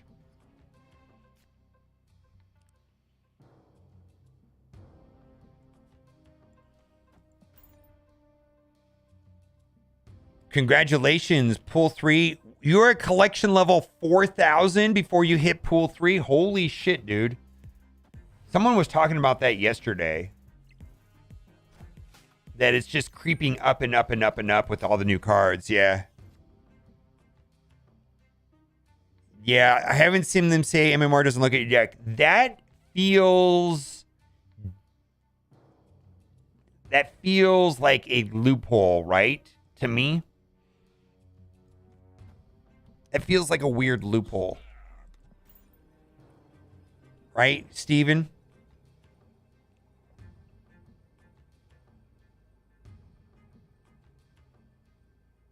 I bought only one pull 3 card, and it should have actually taken me past. All right.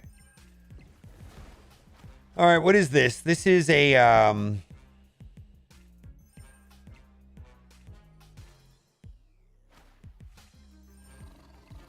What is this?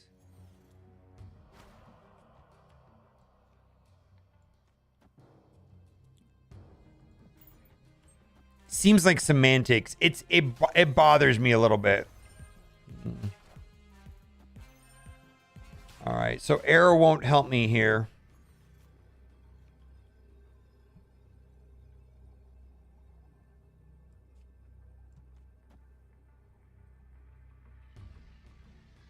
We lose to Shang-Chi. Shit. Do you think they have Shang-Chi?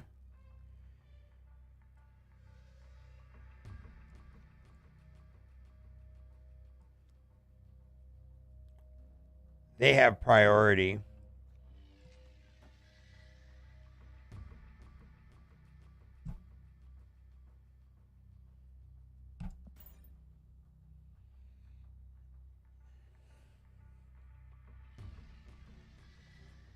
They either have it or they don't.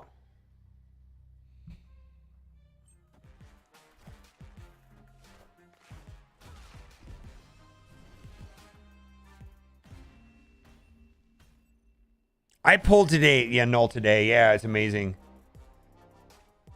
I wonder if this deck is dead. I mean, maybe not. I mean, I just gave away 8 cubes, so that doesn't count.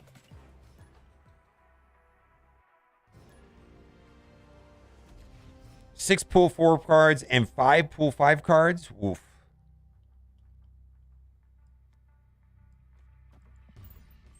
Yeah, I don't know what happened there. Yeah, I don't know what happened.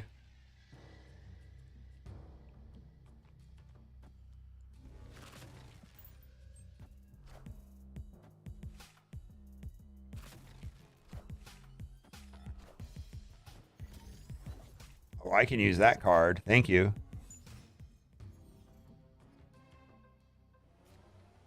Luke's bar.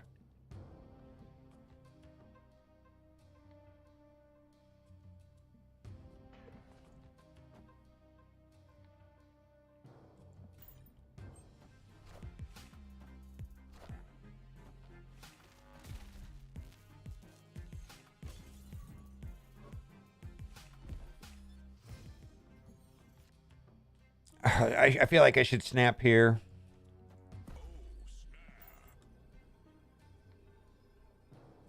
Oh, ongoing effects are disabled. Yeah, that was a misplay then. I didn't really want to play Cosmo there. I didn't want to give them a Cosmo, and I didn't really want to give them... it was a misplay, but at the same time, I probably should have just passed on the turn and soaked up energy from Sunspot. Now that I think, well, it's 1 extra power, but I didn't want to play Cosmo there.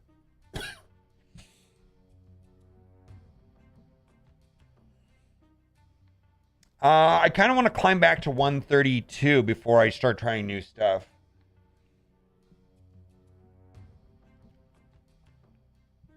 See if we can get back into 132 pretty quickly here.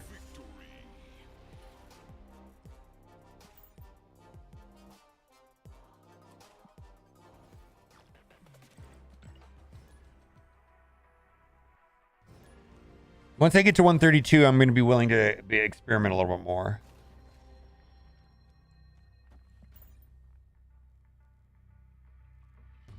Yeah, that number, that 3K number, is going to be moving up though. The more pool 3 cards that they keep adding to the game from pool 4 to 5 is going to make that number go higher and higher, right? Nice.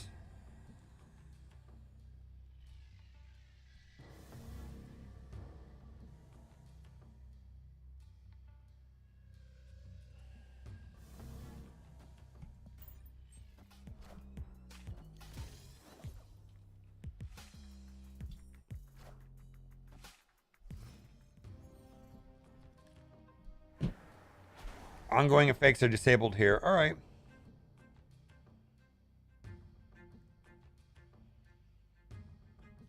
I just want to keep priority, I guess.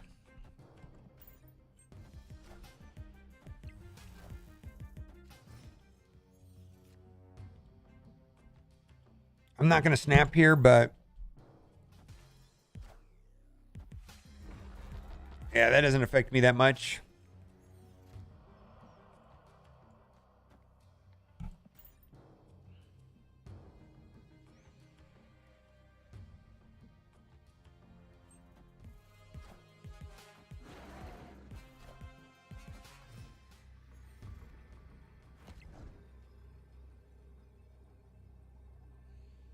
I have priority, so let's just do that. I don't know. It's worth a cube. I'm not going to snap.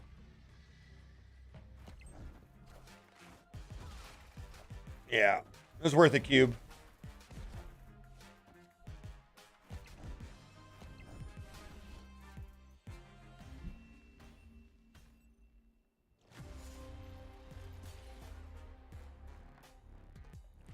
Straight counters, it's the thing. Feels that way.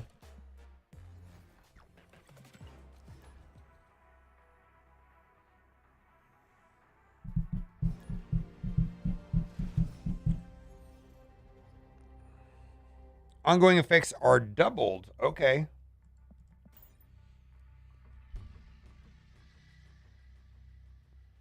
It'd say soon enough, closer to 3,500 for Series 3 complete will be the norm. Yeah, it feels that way.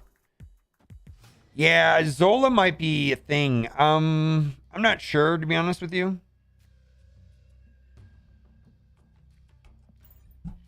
This deck seems to have been streaky lately.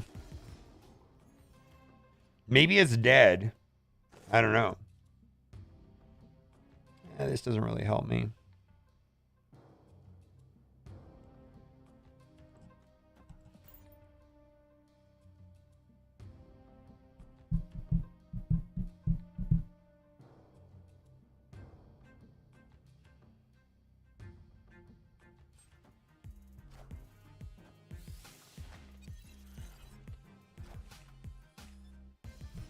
Not snapping? I am snapping.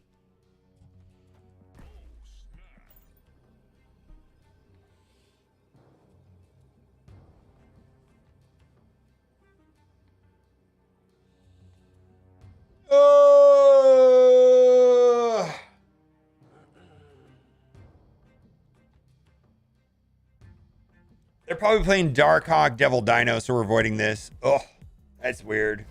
All right, well.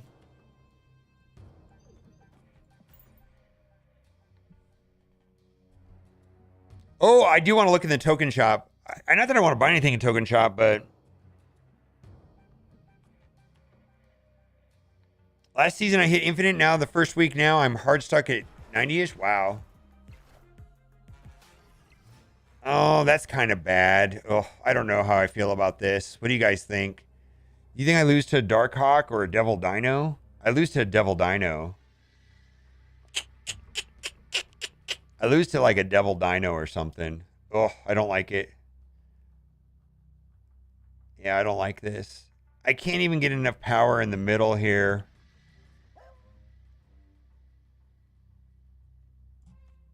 Yeah, that just doesn't win. It doesn't win.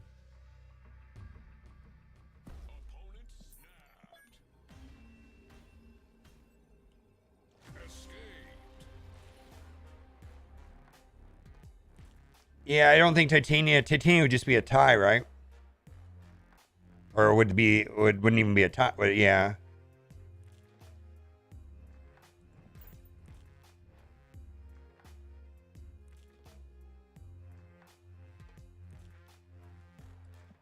Well, hang out. Maybe the deck is dead. Maybe there's just counters everywhere. That's a thing too, you know. The meta shifts. Yuck.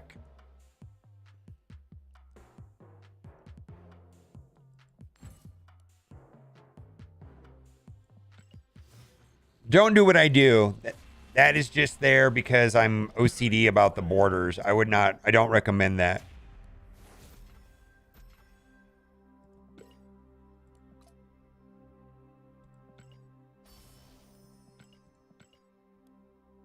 Chuma border? Does that help me at all?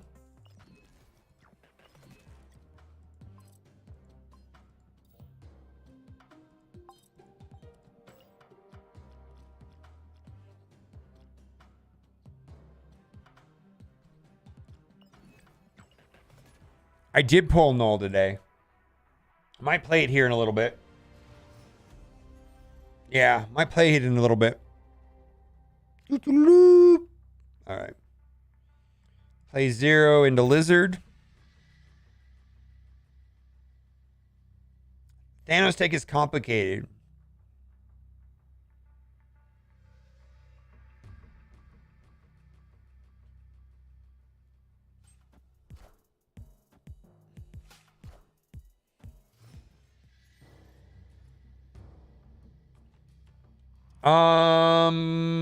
What do I think about the balance changes? I'm glad they buffed cards. I think that they want to make Thanos one of the best. I like the Sandman change for sure. The other 3 cards I think are great. Darkhawk is kind of a nothing, maybe. I don't know. I'm not sure that Darkhawk needed a nerf. Like, I don't know if he's needed a nerf right now. I mean, he just seems like kind of nothing. Oh, draw into air. Oh, there we go. Look at that. Should I snap right here? Yeah, we're snapping right here.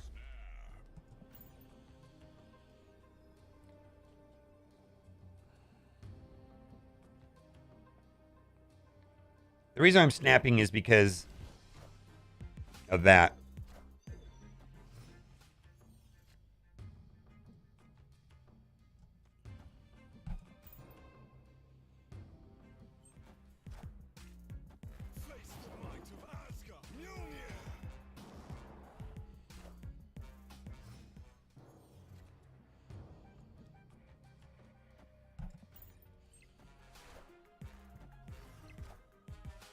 I have priority, right? So I win.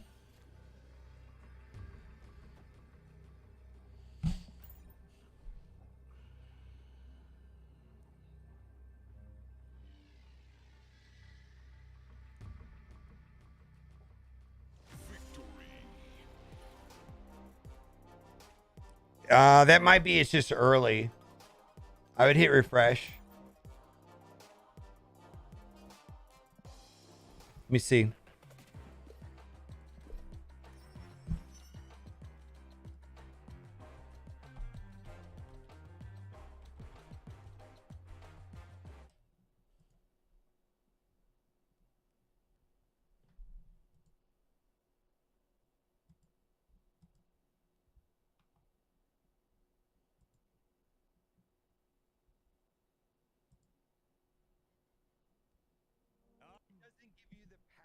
Or the cost that it gives you the text at the time. And this card right here actually said +3 for a while, and it changed to +2. And so everything in this video is subject to change. They can change at any time, but the information is accurate.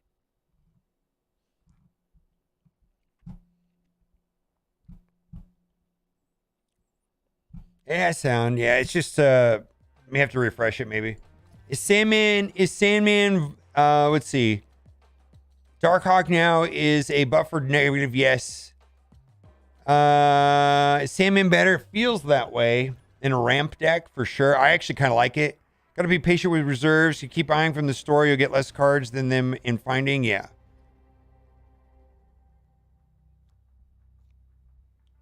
I might play that.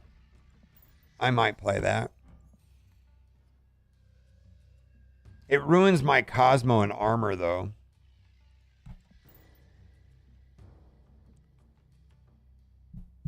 It feels like Sandman is more playable, for sure. I don't know, different is the right word. He's definitely different.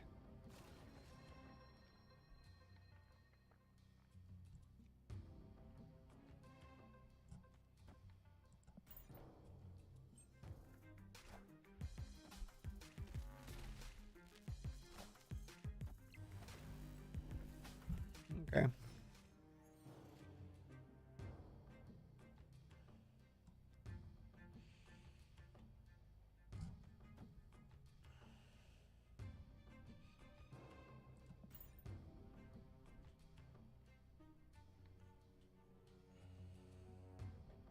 So what I did there is I screwed the Galactus play.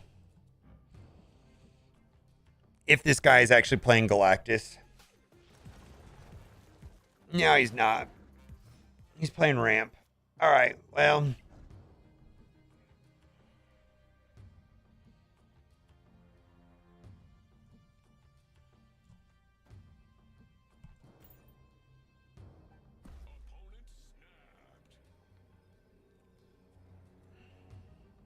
All right. Was he going to leech me here? Magneto?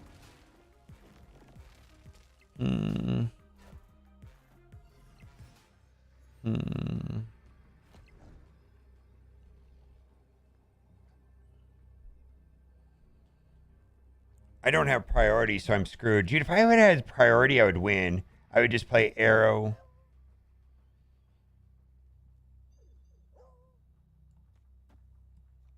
Is this going to work? It's not going to work. I don't have priority. Why couldn't I get priority? Oh.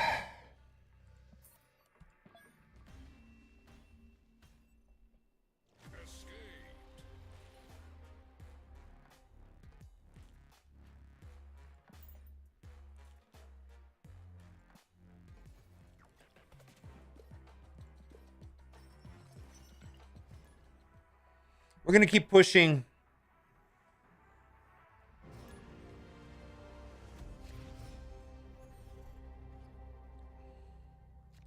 TWA. Well, I have okay cards.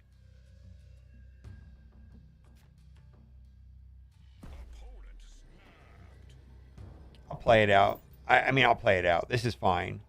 I actually have a lot of power. Turn 3.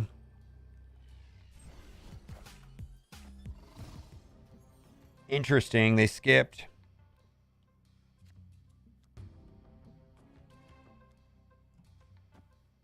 And then I've got a 1-1-7. A 3. I got 10 on the last turn. All right. What, they think they have a She-Hulk or something?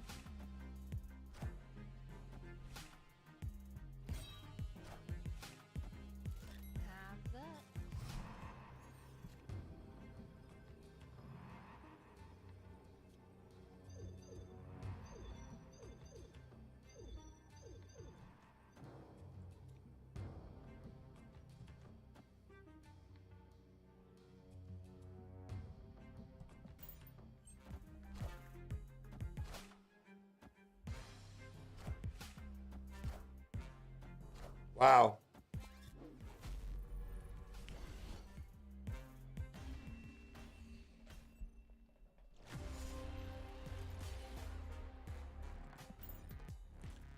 Yikes.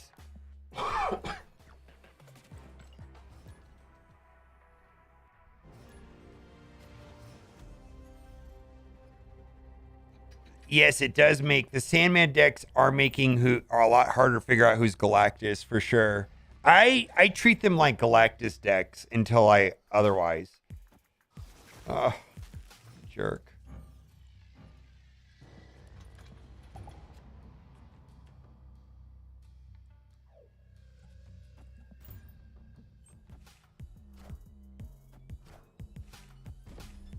What's the point in the nucleation? It's a nothing burger. Live from the Daily Bugle.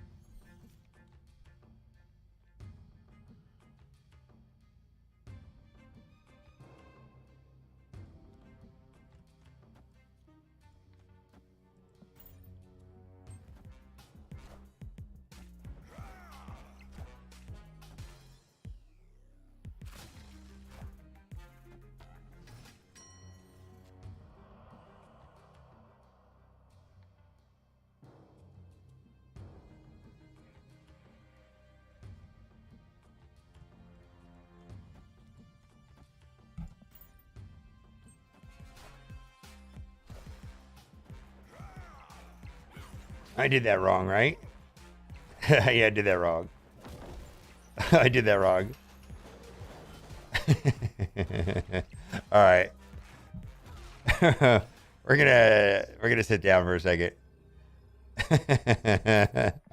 All right.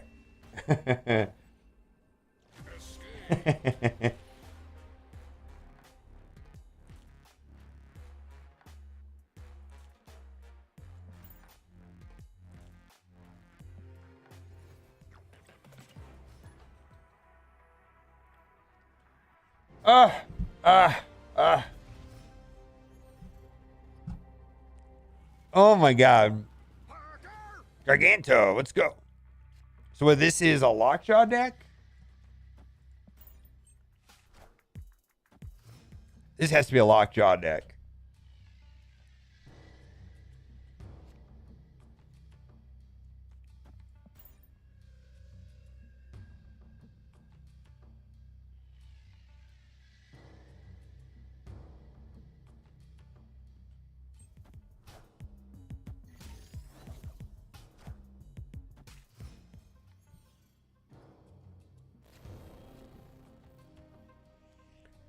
Might as well play this because Zero is not going to counter anything, or Cosmo's not going to counter anything.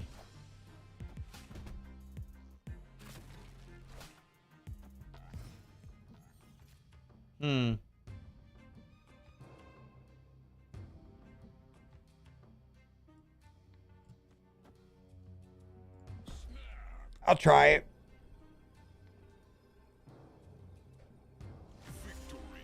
All right.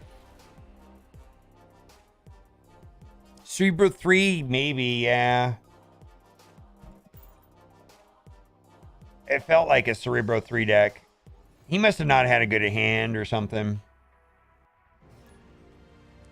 Let's see how this deck is doing for today. I don't think I'm playing... Well, I gave away the cubes to somebody in chat, which was fine. Yeah, well, it's fine.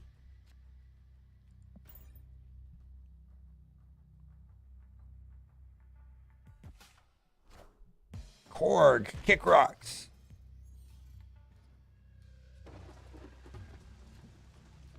Boy, I'm hungry.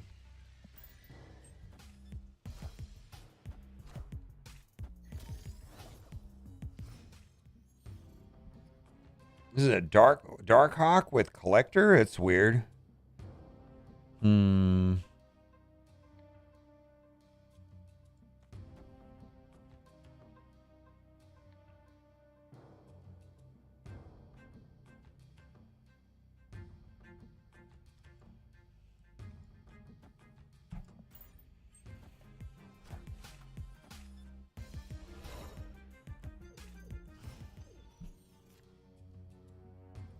I mean, this is okay, I guess.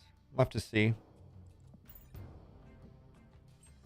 At first, I thought it was add 3 cost from your deck and thought it was pretty good. And at first, I played it and realized it was a random 3 cost and I wasn't a big fan. Yeah, there's not much to it. It's nothing. Yeah, it's a nothing day. All right.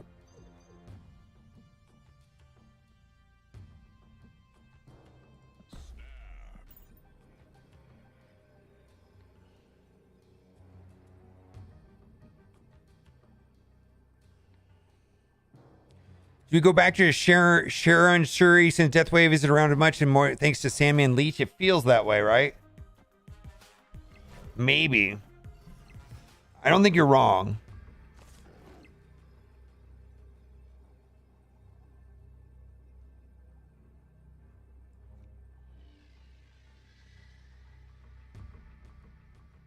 Oof. Do I lose to they can't play Arrow there. I don't know. This feels okay. I think I got it. I'm trying to figure out how I'd lose.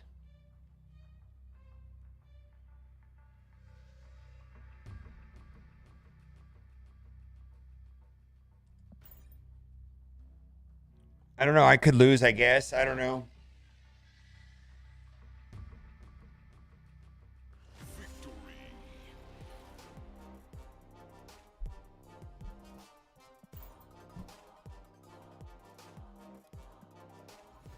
Do you think I should just try the going back to the? I feel like Cosmo won me right there. I might go back to the Sauron deck. I don't know.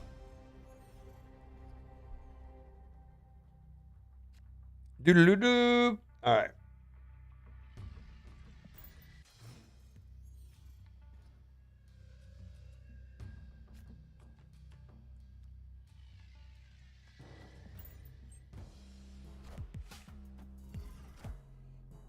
Do I want to play Lockjaw? Is this worth even playing? Ugh. I feel like I can really mess myself up if I play Lockjaw.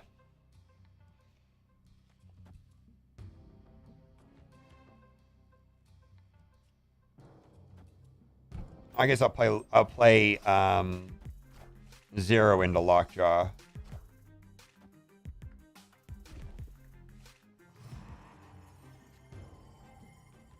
Actually, that's better, right?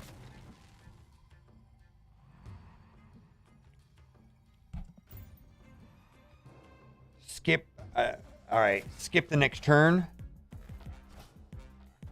Yeah.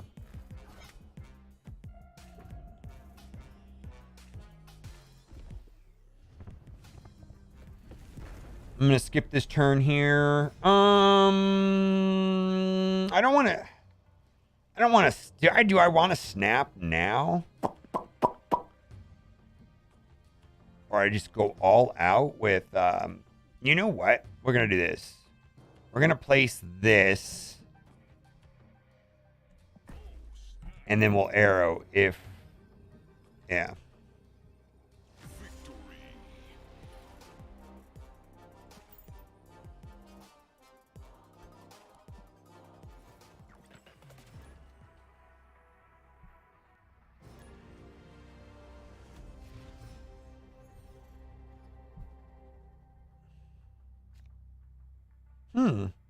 All right.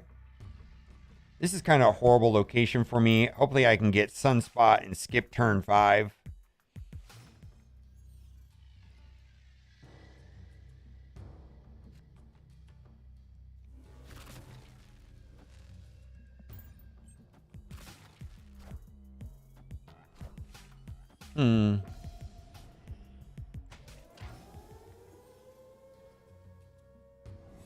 Yikes, rocks.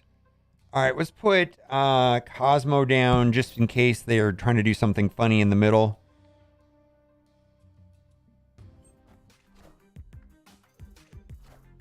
Lockjaw Infinite She-Hulk deck. What a banger. Thanks, man. Yeah, that's a good one. All right, no more of that for you. I don't know if this is good or not. I don't have a win condition really, but now they have an arrow in their hand. Ugh. I have nothing I can play. Ugh. I mean, I could draw into She-Hulk and that'd be amazing. That's the only thing that's going to help me win right here, really. I don't think this is good. I mean, I guess I can play a 10 power lizard and then arrow them on the last turn if I have priority. All right, let's YOLO it.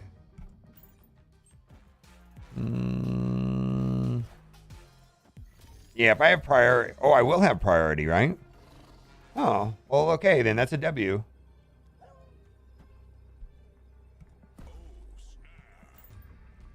Maybe, I don't know. He's got Quinjet. Yeah.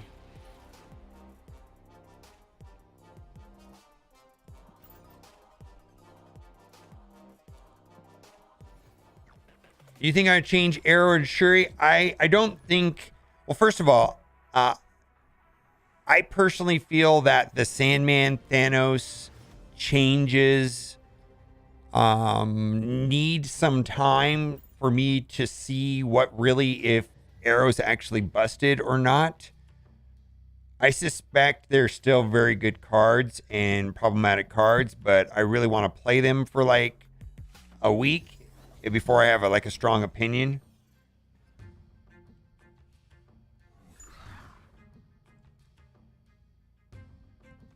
Come on over here.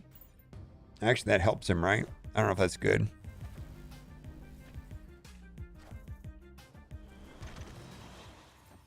Yeah, I don't like that. Oh, look at that.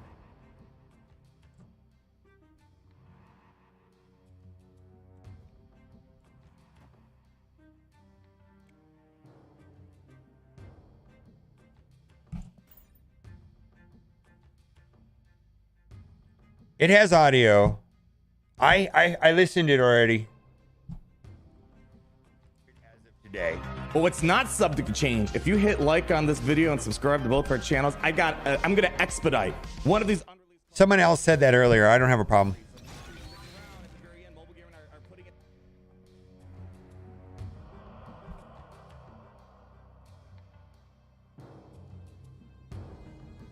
Hmm.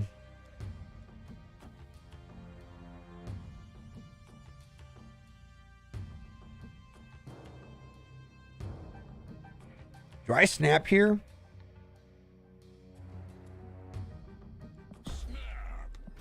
I don't know, man. I don't know what they're playing, but if I have priority into the last turn and then I can arrow and potentially win, yeah.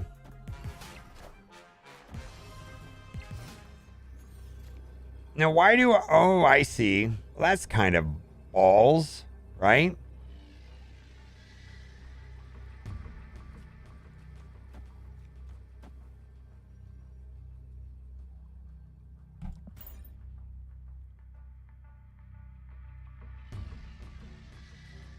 Actually, I should have arrowed Titania. I didn't play that right. Well, yeah, I didn't play that right. I should have arrowed. No, it doesn't matter because we're fine. We're fine because they got 3 cards over there. We're fine. All right.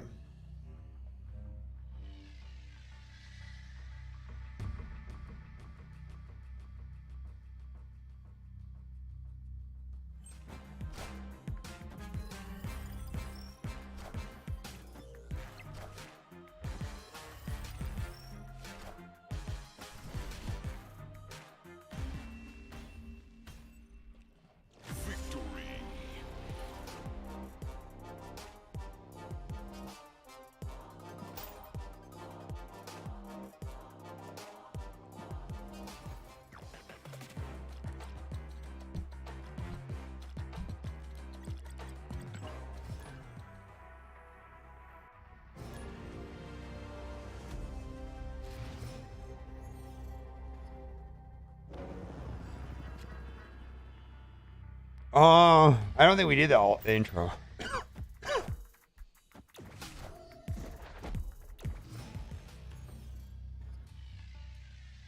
Hmm.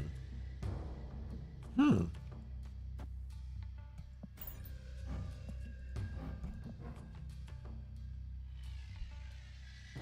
Hmm. Hmm.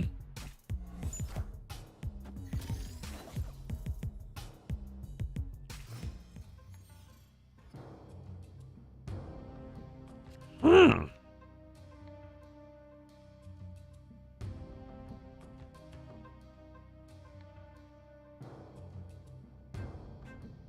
I don't really have like a solid win. Yeah, kind of I do. Yeah, I do. I can play Shuri, She-Hulk, Taskmaster into the middle, and they're just gonna bounce everywhere. Oh, you jerk.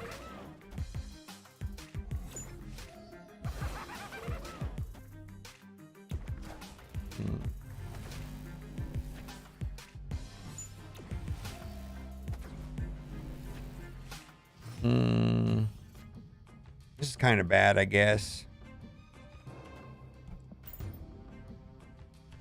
Maybe not. Yeah, maybe not, because I'm going to have 30 power in the middle. And then, no, I'm going to have 60 power in the middle and 60 power on the right. And then I'm going to have another, yeah, that's not bad. Wind, aid my hand.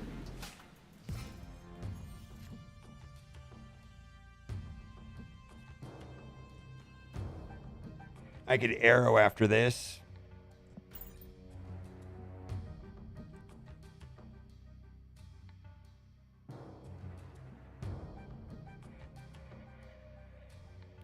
I can't advance 92 for 4 days. I'm kind of in a rut myself.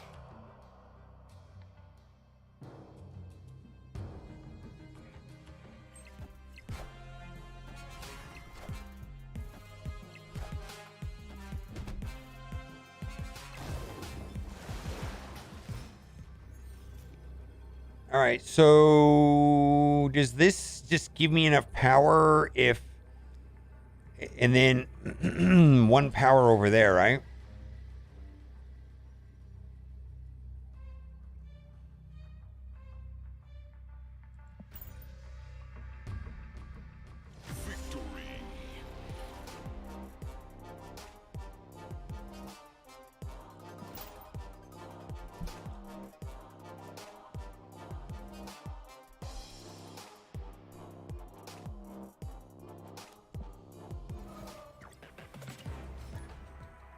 When in doubt, snap. I don't know about that, man.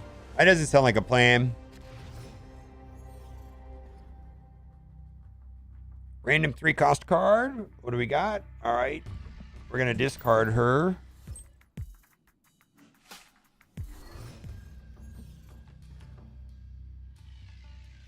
Dark Dimension. Not incredibly helpful.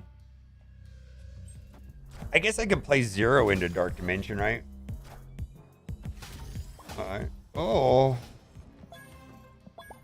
Oh. After you play a card, double its power. Alright. Let's do this.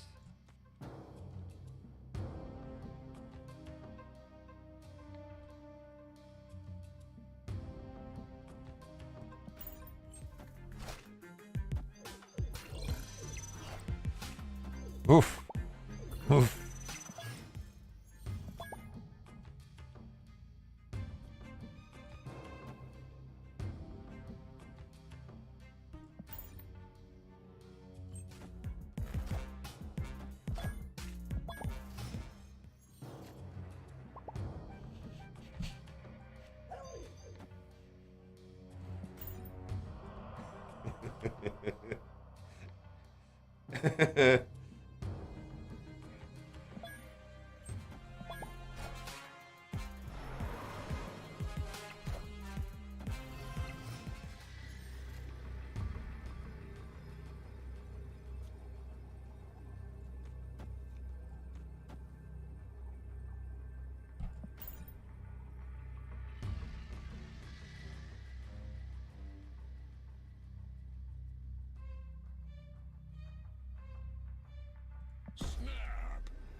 All right. I don't see him staying in. Maybe. Yeah.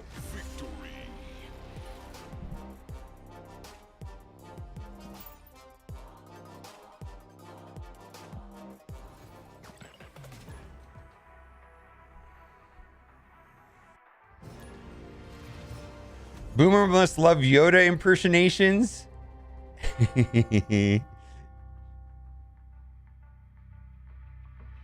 Snap on Shuri, not always. I don't snap on Shuri as much as I used to because I'm a little more scared of certain types of decks.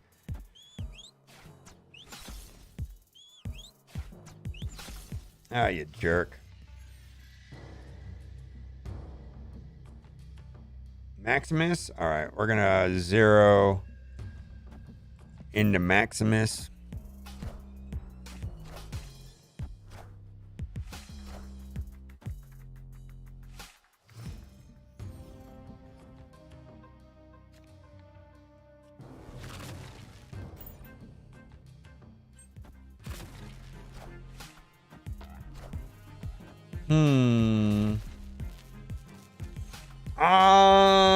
I'm gonna snap into this. Because why not, right?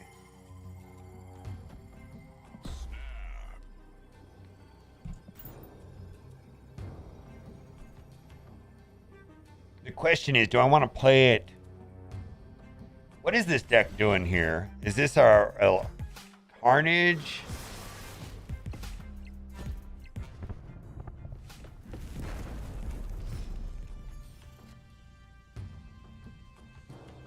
I mean, if I can keep priority into the last turn, then Arrow wins, right?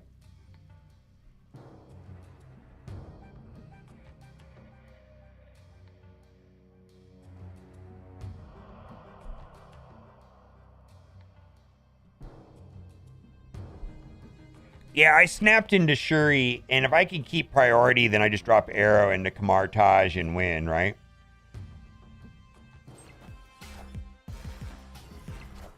Wave, all right. Cool. What do you got here? What do you got, my guy? All right, what's he? Wolverine? All right.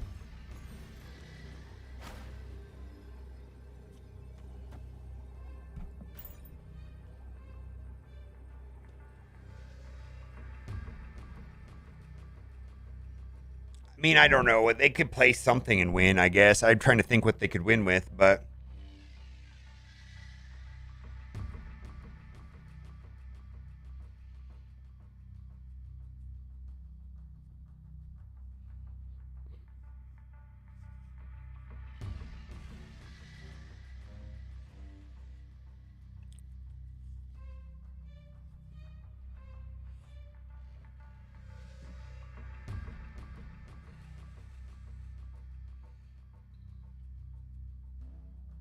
Doom? Does that win, though? Oh, Doom might win.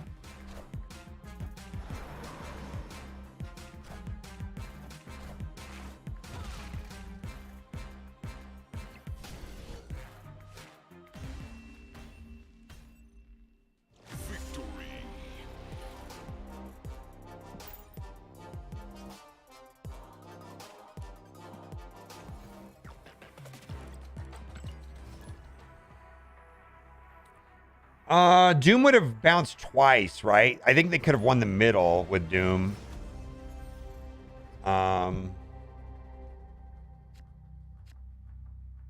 It's possible, I guess.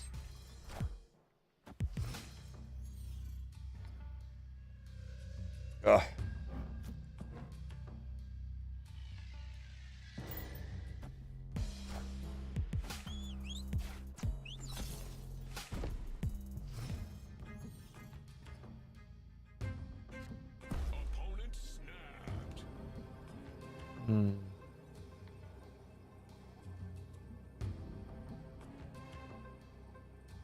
I kind of want to stay in.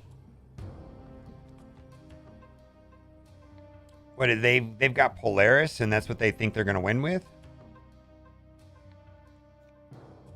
All right. Well, I'll let them have the Polaris, right?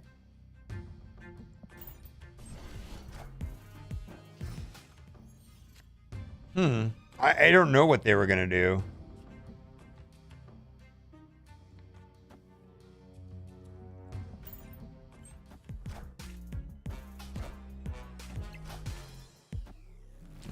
This is Doom or something. I don't know what to do here. I really don't. They're going to play like... Are they going to play like... Galactus?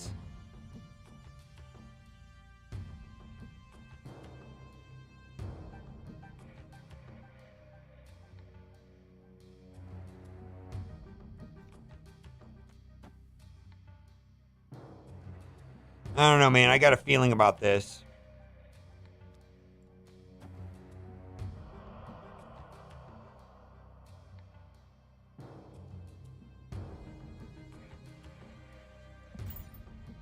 Wrong place.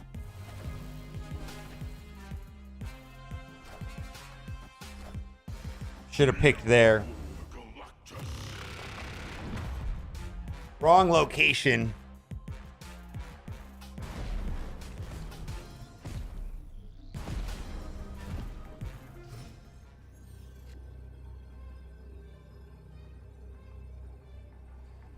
Wrong location. I should have known that a Galactus player does not want priority, and I should have done it there. That was a misplay on my part.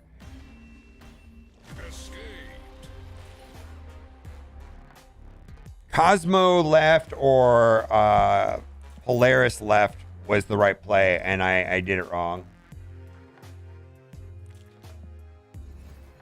because they don't want priority. So of course he's going to do it into. I just thought he would, yeah, and then he wouldn't. He definitely did not. Yeah, I did that completely wrong. I just misplayed it because he didn't want Mindscape around. He wanted Mindscape to go away.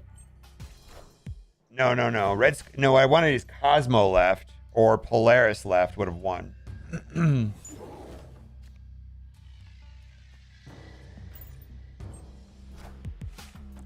So that way they don't get their big bad blown up by Shang-Chi. So they can play Knull with Knull and death with no repercussions.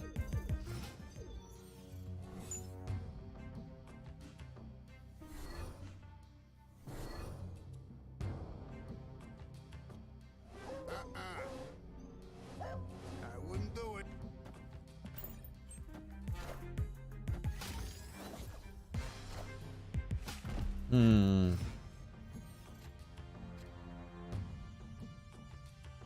I'm gonna pass here and soak up the energy.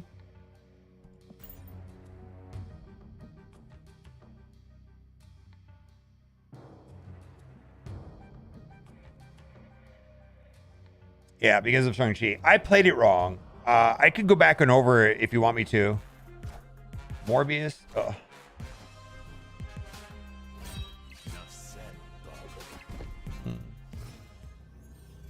This kind of feels good, right?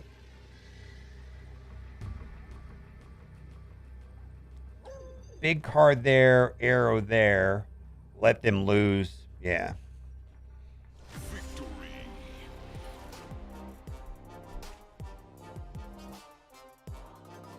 There are other ramp. Yeah, everybody's playing Sandman ramp right now, so you kind of have to like look at it. But they dropped Yellow Jacket. Yellow Jacket is a Galactus deck, like it was telegraphed Galactus. There's no ramp deck playing Yellow Jacket right now.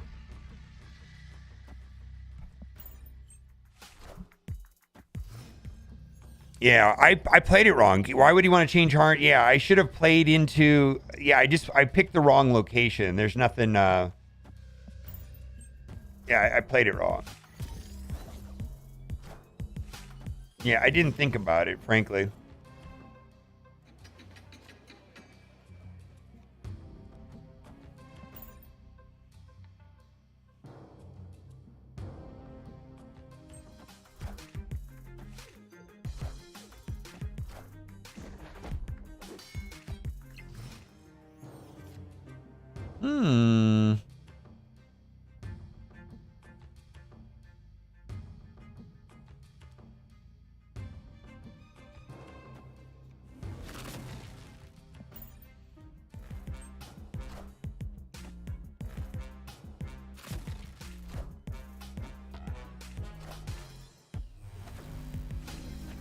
Fine.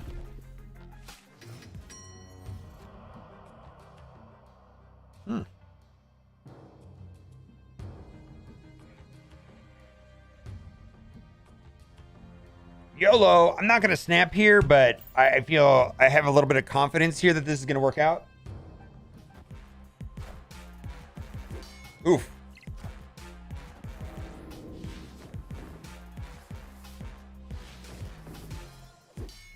Is that good for them?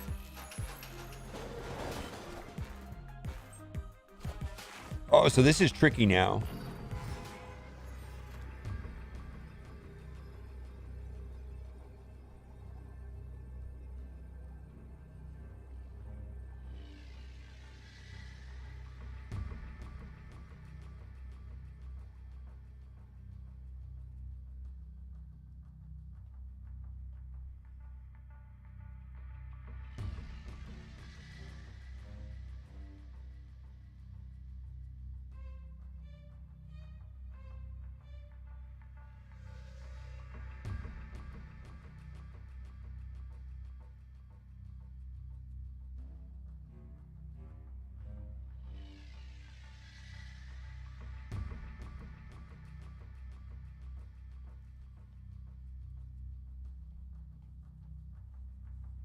I actually don't like this.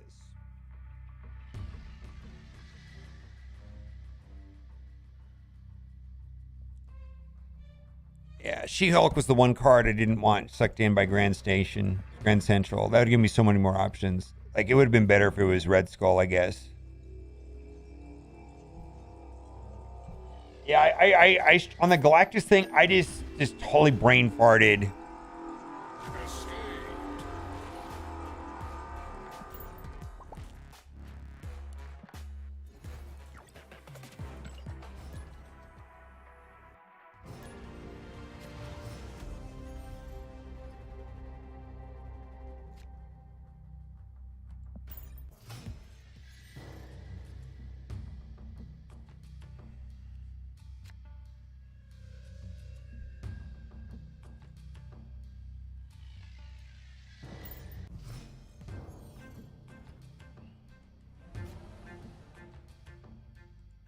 Hmm.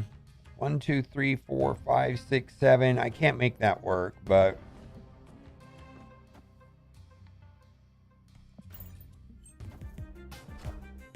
nice.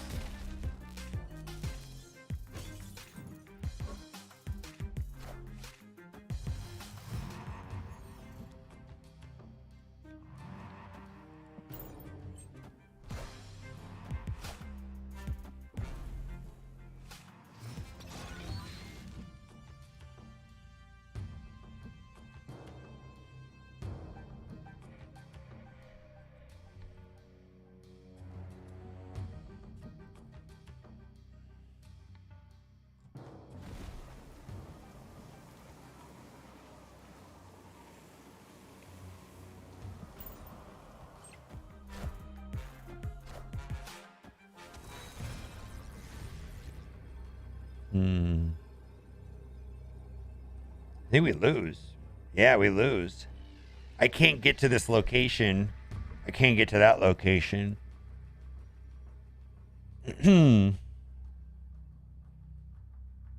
Nice.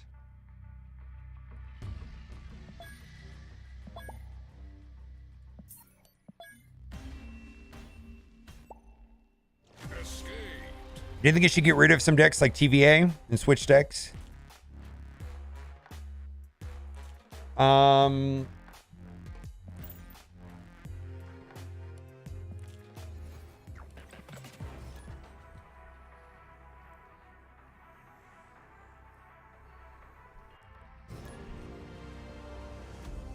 If it's annoying for you, it's annoying for your opponent. And the reality of it comes down to, is any given location giving me an advantage or giving them an advantage? And then you attack or is it neutral? And then you play it accordingly. Whether it restricts your play or not, I think is a frustrating way of looking at it. Like, I think you'd just be frustrated.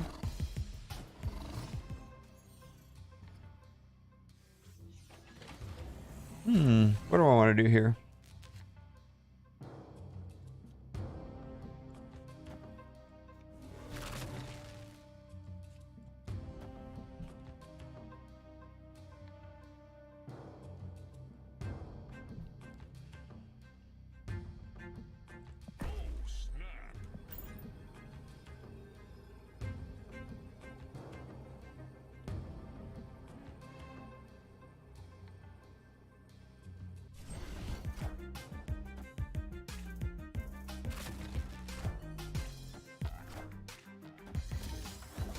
Choco Tuesday is great.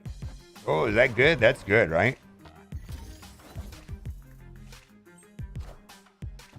Wave. All right.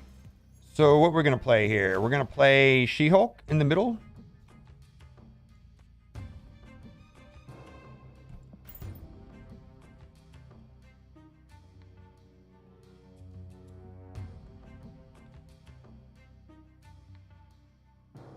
So when you see TVA, if you're running a deck with big cards, you're at a disadvantage. When you have TVA and you're running a deck with cards that can push out power quickly, you're in an advantage. And that's the only way that's how you have to look at it.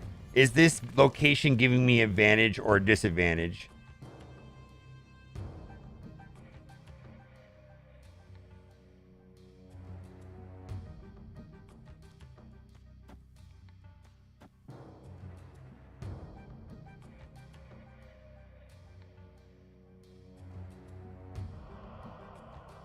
I think I lose.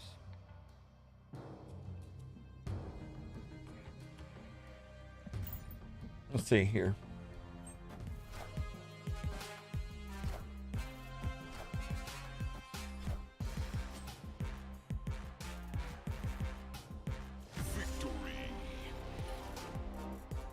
I've come across a lot of Sandman. That's actually why I'm playing this deck.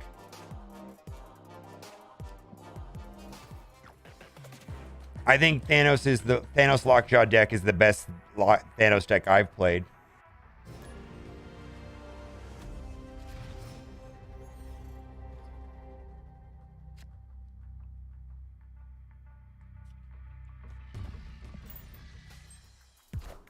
In the current meta, Shuri without Sauron better. I'm not sure. The Sandman deck has maybe changed my mind, but when Deathwave was dominant, there was no question, in my opinion, that this is a better version than the Sandman version. Like, because of Deathwave, this is better than the Sauron version, rather.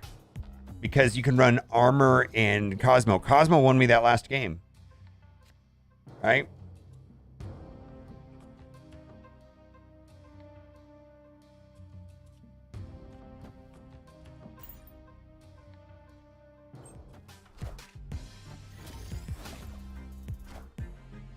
Ugh.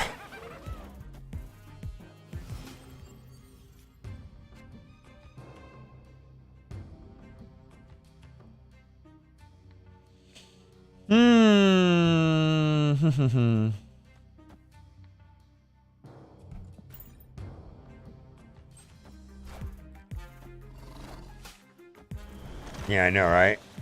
Ooh, debris. Oh, okay, so what do I want to do here? Daredevil. Oh my god. I almost feel like not playing just to... I mean, if he snaps me, I'll probably retreat, but I'm not going to play here. I'm going to play on the last turn.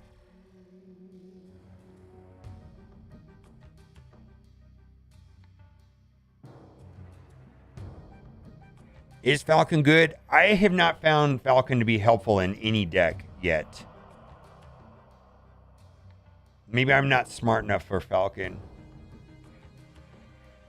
Falcon and Beast, I don't know, man. I've had a hard time with those two cards.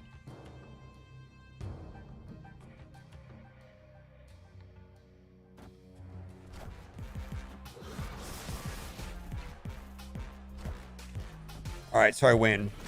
I should snap here.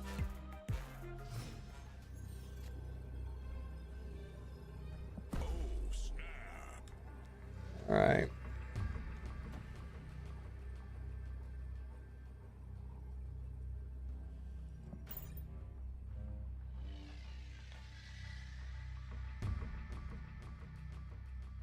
Yeah.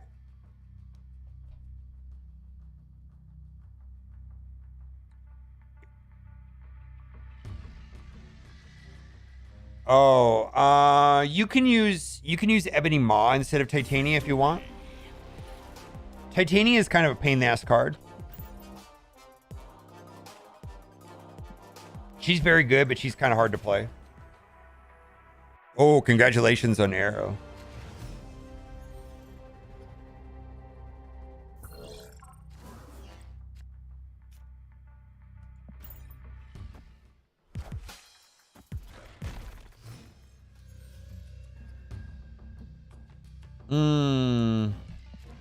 I don't really have anything for that. That's bad for me.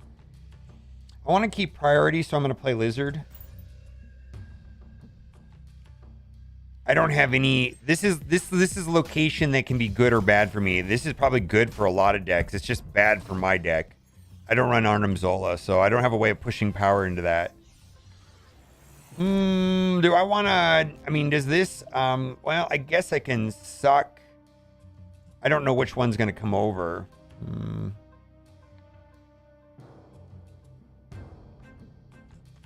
50-50, right? How to control priority? Just be winning the game. So I'm winning the game right now, so I keep priority. Right now, I'm winning, right? 5, nothing, right? So I keep priority. Yeah. Kind of a big deal, actually.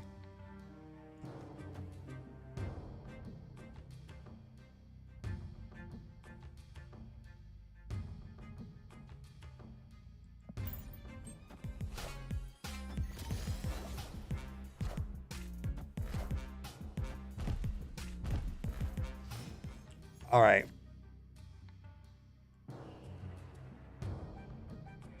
I don't know.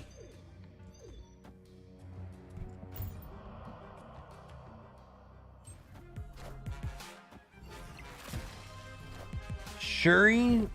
Wait a minute. Oh, they retreated, right?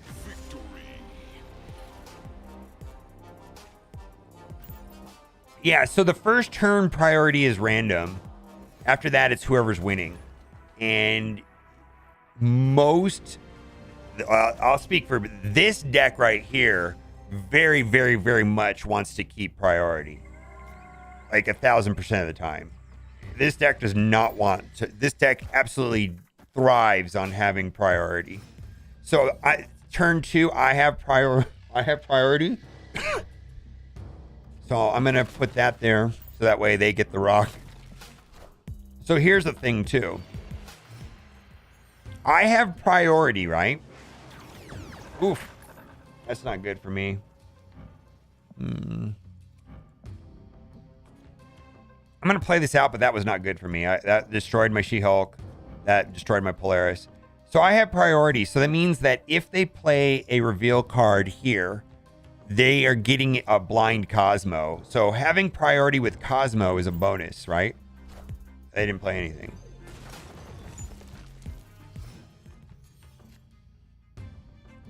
Sunspot. Yeah, I mean, I don't know why I'm playing this out. I've lost. I mean, didn't I lost? It's just the Pike ruined my... Oh, okay. Never mind. All right, so I'm going to put this somewhere. I'll put this over here in the Cosmo lane so it can't be Shang-Chi. Doc Ock, yikes.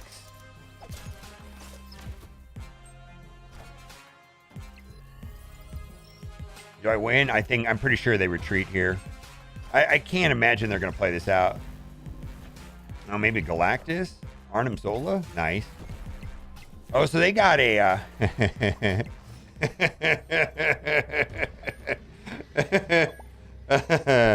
All right. Yeah, I don't know why they're going to play this out, but let's see if they do. I think they retreat here. The Arnim Zola hit the rock. How did I get that She-Hulk variant? Someone in chat donated money for me to buy it. It is not a variant that you can pull. You have to buy it for $1,200. It is a Kraken only thing.